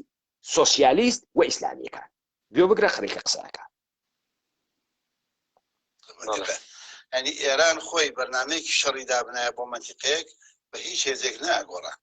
هێزەکانی تر هێزە کوردەکان پەراوێزی ئەو شەڕ شەڕەکە بوون. ینی چونکە ئێران ئیستراتیجێتی قەومی خۆی یا عسکەری خۆی ناهات بۆ ئێمەی بگۆڕێت، بەڵام ئاهات مەسەلا پێشەوەی شەڕەکە دەست پێ بکە ئێمەی کۆ کردەوە لە کرماشان، نوێنەری پارتی، نوێنەری یەکێتی، نوێنەری سۆسیالیست، نوێنەری حرەکە ئیسلامی، نوێنەری مزیسیالای ئیسلامی، وتیان ئێمە زەخمان لەسەر لە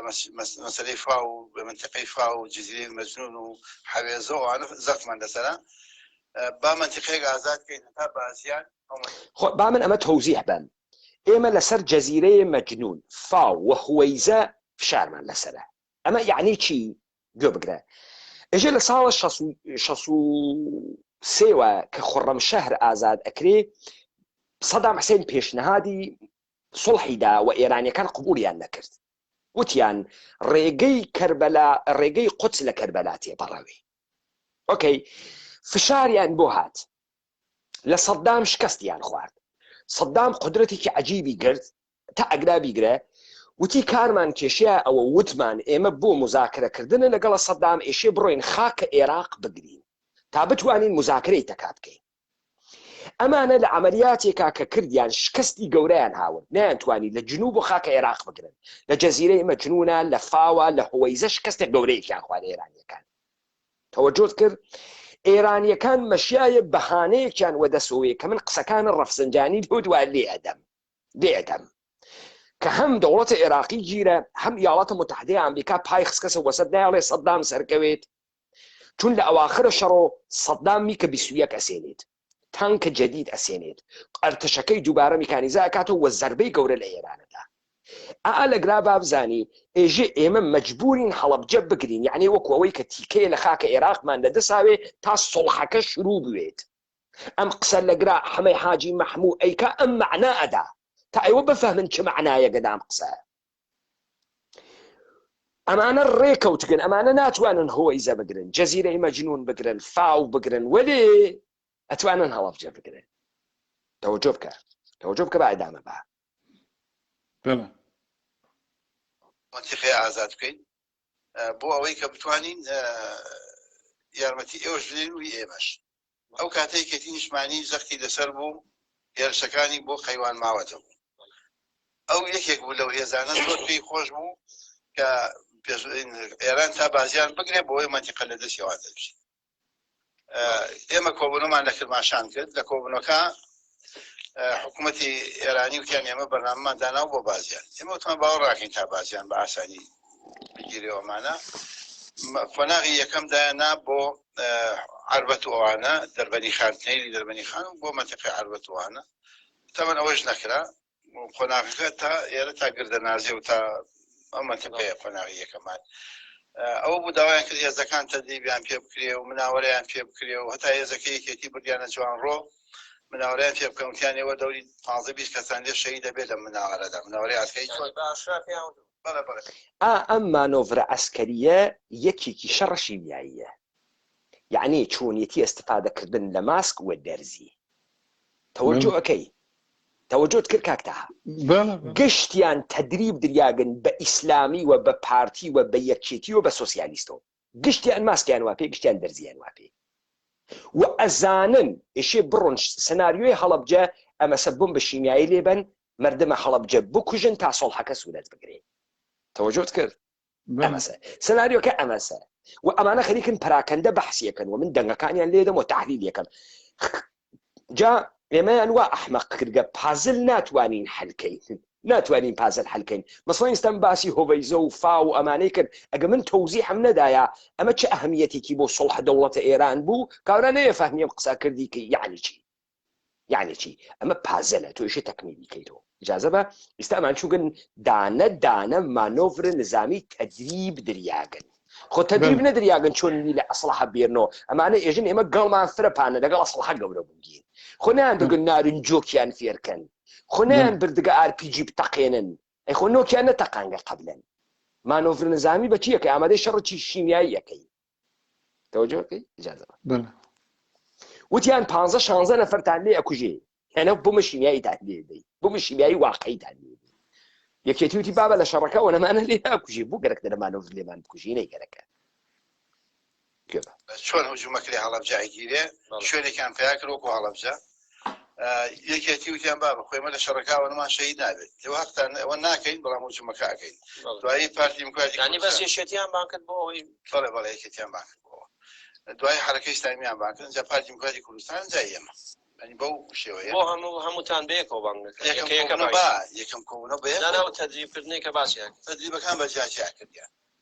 ئێمە لە دزی کردیان پارتی لە منتیقەی دزی وانە کردیان مەسەلا حرەکەی ئیسلامی لە پێمان خەڵ کاکتا ئیستا با من نکتەیەک بێژم کە ڕەبتی هەست بەم تەحلیلانە ببەخشە لەبەرەوەی داستانەکەی جناب بخونجێ کاورا بفهمێت و خەریکی باسی چیەکەی کاکتا با بزانی دەوڵەتە ئێرانی هیچ ڕێکەوتنێکی تەکی بە ئیسڵاح ئۆپۆزیسیۆنە عێراقی و بە تایبەتی کوردان نەکردگە کە ئەگەر شارێک ئەگرێ بیداتە دەسە ئەمان و ئازاد بووگە بە ناوی کوردەواری سربەخۆ کوردستانی سربەخۆ یا کوردستانی لەژێرە قیومیەتە هێزە کوردیە هیچ قەراردادێکی نییە بزانە با من مثالێک بەمە خزمەتە مجاهدینی خەلق کە هات جبهەی مقاومەتە ملی دروست کرد چەپەکانی تیا و خانبابای تهرانی تیا و بەنی سەدر ڕئیس جمهورە ئێرانی تیا و کە مەسعود ڕەجەوی کەنیشکەکەی بەنی سەدری خواست قاسملویان تێخست شۆرای ملیە مقاومەت کە مەسعود ڕەجەوی ڕئیسەکەی بوو لە پاریسا تەکە تارق عەزیزا دانیشت چۆن مجاهدینە خەلق چوو بۆ عێراق حکوومەتە بەعسە عێراقی تەکە شۆرای ملیە مقاومەتە پەیمانی سۆحی ئیمزا کرد عەقدیان هاوە دەسۆ خۆیان بە عنوانە حکوومەتە واقعیە ئێران معرفی کرد چون بەنی سەدریشیان لەگەڵا بوو ئەو وەختە لەگرا مجاهدینە خەڵق عەقدی بوو لەگەڵ حکوومەتە عێراقیە بۆیە حکوومەتە عێراقی تانکیشی پێدان هەلیکۆپتری پێدان پوڵە گەورەی پێدان هەتەوەجۆ کە ئەسە ئەرتەش بوون ئەرتەشە ئازادی بەخش ئێرانیان ناو بوو مجاهدینە خەڵق بەڵگەی هەست بۆیە خۆی بە خائین بە خاکە ئێران نازانێت ئەو چووکە سڵحی کردگە تەکە عێراقا و ڕژیمە جمهوری ئیسلامی بە قاسە بە خاکە ئێران نەزانێت تا ئەگرا بیگرە ئەم تێ هەڵدریاگانە وا خود دەوڵەتە ئێران دروستی کردن مشتی جنایەتکارن تحتەناوە کورد قسەکەن ئەوەنە لافیتیان نییە کە ئێران تەوافقێکیان کردوێت کە ئەگەر مەسەڵەن هەڵەبجە ئەگیرێت وا لە دەسە هێزە کوردیا و هەنە کووردە ئەم شتە نییە مجاهدین خەڵق هەسیها تەوەجۆ بکە جا من ئیستا بۆ خاتری ئەوەی ئەمە بسەلمێنم دارای حاجی ئیبراهیم چەرمەگات دقیقا نەم قسەکە بزانە ئەم مەردمە شاید لە منی قبوڵ نەکە بژێ بابای کوردی کۆ قینیتی لە حیز بە حیزاتنەوە قینیتی ئیستا من دەنگە دارای حاجی ئیبراهیم چەرمەگات نە ڕەفیقمە نە ئامۆزەمە نە ئاخێزیە دەنگی لێدەم لە NRTە لە بەرنامەیەکە بەشداری کردە ئەگەر ئیجازە بدەیت با من ئەم دوو فایلیشە لێ بەم کاکتا فەرموو ئەزانم پشتە دەیشێ نا ڕەحەتم بەگیانت ڕەحەتم ئەوە دوێشە شتێتر بوو بەڵێ پس تەحەمل کە کاکتا نا من ڕەحەتم خەڵ ئەگەر ئیجازە بدەیت با من بێرمی من وەختم نەکرد کە بیان وەڕم ئیشی بوێسی بگەمە سەرە دەقایقەکان خەڵ خلق بيني بوشي وين بشدار هو مناقشة من براسي او قسم بروريا يستاش ماونوش اشخاص انا ماون مثل كاكن هذا وتيامبون هذا مثل كاكن ما تديبي يزار شكدارم بو بينا كاكن نايل 3000 پایان یەکێتی 2000 پایان ئەتوانن بە شێوەیەکی مساکار بیکەن وتیان نا چۆن بە شێوەی مساکار وەڵای جا ئەو بە کەیفی خۆتان چۆنی باشزانن بەڵام نایان کرد دوای ئەوە من دەمتیان گیراوتم کاکە ئێوە بە حساب لای خۆتان ئێوە شەریکین لە شەڕ و وەنیە ئێمە و ئێوە شەریکین لە شەڕ تەوەجۆ بکە ژێ من دەمم تێگیراوتم کاکە ئێمە و ئێوە شەریکین لە شەڕ خاز گوێ بگرە سە جوا و پاسدارەکە گوێ بگرە ژنایەتی سەدام وتی نا شەریک نین ئێمە بەس دژمنمان مشتەرەک ئێمە وەرەقەیەکمان نییە ناوتی نا ئێمە بەس دژمنمان مشتەرەکە شەریک نین لە شەڕە تەوەجۆ بکە ئێستا تەوەجۆ بکە ئێژێ من پرسیارم کرد یانە ئێمە وەرەقەیەکمان نییە لەوێ من قەتم کرد بدامەوە وەکو کورد وەرەقەیەکمان نییە ئێمە لە بینی ئێمە نووسراوێ ئەگەر سلێمانیتان گردمان دەنێ وتی ناویمە وەرەقەمان نی چۆلیان پرسەزان ئێمە قەت وەرەقەمان داونەکرد یان ئیمزایەکمان لەگەڵ کردو واقعی جوا بوو ئەوەی کە شتەکان بە شەفەی و بەلا بە شەفەی و ڕەفاقەت ئەوە بووە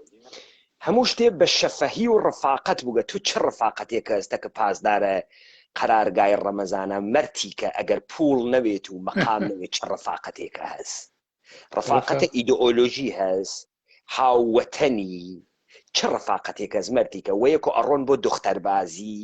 وەیەکۆ پێکە عەرەق ئەخوەن مەجلسە قورعاندا ئەنیشن هاتوچۆی یەکتری ئەکەن چه ڕەفاقەتێک کەس مەردیکە هیچ ئیستا تۆ سابت ئەوێ پێت ئەمانە مشتی جنایەتکارن دەوڵەتە ئێرانی بەکرێی گرتگن ئەها ئەو وەختە دەوڵەتە ئێراقی جەماعەتێ لەم کوردانەی ئێمەی گرتووە کرێ گوێیان ئەوڕی مردمیان ڕوتەوە کردو جنازە خەڵکیان و ئەسیری ئەگرت ئاتن شوان و گاوان و بەو بەختە منتەقەی داڵەهۆ منتەقەی جوان ڕۆیان ئەدزییان ورد ئەمانیش دقیقەن وانە گوایە ئەوان بە بەعسی ناسریان ئەمانە بە حیزب ناسریان بزانە ئەمانە نە پرنسیبیان هەست نە ئوسولیان هەست نە مبارزەیان هەست نە شۆڕشیان هەست بە ناوی مردمێک تا بەرگەیە کاغز بەدەستیانەوەی کە ئێمە تحت چیتەکە ئێوە هەوکاری ئەەکەین ئەمانە ئەسڵ مەوجودیەتیان بە دووە لە منتەقەوە بە دەوڵەتە ئێرانی گرتکە مشتی جنایەتکار بۆیە قودرەتی تەجاوزیان بە جنازەی شەڕە کوژیاگە هەڵەبجەی هەست بۆیە ئەڕۆنە ماڵی مردم تەجاوزەکەنەوە کەنیشکی مردم ئەمانە سەربازە وەتەن نیەن ئەمانە ئەخلاق بەرز ڕۆح گەورە مەیهەن پەرستی کەیلە وەتەن بوون ئەسڵحی نەداگەسە دەستیانی جنایەتکارن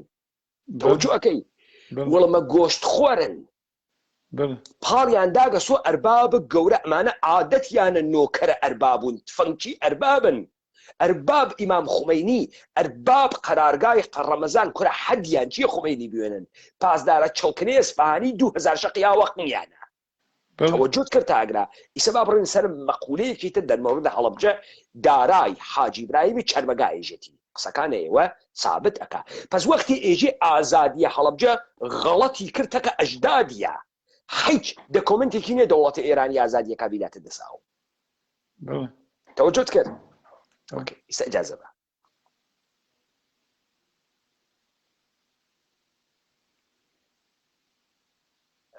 ئێمە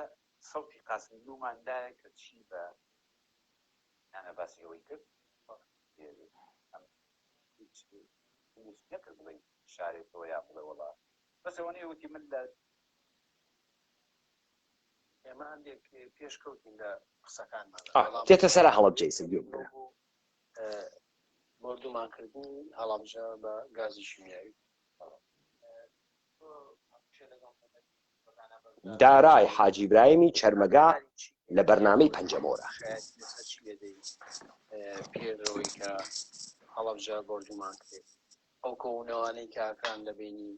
حیزبەکان و نوێنەری حیزبەکان و ئامادەکاری بۆ گرتنی هەڵەبجە و ئەو شتانە چۆن بازەکرا کاکەوە ئەوەی هەڵەبجە ئاگام لێیە بەڵام شتەکە سا بۆ دەیجێمەوە کە لە هەڵەبجەدرا بەڕاستی مە ئاساد تۆ پێشەوە ئاگادار نه ئاگادارنەوە لە ڕێگەی ڕەفیق خوشتەکانی شۆ نەدەزانی کە شتێکی وایە نەمەزانی بەڵام نەمەزانی چی ئەمزانی هجوومەکرێت بەڵام نەمەزانی هەڵەبجەیەکی یعنی نیازی گرتنی هەڵەبجە هەیە ئەمە من ئێوارەیەکیان لە ماڵەوە نە دەور و پشتی حەسر بوو ماڵتان لە شوێ کاک شەوکەتی حاجی موسیی بەڕەحمەت بێ هاتوتی دارا وەڵایی برسی بوو نازم لە چۆ هات وەخوا بەس ئەلا کولی حاوتم کاک شەوکەت ئێستا تا شت بۆ کەبابخانەیەکی تازە کراوەتەوە لە سەخت بابچین کە چوین عەسر بوو کەسی لێ نەبوو هیچ یەک دوو کەسم لەگەڵا بۆ هیچ یەکدوانیان لەگەڵا بوو ئەوان لە خوارەوە دانیشتین ئێمە چوینە سەرێ کە چوینە سەرێ نامەیەکی دەرێنە کێو نامەیە خوێنێ هیچ نامەکەم خوێنەوە تەماشاکەم وستاوە لە ڕێز جەنابی کاک شەوکەتی حاجی موشیر ئێمە و خزمان قەرارماندا کە حەوزی شارە زوو بگرین و تۆش سەرپرشتیاری ئەم ئیشاعەوی تێگەی لەژێر نووسرا بوو فواد ماسوم لە باتی مەکتەبی سیاسی کاک شەوکەتەوەی وتی کاکەمە ئیسادی حیان بۆ کردومەڵەن دەستی ژنی بڕیوەتەوە و ئاڵتوونی ژنی دەرهێناوە و شەوکەتە حاجی موشیر گوتی ئیسە دیعایان بۆ کردووم ئێژن دەسی ژنی بڕیوەتەوە ئاڵتوونی ژنی دەرهاوردووە با من ئەمە تەفسیر کەم کاکتا چون بعدەن هەنێ قسەی ترەکە بەدەمە شەوکەتە حاجی موشیرەوە ئیجازە بن تا قسەکەی تەواو کە تا من تەحلیل ئەمتانە بۆ بکەم خەڵکی وا لێ کردووە و چی تۆمەتبارە کرد بەوەی کە خەڵک یا پێشوەرگەی من واتە سەورەکەم ڕەفیقەکانی خۆی دیعایان بۆ کردیان ئەوە وتی کاکە من ئەو پارەی بانقی کە باسی ئەکەن من تەسلیمی مەکتەبی سیاسیم کردووە ینی بانقەکەی کە بڕا دەست بەسەر یاگیرا پارەکانی دەرکرا بوو وتی من بانقەکەم تەسلیمی ئەوی کە من بۆ دیژەرمە لە کاک شەوکەتم بیستووە من بانقەکەم تەسلیمی ئەوان کردو و دوای ئەو خەڵقی کە ئەڵێن تیاچوە لە هەڵەبجا من گوناحبار نیم من ئەمرم بواتۆ نێڵم خەڵق لە هەڵەبجە بێتە دەرێ ئەو خەڵکە تیا چوون لە هەڵەبجە من گوناحبار نیم من ئەمرم بۆ هاتووە نێڵم خەڵکەکە بێتە دەرێ قسەکە وازح بوو خۆ وازح گەیشت یعنی شەوکەتە حاجی موشیر نەی هێشکە خەڵکی بێتە دەرەوە لە هەڵەبجە جائزە گوێ بگرە با من نوکتەیەکە بۆ بێژم من لە کەسێکم بیست نازانم ئەمیانە نازانم من لە کەسێکم بیست وتی جەلالە تاڵەبانی بێجگە لە نەوشیروان مستەفا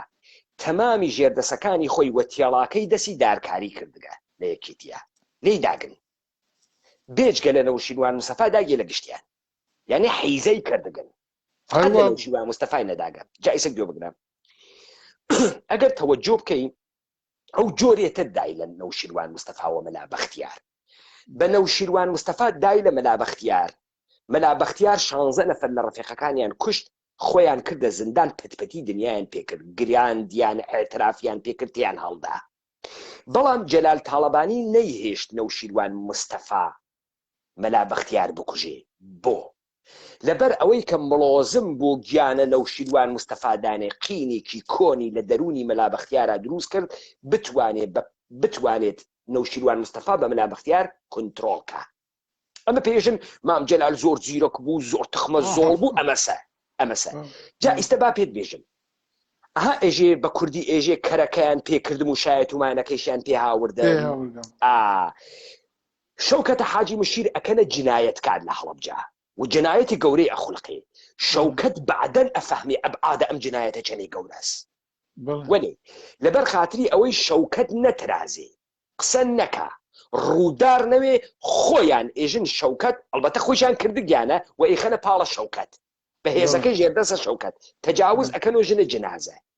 دەست ئەوەڕن قاچ ئەوەڕن تەڵا ئەدزن و ئێژن شەوکەت کردی خۆیان ئێژن کردی لێودا مامجەلا لەژێر لاوە شەوکەت گیان و تۆ نەکرد بۆ ئەم قسەکەن لەبەرەوەی شەوکەت دەم نەکاتۆ دائیمەن لەقمی خۆی بترسێ ئەمە بوو شەوکەتیان کوشت تحت ناوە شەڕە تەکەکێ تەکە ئیسلامیەکانە شەوکەتیان پاکۆ کرد و هەتایە خەفەیان کرد ئەوەڵ دەفعەت بەچی خەفەیان کرد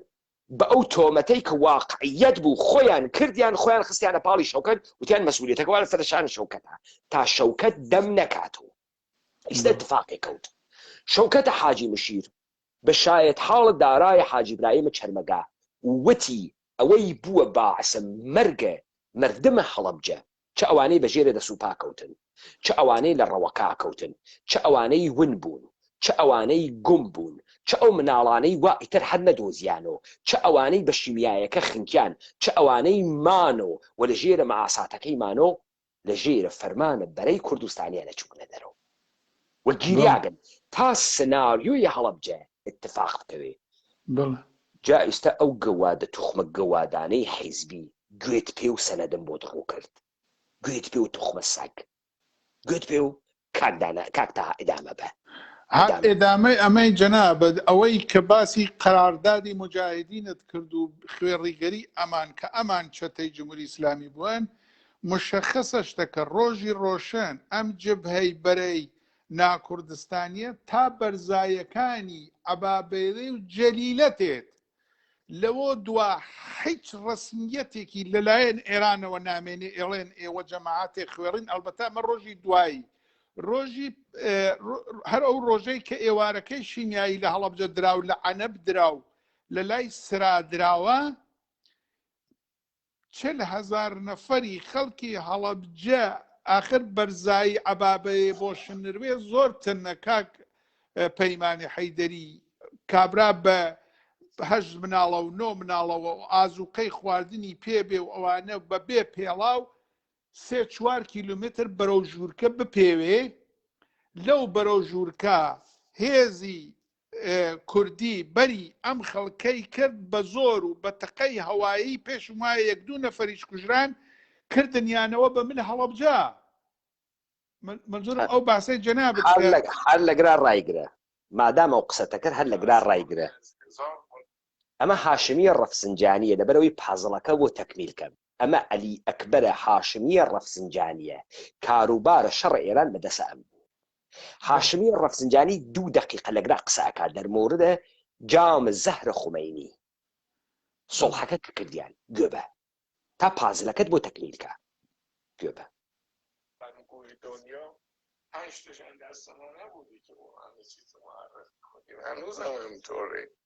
در داخل هم هنوز کسانی الان از جنگ میخوان حرف بزنن که اون حقیقت جنگ رو نمیگن یه چیزای دیگری برای خودشون میبافن و به تاریخ تحویل میدن ولی بالاخره هنوز میلیون ها شاهد مثل شما تو هست و نمیگذارن این حقیقت گم بشه اصلا نگران این چیزا خیلی نباشید البته حق دارید گله بکنید من هیچ اصلا حرفی ندارم خوب اتفاقا اون عکسی که شما میگه جام زهر و من و آقای روحانی و اون چیز که این جزء افتخارات ماست یعنی ما این کار کردیم که این جنگ تموم بشه ما این کار کردیم که این جنگ تموم بشه اجازه به استیج چی بو این کار کرد که جام زهر بخوا خمینی اما نرون قدس بگیرن گوبه بچه های ما مثل برگ خزان میریختن رو زمین این بعضی جاها چطوری دای لە سەحرای کەربەلا بەچەهای ما مثل بەرگە خەزوون میریختن وەکو گەڵای دار مناڵەکانە ئێمە ئەمردن لەم شەڕە دامادا هنر بود که قدر دیگری هم باز بچه همون رو بکشیم اونجوری بکنیم خراب اگر یکی از اون بمبایی که تو علبچه انداختن تو تبریز انداختن چه اتفاقی میافتاد اگر یکی از اون بمبایی که تو حلبچه انداختن تو تبریز میانداختن چه اتفاقی میافتاد خاص توجه کرد عراق هم مثل آب خوردن بود چون موشکاش به تهران هم میرسید برای عراق مثل آب خوردن بود چون موشکاش به تهران هم میرسید توجه اصلا جنگ به جای نرسیده بود آمریکا پاش در رکاب کرده بود اومد سکوهای نفتی ما رو زد کشتی ما رو غرق کرد هلیکوپترهای ما رو ساقط خب ایسا پازلکی تو تکمیل بود صدام حسین سؤال بۆ نەیدا لە تەبریز بۆ نەیدا لە تەبریز صدام حسین سؤال بۆ نەیدا لە ئەسفەهان بۆ دای لە سەردەشت بۆ دای لە هەڵەبجە زەردە توجه بکە جارە تۆ بێسبام بێ مەسەری ئەمە توجه بکە ئێژێ ئێمە ئەو جامە زەهرمانە بە ئەفتخارەوە هەڵکێشا تا بەرە شەڕ بگرین ئەگەر ئەو بومبەدریا لە هەڵەبجە بیدایە لە ئێوە چیتان نەکرد خودیتان دای لە خەڵکە خۆی و خەڵکە خۆی کوشت و وەکو ئاوی خواردن ئێوەشیە کوشت بە قەوڵ فارسی با مادەران زنا کنی با دەگەران چه کار کنی تۆ لەگەڵ دایکەکانە زنا بکەی بە خەڵکی چیەکەی. ئەمە بۆ کێس بۆ خۆراکە داخلیە پازدارەکانە خۆیانە وا ئەیان و ڕێگەی قوچ لە کەربەلاوە ئەچێت وا هەزاران هەزار خەڵکیان داوە کوشت لەژێرە ئەم شعارە ئینقلابیە مەشیایە بەهانەیان و دەسوایە بیگرتەیە. سەدام حسێنیش قادسی ئەکرد ئەمریکا فشاری بۆ هاوروتی سڵحەکە. ئەمریکا ئامدانە فشاری بۆ سەدام حسێن هاورد سڵحەکە لەم وەسەتە ئەمریکا ئێران عێراق و ئەم چڵکا و خۆرە جنایەتکارانە بەناوە کورد هەماهەنگ بوون لەسەر ئیجرای سناریۆی هەڵەبجە. حەڵقەکە تەکمیل بوو. ئیستا تۆ بە عنوانە شاهدە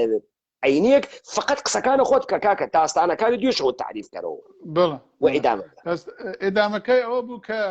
بەرحاڵ ئەوان بەری خەڵکەکەیان کرد و کردنیانەوە بۆ من هەڵەبجا و ئەوە کاکە شەوکەتی حاجی مشی ئەبێ بە قایم قامی هەڵەبجە و تەواو و هیچ نەماوە بۆ خۆتان دانیشن و ئەمانە ئەوە بوو کە واقع شتەکە کە ڕوویدا ئێوارەکەی مردمەکە زۆر ماندوو بوون و بەرەو ئەنەبی کۆنڕاکشان جادەکە ئیتر بەرەو ژوورکە نەیان توانی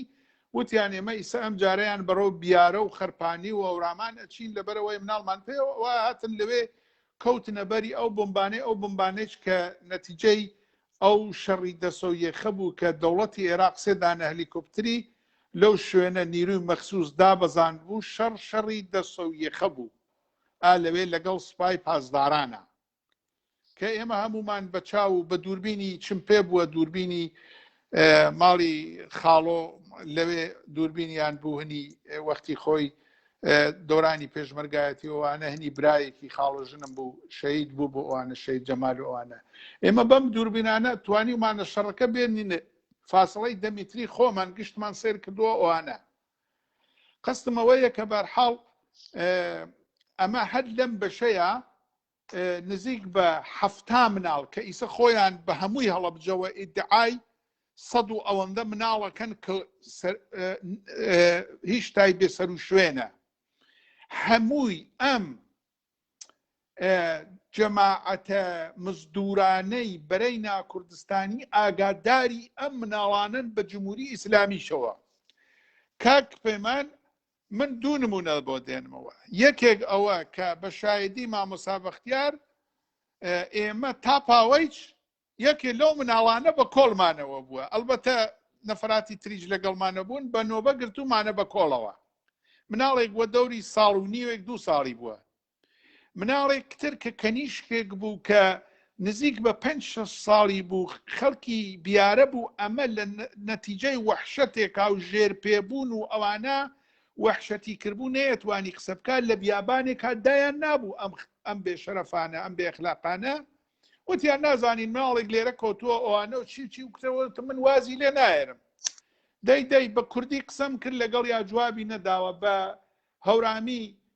قسەم کرد لەگەڵ یا چی ئەبینم چاوی قوتۆ بووە و سێریکی کردم وتم هەورامیە نی ماچە وتی فەرێکی تەکان وتم من واز لە من نایێنم بەرحاڵ ئێمە لای خۆمانە دەوری 1 سعاتێ 2 سعاتێک لەوێ سەرگەرمان کرد تا دەی کەسێک بە ناوی ئیستا ماوەوا لە هەڵەبجە و حتممە دەنگیشم دوا ڕۆژ ئەبیسێ گەرم شەونیە لێرە بە ناوی جەلالی حەمەوەیس هەر پێم وایە یا برایەتی یا ئامۆزای ئەم شاو ئەمینەیە کە ئیسە ئەخباری کورد سادەداوانە هاتن کچی ئەوان بوو نازانم هەنی برای بوو ئەوانە بەرحاڵ ماڵاوایی کرد و بردیانەوە ئێمە لەوێ ئەوەیشمان دۆزیەوە منزورم چییە 120 یا 130 مناڵ ئیسە خۆیان لە هەڵەبجە ئەڵێن بێ سەر و شوێنن هەمووی ئەم مناڵانە ئەم جەنایەتکارانەی کورد ئەزانن کە جمهوری ئیسلامی بردوویەتی بەڵام ناوێرن فزەیچ بکەن کە ئەوە خۆت ئەبینی 33 ساڵە ئەی خونجێنن هیچ ئەسەن حسابێک بۆ ئەمە ناکەن کە شتێکی وا حەل لە هەڵەبجە ڕووی داوە خەڵکی هەڵەبجە کێیە و مرۆڤایەتی چییە و ئینسان چییە و شەهیدی چی و شتی چی و ئێمە دەسەڵاتین و ئێمە ئیستا بەرحاڵ چەکمان وا بەدەسەوە هەموو ساڵێک فۆرماڵیتەیەک دروستەکەن و کۆ بنەوانە 120 مناڵ کاک پەیمانی حەیدەری فەقەت ئەمە بێننە بەرچاومان هەمووی خەڵکی هەڵەبجە شایەدە 3 ڕۆژ پێش بمبارانی شیمیایی 4 ڕۆژ پێش بمبارانی شیمیایی نزیک بە 350 تا 400 تۆپی دووربورد لە سوورێنەوە دراوەتە ناوڕاستی هەڵەبجە 110 نەفەر لەمانەی کە ئیسا شەهیدی شیمیایین شەهیدی تۆپی جمهوری ئیسلامین بە شایدی خەڵکی هەمووی هەڵەبجە. کاک تاهایە هەورامی با من نوکتەیەکی تر وەکو تەحلیلە سیاسی بخەمە ناوە پازڵەکە تەکمیل بوێ. ئەو خەلەبانەی کە ئێژن بووم بە شیمیایەکەی داگرت ئەگەر ئشتبانەکەم تارق ڕەمەزانی ناوە دروستە یەکێکیان بەڵێ و ئێژن ئەو خەلەبانە مامجەلال دەری کرد وا لە بریتانیا دروستە بەڵێ ئێژن وەزیرە ئستخباراتە عێراقی مامجەلال دەری کرد وا لە بریتانیا دروستە یا وا لە وڵاتێکی خارجیان بڵێ زۆریان دەرکردن زۆری جیسە میوانیانن لە هەولێر نا ئەجازە فەرموو تا من نوکتەی عەرزکەمە خدمەتت وەکو تەکنیکە سیاسی بزانیت هەروە کە لە ئافریقای جنوبیە وتیان بە بەهانەی ئەوەی کە ڕژیمە ئاپارتاید نەمێنێ ئێوە هیچ کەسی سزا مەدەن و هیچ جنایەتکارێ مەکوژن با جنایەتکارەکان بێن قسە بکەن هەروە گوێ بگرە هەروە ئەمانە ئەتوانن بێژن ئێمە گەرەکمان و سەدام حوسێن لەناو بووین بۆیە پێویست بوو مەسەڵەن خەلەبانێکی وەکو تاریق ڕەمەزان بێت بە ئێمە بێژێت تەوانە نیرویە نظامی عێراق چەندێکە و ئێمە ئەفواتمان پێدا و پێیانمان وت ئێمە پەناهەندگیت پێدەین لە بریتانیا وەری هاوکاریمان تەکات بکە تەوەجۆکەی پس دەوڵەتە بریتانیا و ئیاڵەتە متحدەی ئەمریکا لە جنایەتکارە جەنگی ئەگوزەرێت جا ئێستا ئەمە زانی کامە سناریۆت بۆ تەکنیلەکە سوال ئەگەر ئەمریکا فەرمانی نەدابوو و بە هاوکاریە ئەمریکا و بەرنامەی ئەمریکا بۆ سوڵحە ئێران چون ئێران خەریک و بەدەستە عێراق ئەخوریە ئەم سوڵحە ئیمکان پەزیر بوێت تۆ لە کامە مەجموعە جەهانیە دیت ئەمریکا سەدام حوسێنی محکوم کرد بە ئیستفادەکردن لە سلاحە کوشتارە جەمعی لە حەڵەبجە و بەهانەی حەڵەبجە حەملەی پێ بکە بە بەهانەی تەرۆریزم حەملەی پێکرد ئەمە یەک لە هیچ کوێ بەحسە کەیسە هەڵەبجە بە قانونی نەکریا حتا دادگاه سەدام حوسێن لەسەر ئیستفادەکردن لە ئەسلحەی شیمیایی نەکریا کە لە ئەولەویەت بوو ئەسڵەن یەکێک لە بەهانەهایە کە حملەیان کردوتیان سەدام حوسێن سەلاحە کوشتارە جەمی هەست درستە ئەمە چۆن نابێتەوە سوال کە سەدام حوسێن بۆ لەسەر ئیستفادەکردن لە چەکە شیمیایی محاکمە نەکریا دلیلی ئەوەوە هەرچی سەدام حوسێن چەکە شیمیایی بەکاربرد ئەمریکا وتی بەکاری بێنە تا ئێرانێک کە زەبوون بوو بەدەستە سەدام حوسێن بیانوو بوێت کە سوڵحەکە دروستکەن هەروە کە تارق ڕەمەزان ئمڕۆ لە بریتانیا پاڵی داگەسە و بریتانیا ئێژێت کەسێ تێ داوای پەنابەریەکە لەگرا ئێژێت تۆ جزء هیچ دەستەیەکی تەرۆریستی یا تحتە تعقیب بۆ جنایەتە جەنگی نییە سوالێکە سوالە مەسەر دەوڵەتە بریتانیایە فەخیمان تارق ڕەمەزانە بۆ داڵدەداگە بە ئاشکارای عالەم ئەزانی دەسی لە جنایەت بەرادەی بەشەریەتا بووگە ئەمە لەگرا بۆ تۆ حەڵەبجە دروست ئەکا کە حەڵەبجە سناریۆس ئیشێ ئەو مەردەمە بکوژن دەریچ ئەشن ئیشێ بێریتیانەوە تا بمرن ئەتەوەجۆ بکەین و ئەمە ئەربابە ئەمریکایی وا لە پشتیا و ئەمە ئێران ئەزانێت یەکێتی و پارتی و بەرەی کوردستانی ئەزانن ڕژیمە عێراق ئەزانێ و ئەم ئتفاقە ئەکەوێت متقاعبە ئەمە اتفاقاتە بعدین کە اتفاق ئەکەوێ و جنابە گزارشەکە تەواوکە با من کامرانیش بێنم فەرمون من هەڵقەی پازل بوو تەکمیلم کرد بۆت بەڵە لە ئیدامەی ئەوە کە من دیارە زۆر سەحنەی جۆر بە جۆر هەن کە من ناکرێ ئیسە ممکنە کاتی زۆر بگرێ ئەوانە ئشارەت زۆر لازمە بە شتێک تر بکەین لە جەرەیانی هەڵەبجەدا 300-400 نەفەر لە کوردی بەشی داگیرکراوی ئێراندا چ لە کۆمەڵە و دموکرات چ لە کەسانێکا کە خزم و کەس و کاریان بۆ یاساکنی هەڵەبجە بوون دانیشتوو بوون قاچاق بوون لە جمهوری ئیسلامی بە وەسیلەی ئەمانە بەشێکی هەرە زۆریان ممکنە تاکوتراکیش بوو بن خۆیان ئەمە بۆ تاریخ ئەڵێم خۆیان تەسلیم بوونە بەڵام بەشێکی هەرە زۆری ئەمانە نەک تەسلیم بوونەوە بەڵکێ مەعامڵەیان پێکردن و فرۆشراون فرۆشراون بە وەسیلەی ئەمانەوە بەشێکی زۆریان ئێعدام کراون بەشێکیان 15 ساڵ زیندانیان کێشاوە ئەمیش دیسان تاریخێکە ئەبێ لەبەر چاو بێ زیندوو بمێنێتەوە کە هەروە بەرحاڵ بەشەری عاقڵ بەسەریا تێ نەپەڕێت ئەمە بەشێک لەو زیندانیانە لە زیندانە پاوا بە بمباران مردن بەشێکیان لە دیزەڵابات دریان لە سێدارە لە پاوا هەڵکێشیان کاملە دروستە زیاتر لە 300-400 نەفەر لە ئیمامی باینگانی تاوگۆزی جوانڕۆیی زەردووی ئێناخی گشتیان بە تایبەتی کەسێ بە ناوی یارەحمەد مامی یارە لە میدانە پاوا بابە خاسی چووە پشتە جنازەکەی جەر و سەقینەکەی وەهەڵی کێشا بەڵەوا بوو ئەوە هەر لە چەمی هەوارەکۆ نبوو ئەو پیاوە لە لایەن بوو لە لای جەلالیەکان بوو دوایەوە ڕەوابەتی چیان بوو لەوە و پێش خزم و کەس و کارێکی لێ ڕسمن بردیان تەحویلیاندا من بۆ خۆم ئەوە مامۆستا بەختیاری شایدە مەسئولی گەورەی یەکێتی هات کە ساڵهای ساڵ لە ماڵی خۆمان ماڵی تایبەتی بووە ئەم نامەردە بێشەرەفە وتی وەرن لەگەڵ خۆمان من ئێتڵاعاتی باشتر ڕەفیقی چەندی ساڵەی خۆم هەیە با تەحویلی ئەوتان بەم نایەڵم شکنجەتان بکە یعنی ئەمانە هاتبوون بە کونا و کون لەو دۆڵی هەوارەکۆن و هەوارە تازە و گریانە ئەگەڕان بە شوێنی کوردەکانی بەشی داگیرکراوی ئێراندا ئەو دیوە کە بیان دۆزنەوە هەر وەکو گوێچکە بڕەکان جەنابەت ئیشارەت پێکرد بمان فرۆشن بیان فرۆشن ئاینی شت دوای هەوارە تازە ئێمە کەسێک کە ناسراوی خزمەکانی خۆشمان بوو لە گریانە کە منی بینیەوە وتی کوڕێکی بوو ئێتڵاعاتی بوو سەر بە ئێتڵاعات بوو وتی ئاها یاروهات ئینجا ئەمە ڕۆژەکەیە و بەرحاڵ منی دانا بە شتێکی گران قەیمەت و باش و ئەوانە پارەیەکی باشکەم بەرحاڵ لەوێ خۆم و بڕێ لە خزم و کەس و کارەکەم پێچایانەوە تەڵان بە تەڵان دایان خستە خوار و تادیدی مەرگیان کرد و ئەوانە تا من ڕەتبووم چوو بووم بۆ فەقەت لەحزەیەک کە چاوم بکەوێ بە ئەو کچەکەم و خانمەکەم کە لای ماڵی ئەو پورە مابوون لە چەمی گریانە ئەم کابرا منی وەکو با بڵێن دەستکەوتێکی گەورە بینی کە من قیمەتێکی باش ئەەکەم زۆر خوشحاڵ بوو خۆ بێشەرەفی و بێ ئەخلاقی و بێ تەربیەتی ئەمانە پێمان کاک تا ئەمانەی کە تۆ ئێژیتی تەوەجۆ بکە ئەمانەی کە جەنابە ئێژیتی بەحس لەوە ئەکات کە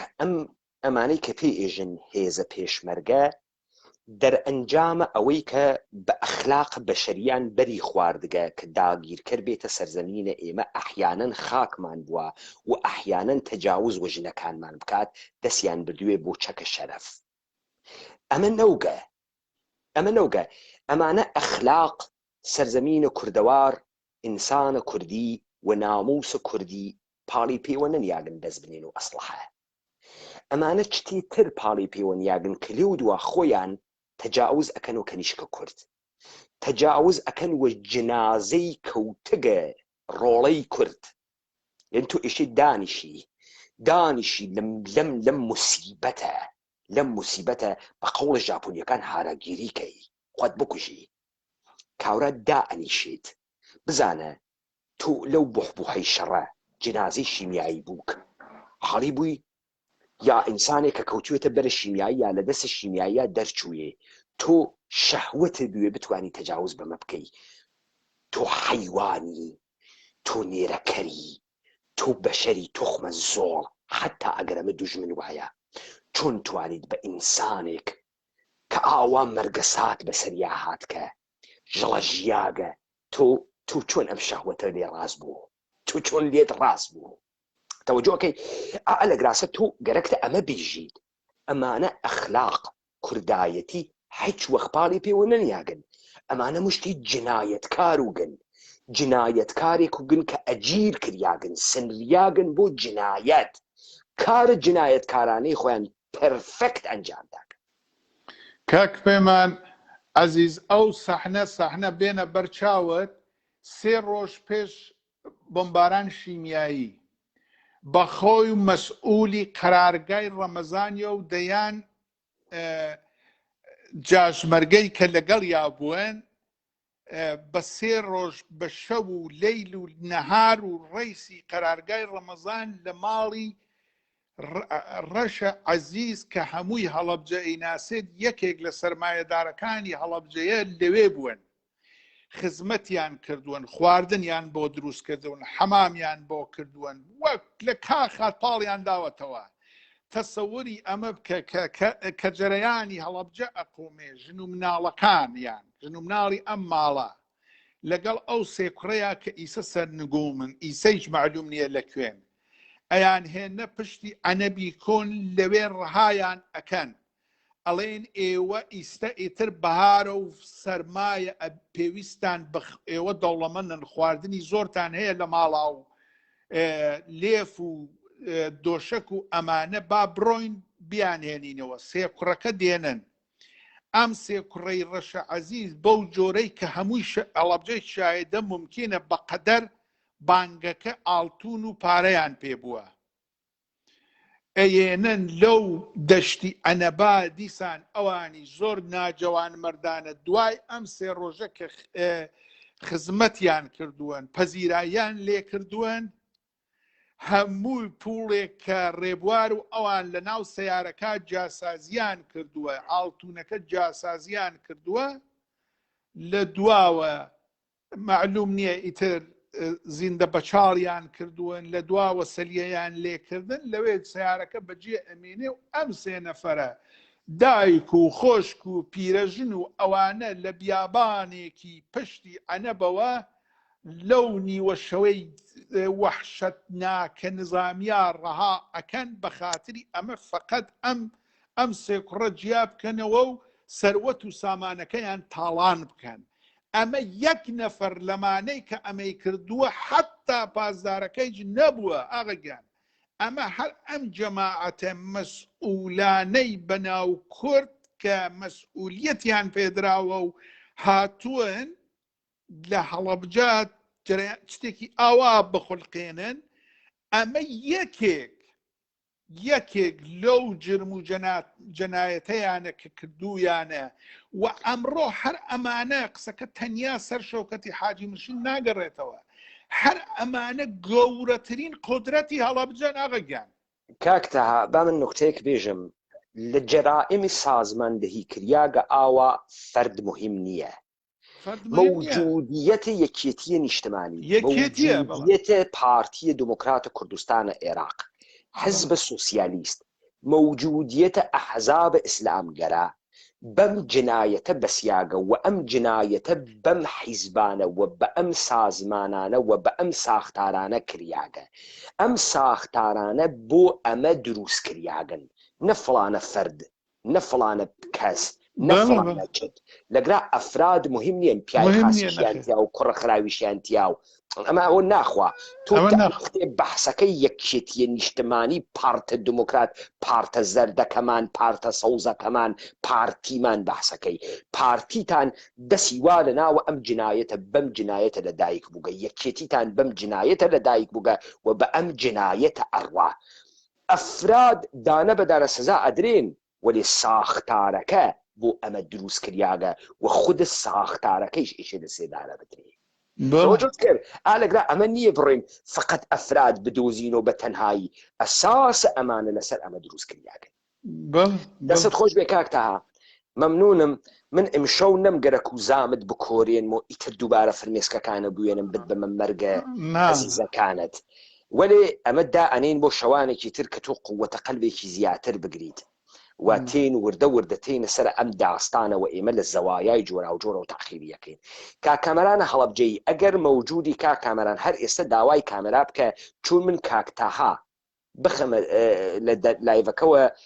دلیتی بکەم ئەو جار دەنگم کەس ئەوێت نایە قەتی ناکەم تا کامەران بێت. کاکامەرانە حەمەنووری ئەگەر مەوجودی کاکامەرانە هەڵەبجەی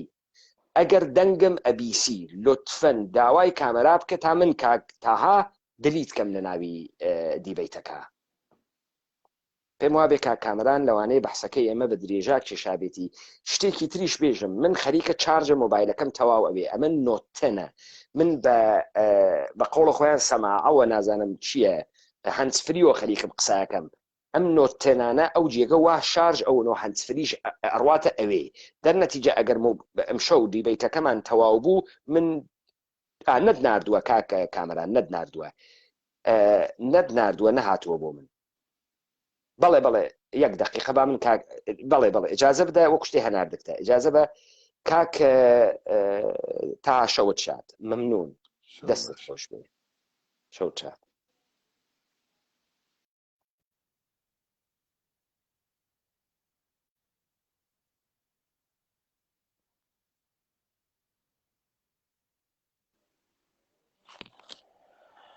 کامەران وەختت بەخێر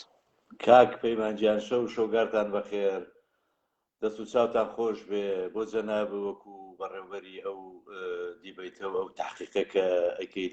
لەگەڵ ئێمە لەسەر بابەتەکانمان زۆر سپاس بۆ کاک تاها چاوی ماچەکەم کاک دانا کاک ڕێبوار لێرە سەری ڕێز و نەوازشیش دانوێنم بۆ شەهیدانی چیمیابارانی هەڵەبجە و ئەنفال و ناوچەی بارزان شەهیدانی مردوو و زیندوو ئومەتی خەسیاگە کوردی بەڵێ هەمومان بەڵێ دەنگم باشە کاک پەیمان دەنگت باشە کاکە کامەران جەنابەت بڕێک لە خاترات خۆت بگەڕێنەوە هەروانی کە دوێ شەوتت من ئەمشەو بڕێت تەحلیلیشم کرد سەوارە بەردەنگە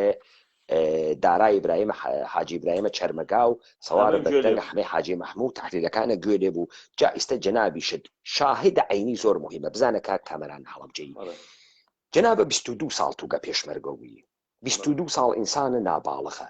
مناڵە فرێک لە ئێمەمانان ئمڕۆ بە من سابت بووگە کاورە 56 ساڵێسی و هەنووز گەورە نەوگە هەنووز گەورە نەوگە بزانە ڕاستە فەرمووی ئجازە فەرموو تا من ئەمە کۆکەمەوە تەماشاکە کاک کامەران تۆ ئیستە بە زاناییە کە ئیستە هەتت ئەگەڕێیتەوە دواوە عین اتفاقەکان بێژە شاهدە عینی بسیار مهمە ئێوە تاریخی نەقلەکەن کە هیچ کەس بەحسی نەکردە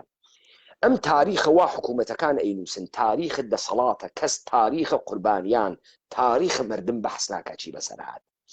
تۆ لەگرا خەریکی ئەو تاریخە بە عنوانە شاهیدێکی عینی باسەکەی حکوومەتە هەرێم بە دەوڵەتە ئێرانی وە بە دەستگاهە ئەمریکایی وە خەریکە 33 ساڵە ژەهر ئەداتە دەرخواردە مردم بە سپای پاسداران و بە دەمە قۆپانلەکەی کورد و لە هادیە زیائەدینی وە تا تێهەڵدریاگێکی وەکو مەمکۆڵانە بە پەنجەی ناسرە ڕەزازی و کاورای سێگرەی تێهەڵدریاگە نەجمەدینە غوڵامی و تەمامە ئەم کاولە جنایەتکارانە کە دەستیان لەم جنایەتە سیستەماتیکە هەست خەریکن تۆمارە مێژوویەکەکەن مشتێ تەختەقمپانە گەڵدەڵپن تەحتە ناوە پێشمەرگەیە دێرین لە شاشەی ئەم تەلەڤیزیۆنانە بە ئەندازەی کافی دەرکەوتگن حیزیەتیە خۆیان بە قارەمانەتی فرۆشکەسەوە جنایەت و تەجاوزە خۆیان بە کوردایەتی فرۆشتگەسەوە و ئیستە نۆگەی ئێوەمانانێکە کە وجدانەکەتان هەڵسیا ئێوەمانانێکە کە ساڵهای ساڵە تاسیاگن و بە شوێنە ئەم سوعڵا لە ئەگەڕێن وا کوڕە ئینگلیسیەکە وتی tell me why پێم بێژە بۆ و تۆ خۆت هێشتا خەریکی تەعقیبە ئەم بۆ ئەەکەی و ئیجازە بدە زوانت بکرێتەوە من ئەگەر دیبەیتەکەمان لە هەرکوێکات دەرئەسەر شارژە مۆبایلەکەم قەت بوو مژدە ئەدەم بەو یارانە ئەمشەو نابێ بخەفن چون من تێم ئەم بەحسە لەگەڵ جەنابەت ئەمشەو تەکمیلەکەمەوە ئێشێ مەجالە نیم ساعت بە من بن یا چارجی کەمەوە یا بە مۆبایلەکەی ترم یەکسەر بێمەوە ئەگەر ئەو چارجی بوێت تەوەجۆکەن پس ئیدامە بدە کاک کامەران من لە هەرکوێکە کە بۆ خاتری ئەوەی کە ئێوە کە قسە ئەەکەن وەسە پازل ئەم پازلە ئێشێ بلکێنی تۆ لای یەک و تا خەڵکی کە ئەبیسێ بفەهمێ داستانەکە چ بوو تا بتوانێت کۆیان کاتۆ لە یەکتریان بدات پس ئەوانەی کە ئێوە ئەفەرمونون من کۆیان ئەەکەمەوە ئەیان دەم لە یەکتری فەرمونون سادقانە لە دادگای ئومەتی کوردیا لە بەردەمی براو باوکەکان تاوا شەهید بووگن سادقانە گزارشە سادقانە بدە چون بۆ تاریخ ئەمێنێت و ئاشی بکرێت زۆر سپاس کاک پەیمانجان ئێمە دوێنێ شەو بەداخەوە کە تووشێ و کێشەیە بووین ماوەی 5 ساعت ئێمە دیبەیتەکانمان کرد بەڵام پسر بوو دیپۆرتمان لەسەر بوو دوایش 3 بەشیان سڕایەوە 2 بەشەکەی تریشان کەمایەوە خۆمان لامان برد. دوێنێ شۆ باسمان کرد ئێمە من باسی کاتی پێش ئەوەی کە هێرشەکە دەست پێ بکە کە چۆن کە من خۆم لە ڕێخستنەکانی کۆمەڵی ڕێزدەرانی کوردستانە بوو ئەندام بووم تایە. 3 نکتە مهمە کە ئێشێت بەحسی کەی لەم قسانتە. نکتەی ئەوەڵ ئایا پێشمەرگەی یەکێتی نیشتمانی بەرەی کوردستانی تەمامی ئەحزاب ئەیانزانی کە حملەی شیمیایی یەکرێ بە هەڵەبجە؟ ئەمانە تو ئێشێ بەم شتانە بەحسیکەی دەرزیتان پێ بوو، ماسکتان پێ بوو. 2 ئایا بەر بەم خەڵکە ئەگیریا کە بڕواتە دەرەوە دەرچێت شار چۆڵکات بەری پێ ئەگیریا و ئەمانە بەحسکە چون ئەمانە سناریۆکە کە قەرارە هەڵەبجە اتفاق بکەوێ ئەسەلمێنێت. ئەمانە بەحسکە قەشەنگ و سادقانە بێرە سەری بڕۆ سەری ئێدامە بدە. بەڵێ کاک پەیمانجان هەموو ئەوانەی کە لە هەڵەبجەن هەموو ئەوانەی کە لە ڕێخستنەکانی هەڵەبجە ئیشیان کردووە هەمویان لە ژیان ناماون بەغێر ئەز وەکو دوێنێ شۆ باسم کرد شێجلال عەزەبانی شاعیر کە هاوڕێیەکی ڕۆحیم بوو کە هاوڕێکی ڕۆحیم بوو پێکەوە کارمانە کرد ئێمە لەگەڵ ئەو برادەرانی کە ئیسا جوان لە منام شەو دوێنێ شەویش جوان لێ بوو کە ئێمە ئەو بەیاننامەیەمان بۆ هات کە هێرشەکرێ بۆ هەڵەبجە گیرێ یعنی مطمئین بوون لەوەی کە هەڵەبجە گیرێ هێرشەکەی کە بۆ کرا هەڵەبجە شیمیاییشی پیاکرێ بەسێکی شیمیایی پەلاماری ئەدرێ خەڵک کەمامەی خەڵوز بۆ خۆی چۆن ئەمانە بە داستانەکە بێژە بە داستانەکە بێژە کە تۆ تیا بووی ئەمە قسانێ بوو کە ئێمە لە نەتیجەی بەحسەکانە ئێوە ئەیگرین داستانەکە بێژە. بەڵێ لە کاتێکا کە هێرشەکە کرا کە هێرشەکە دەستی پێکرد شەو دەستی پێکرد تا بەیانی ڕۆژی سیانزەی مانگ پێشبەرگە نەهاتبووێ ناو هەڵەبجە هێشتا ڕۆژی چواردەی مانگیش پێشبەرگە نەهات بوو چواردەی مانگ پێشبەرگە بەڕێوە بوون چواردەی مانگ عێراق جێشی عێراقی هەمووی من 1 دقیقە توانم 1 سوال کەم کاکە کامەران بەڵێ فارس ئێژێت دروستە نەخۆردی من و نەگەاندۆم ئەمە دیدیم دەستەماردۆم دروستە نانە گەنممان نەخوارگە ئەمە لە دەستە خەڵکیا دیگمانە ئێمە بە ئەندازەی کافی کتێومان خوێنگەس و فیلمان دیگە کە شەڕۆنە بزانە تۆ گەرەکتە مەسەڵەن مثالێکی داعشە بۆ لێبم داعش تەکنیکە شەڕی ئەمە بوو خەتە ئەوەڵ سەنگەرە ئەوەڵی بە ئینتحاری ئەشکاند یعنی سەنگەری ئەوەڵ کە بتەوە ئینتحاریەکی بۆ ئەهنارد ئەی ژەڵەژان سەنگەرە ئەوەلی ئەژڵەژان ئەی تەقاندۆ لێو دووە بە دۆشکا لێی ئەدا یعنی 10-12 دانە دۆشکای بۆ هەنار تا سەنگەرە 2-3 بشکێنێت ئەمە شەڕە داعش بوو. ئۆستا جمهوریە ئیسلامی کە گەرەکی هەڵەبجە بگرێت تەبیعەتەن هەڵەبجە مێهوەرە دفاعی هەست لە مەرزۆ یعنی لە تەوێڵەوە لە شۆشمێوە ئۆکەی دەوڵەتە ئێرانی ئێشی خوتوتە سەنگەرەکانی بشکێنێ بەچی بە چەکە قرس بە تۆپخانە بە موشک بە ڕاجیمە و بە هەواپەیما و بە هەلیکۆپتەر. ئایا دەوڵەتە ئێرانی 1 هەفتە بە خەستی قەسفی کرد تا هێزە عێراقی بشکێت یعنی سەنگەری 1 و 2 بشکێت تا بتوانێ هێزی زەمینی بێتە ژوورۆ وابوو واقعا وایە یعنی کەواتە دەوڵەتە ئێرانی بە تۆپ کوتایی بە تۆپ و بە سارۆخ کوتایی بە هەواپەیمایش کوتایی نەخێر هەواپەیمان هەر بە تۆپ کوتایی تا چی تا بتوانێت خەتەکە بشکێنێت. بەڵێ شکانی زۆر بە ئاسانی شکانی کاک پەیمان خەتەکەی شکان خەتەکەیان شکان بەڵێ کە هێرشەکە دەستی پێکرد یەکەم جار لە عەبابەیلێ و لە کەتیبەی مەدفەعی دەڵەمەڕیانە ئەوەی معسکەرەکەی هەڵەبجەی لێ بوو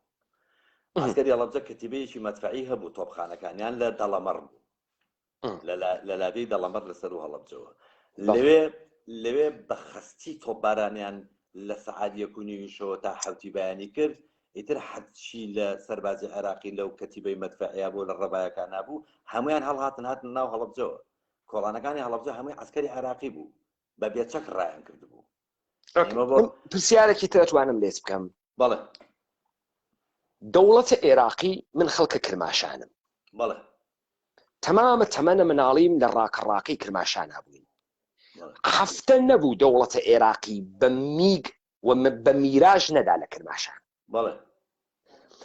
بە بۆمبە خوشەیی نەدا لە کرماشان وەختێک دەوڵەتە ئێرانی تۆپەکانی خۆ لە کرماشان نەتەقاندە ئێشێ لە جوانڕۆ تەقاندوێتی خۆ ئێشێ لە پاوە تەقاندوێتی دەوڵەتە عێراقی بۆ نەهات جوابە ئەم تۆپخانەی دەوڵەتە ئێرانیە و هەواپەیما بداتەوە یعنی عێراق تەسەلوتە کاملی بەر ئاسمانگە ئێران بوو، تەسەلوتە کاملی بوو، میراژە فەڕەنسەی بوو، میگە 21 ڕووسی بوو مافۆق سەوت کە هەواپەیمای ئەمریکایی چاری نەکرد لەو سەردەمە و دەوڵەتە عێراقی میکە 21 بوو. دەوڵەتە عێراقی بۆ تەجهیزات و قرس ئێرانی نەدا بەرە هێرش. پرسیارێکی زۆر جوانە کاک پەیمانجان، پرسیارێکی زۆر معقول و منطقە. ئێمە ئەو کاتە کە نەمانەزانی ئیستا لە دوای 33 ساڵ بیرمان لێ کردووەتەوە. ئەزانێ من بۆ ئەم سوالم کرد بزانە تێگەم لێ من شاید قبول کەم بێژم قواتی ئەرتەشە عێراق ئەوە نە قواتی نەوگەک لە کوردستانە متەمەرکزی کە ئاوا کە لە جنوب بووگێسی ئەتوانم بێژم لەگرا زعفە قواتی هەست، بەڵام زعفە قوەی هەوایی نییە خۆ تو بەر ئەساسە ئەولەویەت شەڕەکەی پرایۆریتی. ئیستا خاکە عێراق قرارە ئشغاڵ بێتەوە سوتە ئێران و ئێران بە خەسی خەریکە بە تۆپ ئەیکوتێت. یەکێک لە ڕێگەهایەک تۆ ئەگەر ژنراڵە شەڕ بوویت هەڵ ئەسید ئێژی من 400 دانە هەواپەیمای میراژم هەست، 20یان ئەەکەمەوە قوروانی یەک بست لە خاکە عێراقە حەبیبم نەڕوە. ئەی هەنێری بەسەر پاوە تەواوە ئەو محوەرەی کە نیروی نظامی ئێرانی واتیا بە بۆم تەختیکە. چۆن ئەیتوانی کرماشان بۆ بارانکە پاوەی پێ بمباران نەکریا، جوانڕۆی پێ بمباران نەکرێ؟ ئەمە سوالێکی گەورەسا. بۆ پێش جوابی بۆ ئەزانی گەرەکمە بۆ کوێ بگەم بۆ ئەوەی کە دەوڵەتە عێراقیش لە معاملە هەست قەرارە هەڵەبجە بدرێتە دەسەوە و ئەمە نەمایشە شەڕە. تۆیژی بە ئاسانی شکیان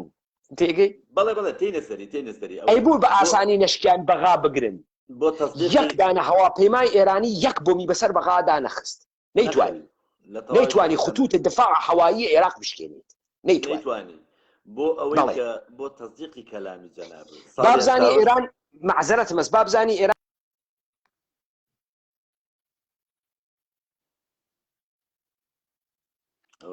ئەوە خەریکە پەیمان دەنگە قەت بوو.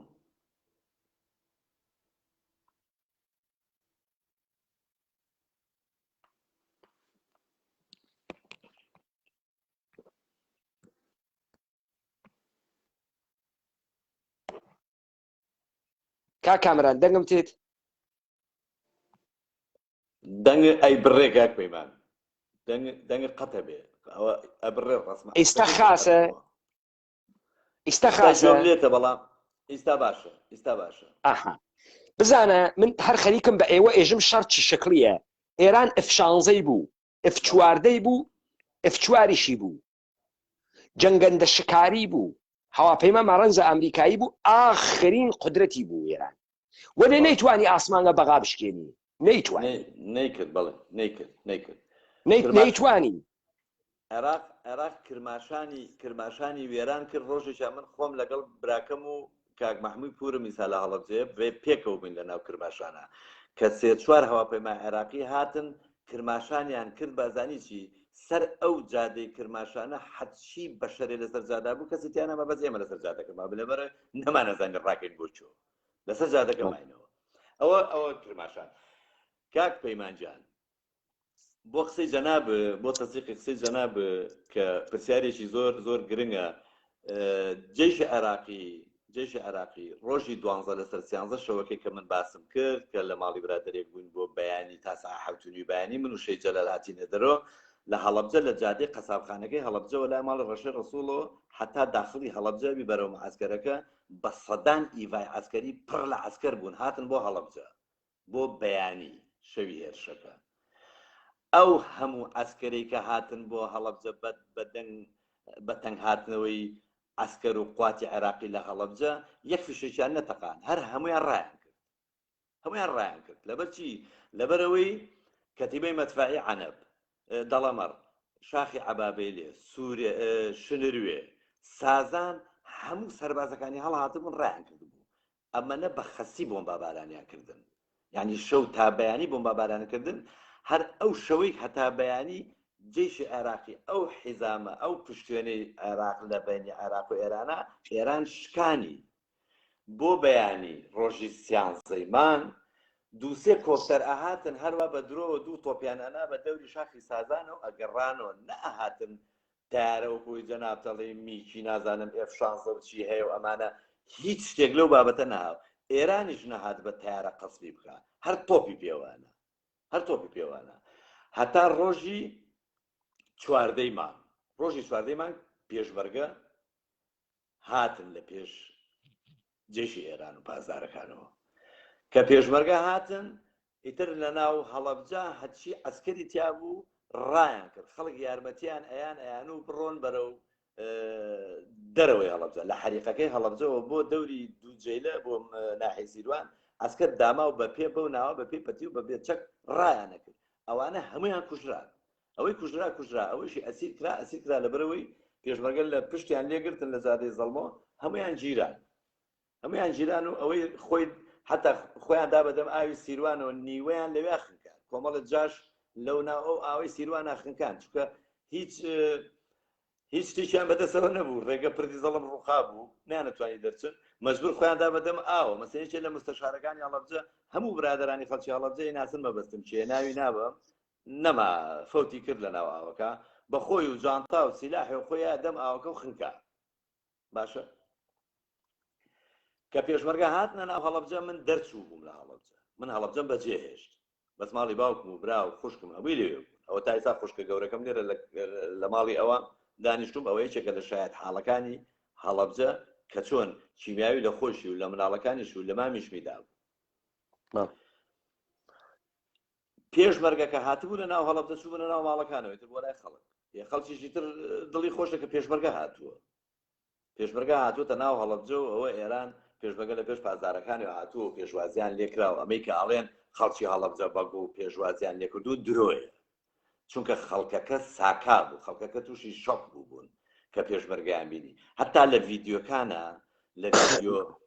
ڤیدیۆکانە کە هەیە لەسەر هەڵەبجە کاک پەیمان ڤیدیۆیەک هەیە کە پازار ئێرانەکان بە کۆڵانی ئێمە ئەڕۆن قسە لەگە خەڵکاکەن پرسیار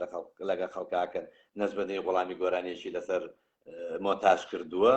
ئەوەی کرد قەمسەڵەیەکی شینی لەبەرایە دەستی بەرزەکاتەوە ئاوا ئیشارەتەکە ئەوە شەید نەریمانی خاڵۆمە دوای ئەو ڕسمە بە سەعاتێ 2 سەعات شەید دەبێت هەر دوای ئەو تەسبیرەکە کراوە ئەمان شەو خەڵک دەرچوو کە زانیان پێشمەرگە هاتووە ئێرانیش هاتووە خەڵک زانیان کە جەریانەکە خەسە بێ و کیمیاوەکەیان پیاکرێ و عێراق ڕازی نابێ پازار و پێشمەرگە لە ناو هەڵەبجە بێ ئەوە بوو خەڵکی هەڵەبجە ئەوەی توانی دەرچێ بەرە و دەروی هەڵەبجە بۆ عەبابێ لێ و باو کۆچەک و گوڵان و عەنەبوو دەرچێ بەرە و بڕوا بەرە و سنوورەکانی هاوار و ئەو دیو بەرە و ئێران پێشمەرگە ڕێگریان لێ کردوون ئەو پێشمەرگانەی کە ڕێگریان لەو خەڵکانە کردووە کە بگەڕێنەوە و شەهید بوون ئەکسەریەتیان لە ژیان ئاماون تاکتاشیان نەبێکە مردوون و برادێکیش لێرانە کە ئەڵێ پێشمەرگەیش بەڵێ پێشمەرگەی شەهید بووە با یەک ناوی پێشمەرگەمان بۆ بنووسێ لەسەر شاشەکە بزانین چ پێشمەرگەیە لە کیمیاکە بە بۆمبی کیمیایی کوژراوە چ پێشمەرگەیەک یەک پێشمەرگە نییە بە بۆمبی کیمیاوی کوژرابێ لەبەروی هەموو شتێکیان پێ بخۆیان قیناعی کیمیاویان پێ بووە دەرزیان پێ بووە شتیان پێ بووە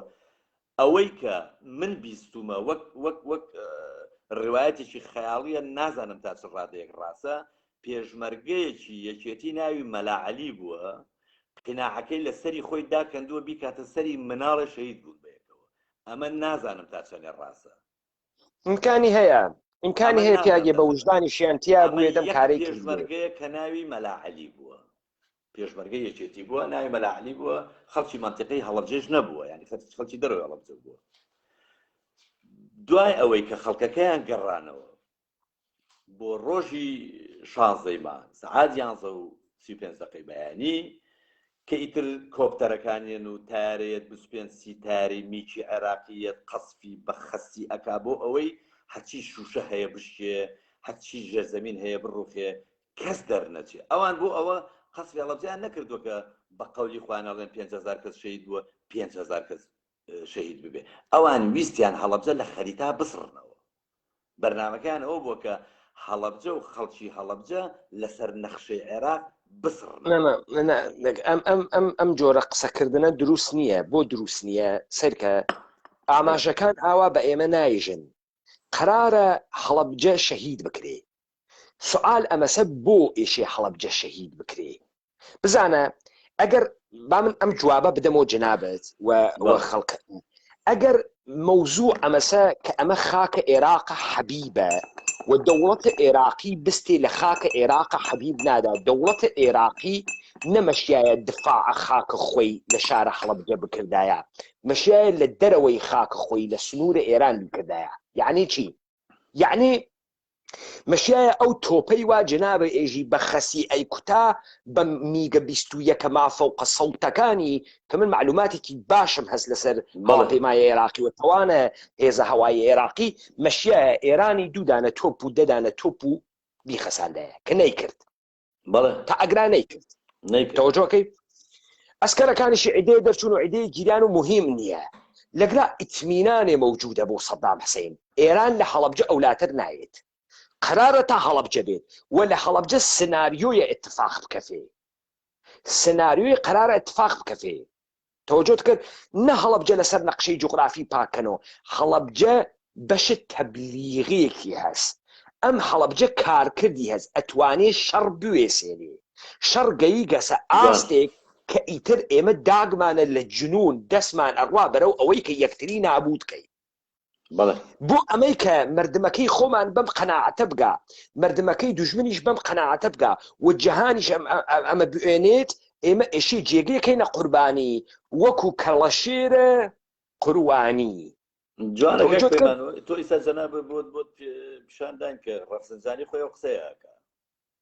جایسە دقیقە نەزانین تۆ لەکوێ ئەمازانی چون ئیتر ئێران ناتوانێ بەرەو پێش بچێ ئەگەر سەدام حسین ئەیتوانی بەر بە ئەرتەشە ئێران بگرێت کە بەرەو سلێمانی نەچی بۆ لە تەوێڵە بەری نەگرت چون تۆ هیچ دکتۆرینێکی عێراق قوربانتم ڕوسیە نییە تۆ دوژمن کێشتە ناوی خاکە خوات لەوێ لێی بەی عێراق سابتی کرد فاوی تەحمل نەکرد جەزیرەی مەجنونی تەحمل نەکرد چۆن هەڵەبجەی تەحمل کرد کە گویا خۆتیش لێو دوا گزارش ئەدەی ئێژی تا مانگە 6 هەڵەبجە لە دەستە سپای پاسدارانە بوو بەڵام سەدام یەک بۆمبارانی نەکرد سەدام یەک تۆ بارانی نەکرد نەخێر یعنی دوای ئەوەی کە هەڵەبجە شەهید بوو ئیتر قووەتە عێراقی کاری نەبوو بە قووەتە ئێرانی دەوڵەتە ئێرانیش کامێراکانی ئامادە بوو خەبەرنەگارەکانی ئامادە بوو ڕسمەکەی عومەری خاوەری دروست کرد تا جەهانی پێشۆکە تا لاشەی شەهیدەکان لەسەر جادە بوو کامێرەکان لەوێ بوو بەڵام کە لاشەکان کران بە ژێر چاڵەوە بەجیانێشت پێشبەرگە بەجێهێشت پاسدار تەوەجۆ بکە لەگرا بە پیلانە نێودەوڵەتی قرارە هەڵەبجە بکرێتە هەوێنە مانەوەی دەوڵەتە ئێرانی نەک دەوڵەتە عێراقی دەوڵەتە ئێرانی دەوڵەتە عێراقی فشارە ئەمریکای وا لەسەرا تەوەجۆکەی و ئەمانە ڕێکەوت کرد لەسەر ئەمە پارتی یەکێتی ئیسلامیەکان حەسک ئەمانە جنایەتکارانن مشارکت کنندگان لە جنایەتن ڕۆژە ئەوەڵیشۆ بە جنایەت دروست کریاگەن و ئێشێ سزای جنایەتکارانە بدرێن بەحسەکە ئەمەسە جا ئیستا جەنابە پشخلاصە کرد و تەمامی ئەمانە ئەنزانی شەڕەکرێ بڕۆ سەر ماجەراکەی عەبابەیرێ و گەڕاندنەوەی خەڵکەکە بڕۆ سەر ئەوەی کە تۆ ئەو شەوە بغز گرتیتی بگریت وتە من باوکە ئێمە باوکە خۆمانمان داوە کوشت ڕۆسەر ئەوانە تعریفکەنەوە بەڵێ کاک پەیمان ئێمە پیان وتین کە ئەو نامەیان پێ پیشانداین کە ئەو هێرشاکرێ و ئێمە بە یارمەتی خەڵک بین و بەدەم خەڵکەوە بین و خەڵک بە ڕێنمای خەڵک بکەین بۆ دەرەوەی شار و مقاومە بکەین لە ناو شار و ئەوانەی کە بەعسی بوون مقاومەیان بکەین نەهێڵین دەرباز بن و بڕۆن بەڵام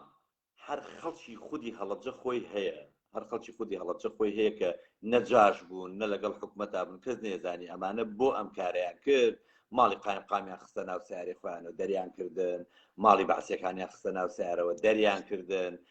هەر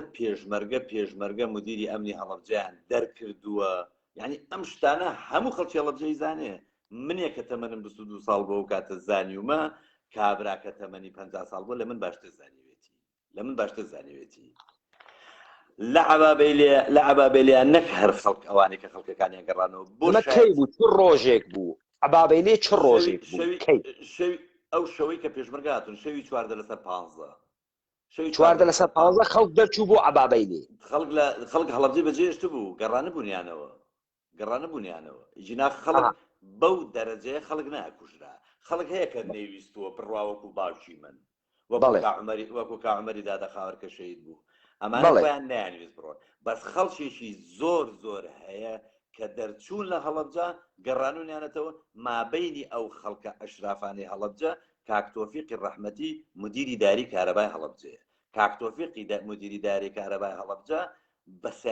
سارەکەشان لێ سەدۆ ناردوانێتەوە بۆ هەڵەبجە کە ساری داری کارەبای پێ بووە ئەوە هەموو خەڵکی هەڵەبجەی زانێت من ئەوە لە جیرفانی خۆم دەری نایەنم ئەوە باشە تۆ جنابت ئەو ڕۆژە شتێکی ترە وت بەر لەوەی ئەم بەحسە تەکنیکەی جنابە وتە ئێمە کتابان لەسەرکردایەتیەوە بۆ هات وتی وە خەڵکی مێژن شیمیایی ئەکرێت با نەترسن نەنا ئەوە کتابی ڕێخستن بوو کە ئێمە پێمان بوو لە ڕێخستن ڕێخستن چییە؟ بەڵێ لە ڕێخستنی هەڵەبجەوە بۆمان هاتە بوو تەمان لەسەرکردایەتیەوە بۆیان هاتووەوانیش لەویا ئەو برادەرەی کە مەسوولی ئێمەیە ئیسا نایب وەزیرە لە حکوومەتی عێراقا وتی کاکە ناوی نایری بێسە کاکە ناوی گشتیان بێرن دوێنێشۆ ناوم بر ناوی کاک عادلی کەریمەوبەری عادلی مامە کەریمەوبەری کە دراوسێشمانە کاک عادل مەسوولمان بوو وتیان بە خەڵک بڵێن بە کەسوکاری خۆمان نەڵێن هەموو ڕاکەن و بشێوێن و بترسن با نەزانن کە ئەم جەریانە ئەبێ لەبەرەوە یعنی کە هەڵەبجە ئەگیرێ و بەو شێوەیە تووشی ئەو کارەکاتە ئەبێ نابێ باسیکەین ئێمە ئەبێ بی نهێنیەکە نەدرچێنین لەبەرەوەی کە هەڵەبجە بژیرێ و پێشبڕکە بێتە ناوی تێگێ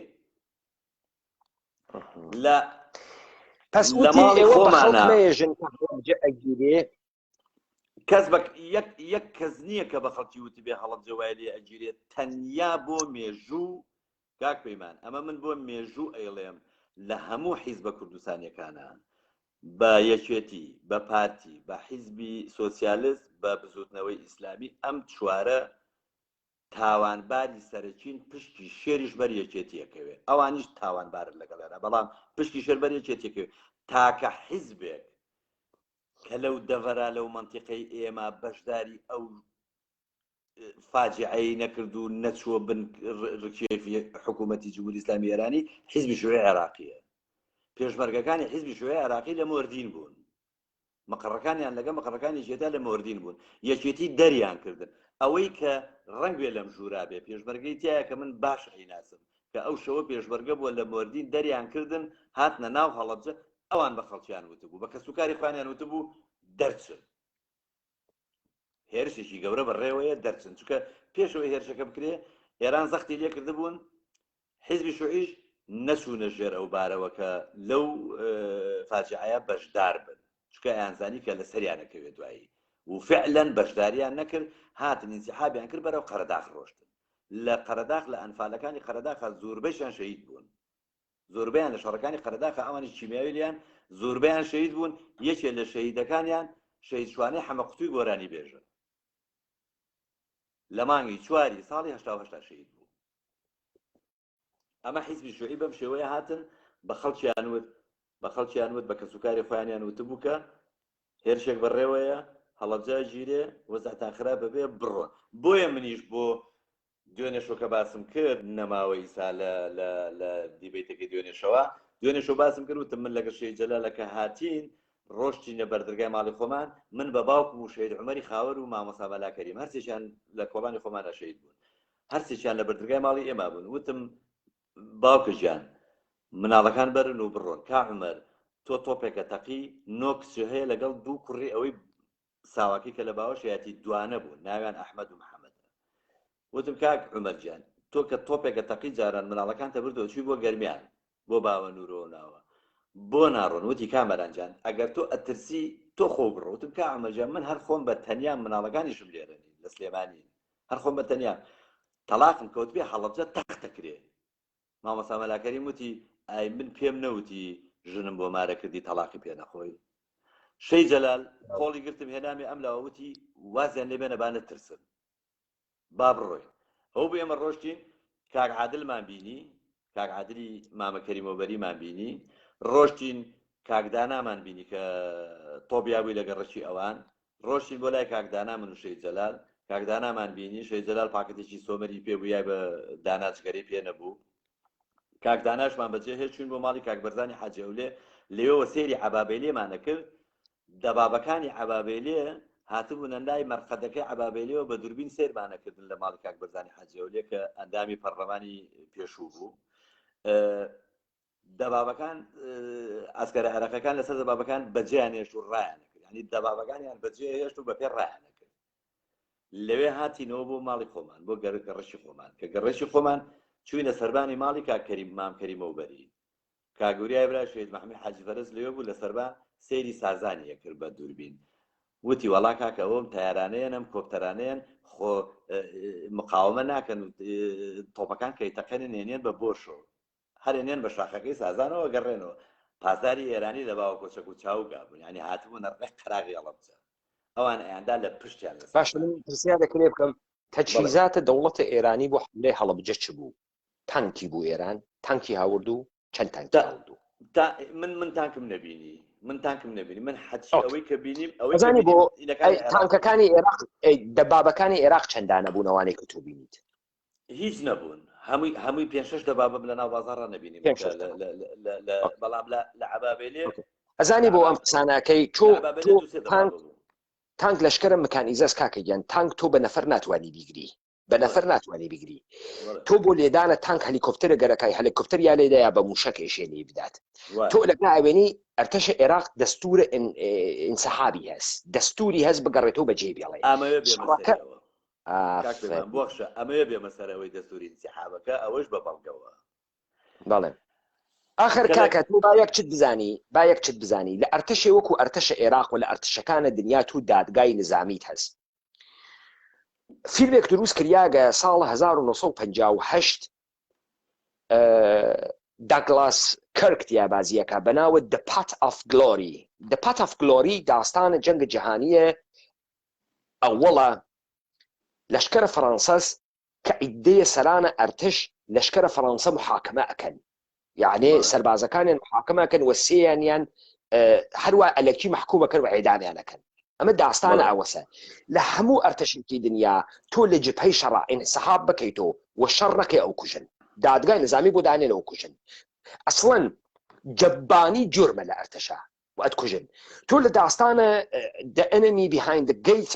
شەڕ ستالینگلادا ئەرتەشە سوور ئەوێنیت کە هێزە ئینسانی ئەهەنێرێ ئەوەی بگەڕێتەوە بە تیروارە ڕووسیا کوژێت ئەرتەشە عێراقی ئەو دیسیپلینەی واتیانە شەڕی پێ نەکریا کاورا جبهە جێبێڵێ و دەربچێ وەکو سەگەی گر ئەی تۆپاند ئەوە لە جنوب کردیان لە جەزیرەی مەجنون و لە فراوانە پس تۆ لەگرا ئەوێنی ئەم ئەمرە کە ئەرتەشە عێراقی مقاومە ناکە ئەرتەشە ئەمرە سەرکردایەتی ئەرتەشە فعلا تەبیعەتەن بڕێ لە سەربازەکان نازانن بڕێ لە سەربازەکان نازانن سەربازەکان هەڵ ئەهات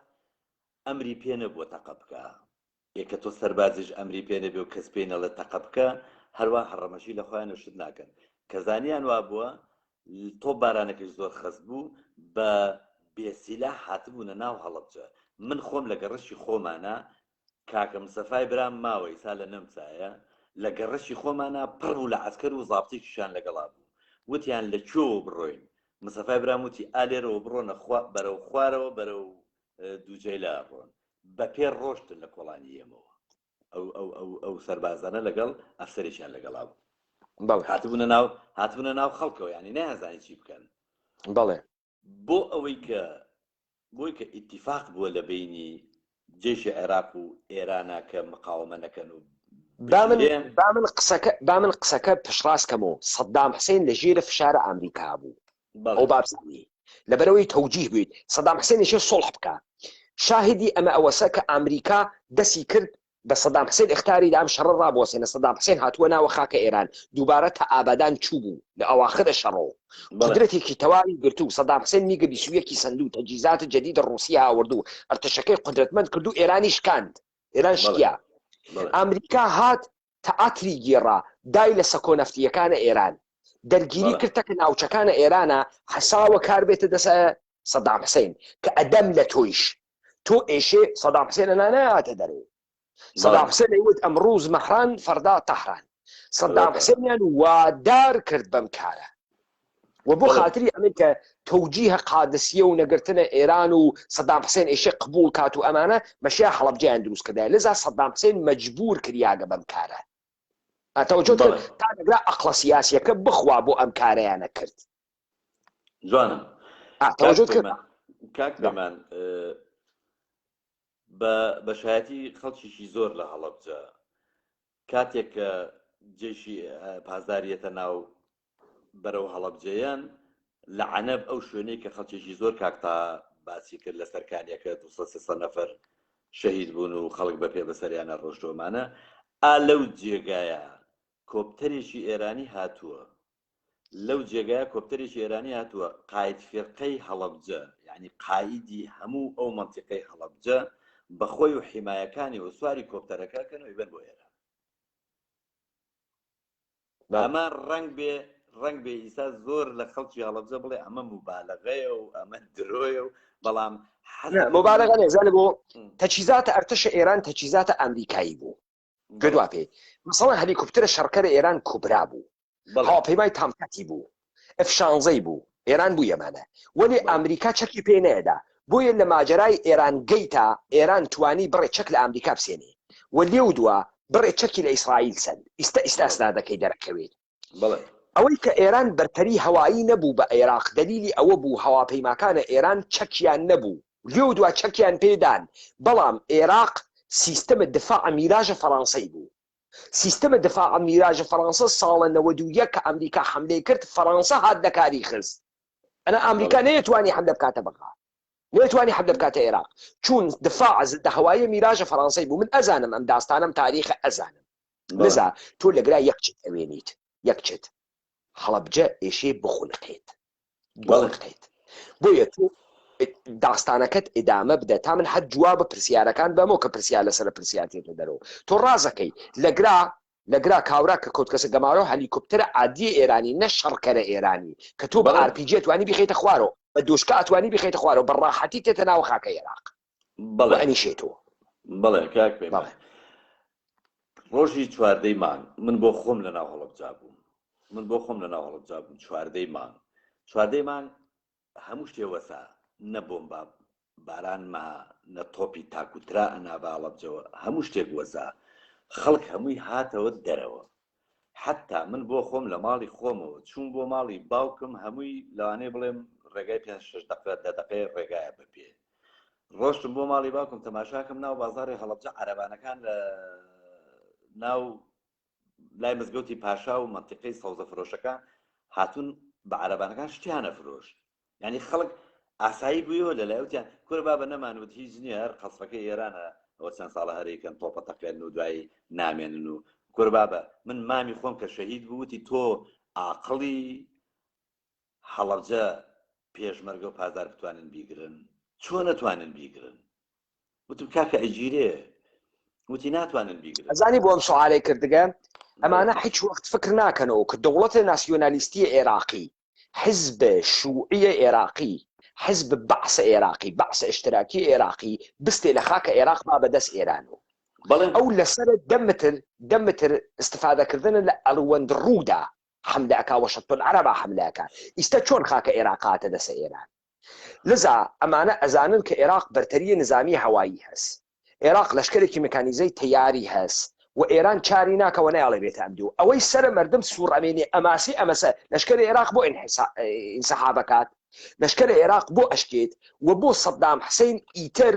دوای ئەوەی کە شیمیایەکە ئەدەن لە هەڵەبجە ئیتر قەسفە ئێران ناکە شار کوژیاگە کەسی تیا نەماگە هەدەفە ئێرانی و سەربازە ئێرانی وەسە سیبل لێ بیتۆپێنی بۆ نایان تۆپێنی بۆ بەخەستی بووم بە بارانی ناکە کاک پەیمان لە نەک لە هەشتا لە مانگی سێ حکوومەتی عێراقی لە ساڵی 1970 لە دوای ڕاپەڕینەکەی کە لە هەڵەبجە کرا و خەڵکیشی زۆر قەتڵ و عام کرا و گەڕەشی کانێشخان کە نزیکی 6,000 ماڵ بوو هەمووی تەخت کرد لەگەڵ ئەرزا خەڵکەکەشی هەمووی ئاوارە و دەربە دەربوون ئەو ساڵی کە مەلاعەلی لە مزگەوتە جاڕیانیا و خەڵک ڕاپەڕینی دروست کرد خەڵک ئەیزانی کە حکوومەتی عێراقی چەند بەقووەتە چەند زاڵمە و پێشوەختیش لە ساڵی 1970 تا علی حەسەن مەجیدی ئامۆزای سەدام حسێن داوای کرد لە سەدام حسێن داوای کرد کە ئەمری باتێ ئەم هەموو شتێ بتوانێ بکە کردی بە ینی مصطلحێکی بەکارهێناوە علی حەسەن مەجید لە عێراقا تازە بوو ئەو بەکارهێنا وتبووی من ئەیکەم بە سەنەت الحەسمی پێشمەرگە یعنی پێشمەرگە ناهێڵم شتێک بە ناوی دروست ئەمە درۆست ئەمە ساختە ئەمە سەنەدینی ئەمە دیعایە یەکێتی و پارتی ئەزانی بۆ کاکە کامران پەلەمەکە پێشمەرگەیە پارتی و یەکێتی پێشمەرگەکانەتر دروست کریاگن سەرزەمینە کوردەوار نابود بکەن مثالەکەی ئەمەسە ئەگەر پێشمەرگە نەبایە بە بەهانەیە پێشمەرگە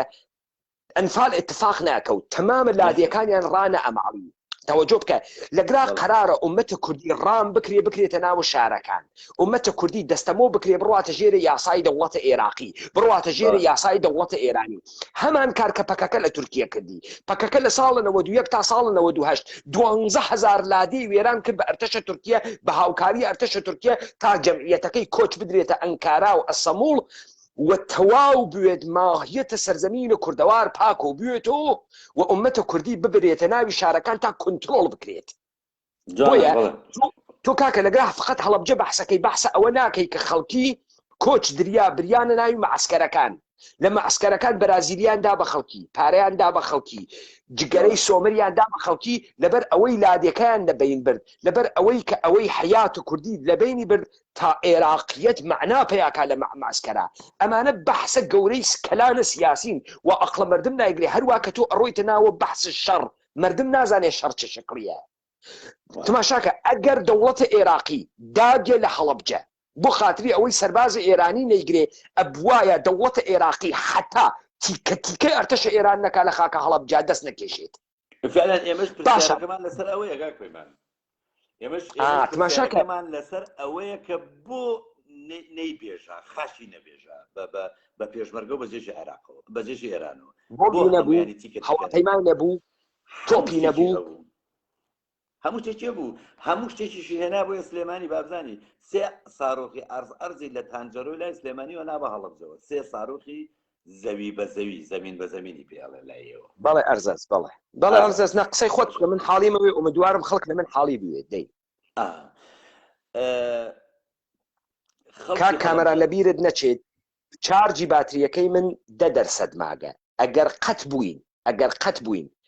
ئێشێ مەجالێ بە من بێ من محاولەکەم بۆ مۆبایلەکەی کە بە 10 دقیقە 15 دقیقە وەرت گرمەوە بینەران و بیسەرانە ئەم دیبەیتەش ئەتوانن ماتەڵ بن لەسەر پەیجەکەی منە من دووبارە دیبەیتەکە ئەەکەمەوە وەێ لەگرا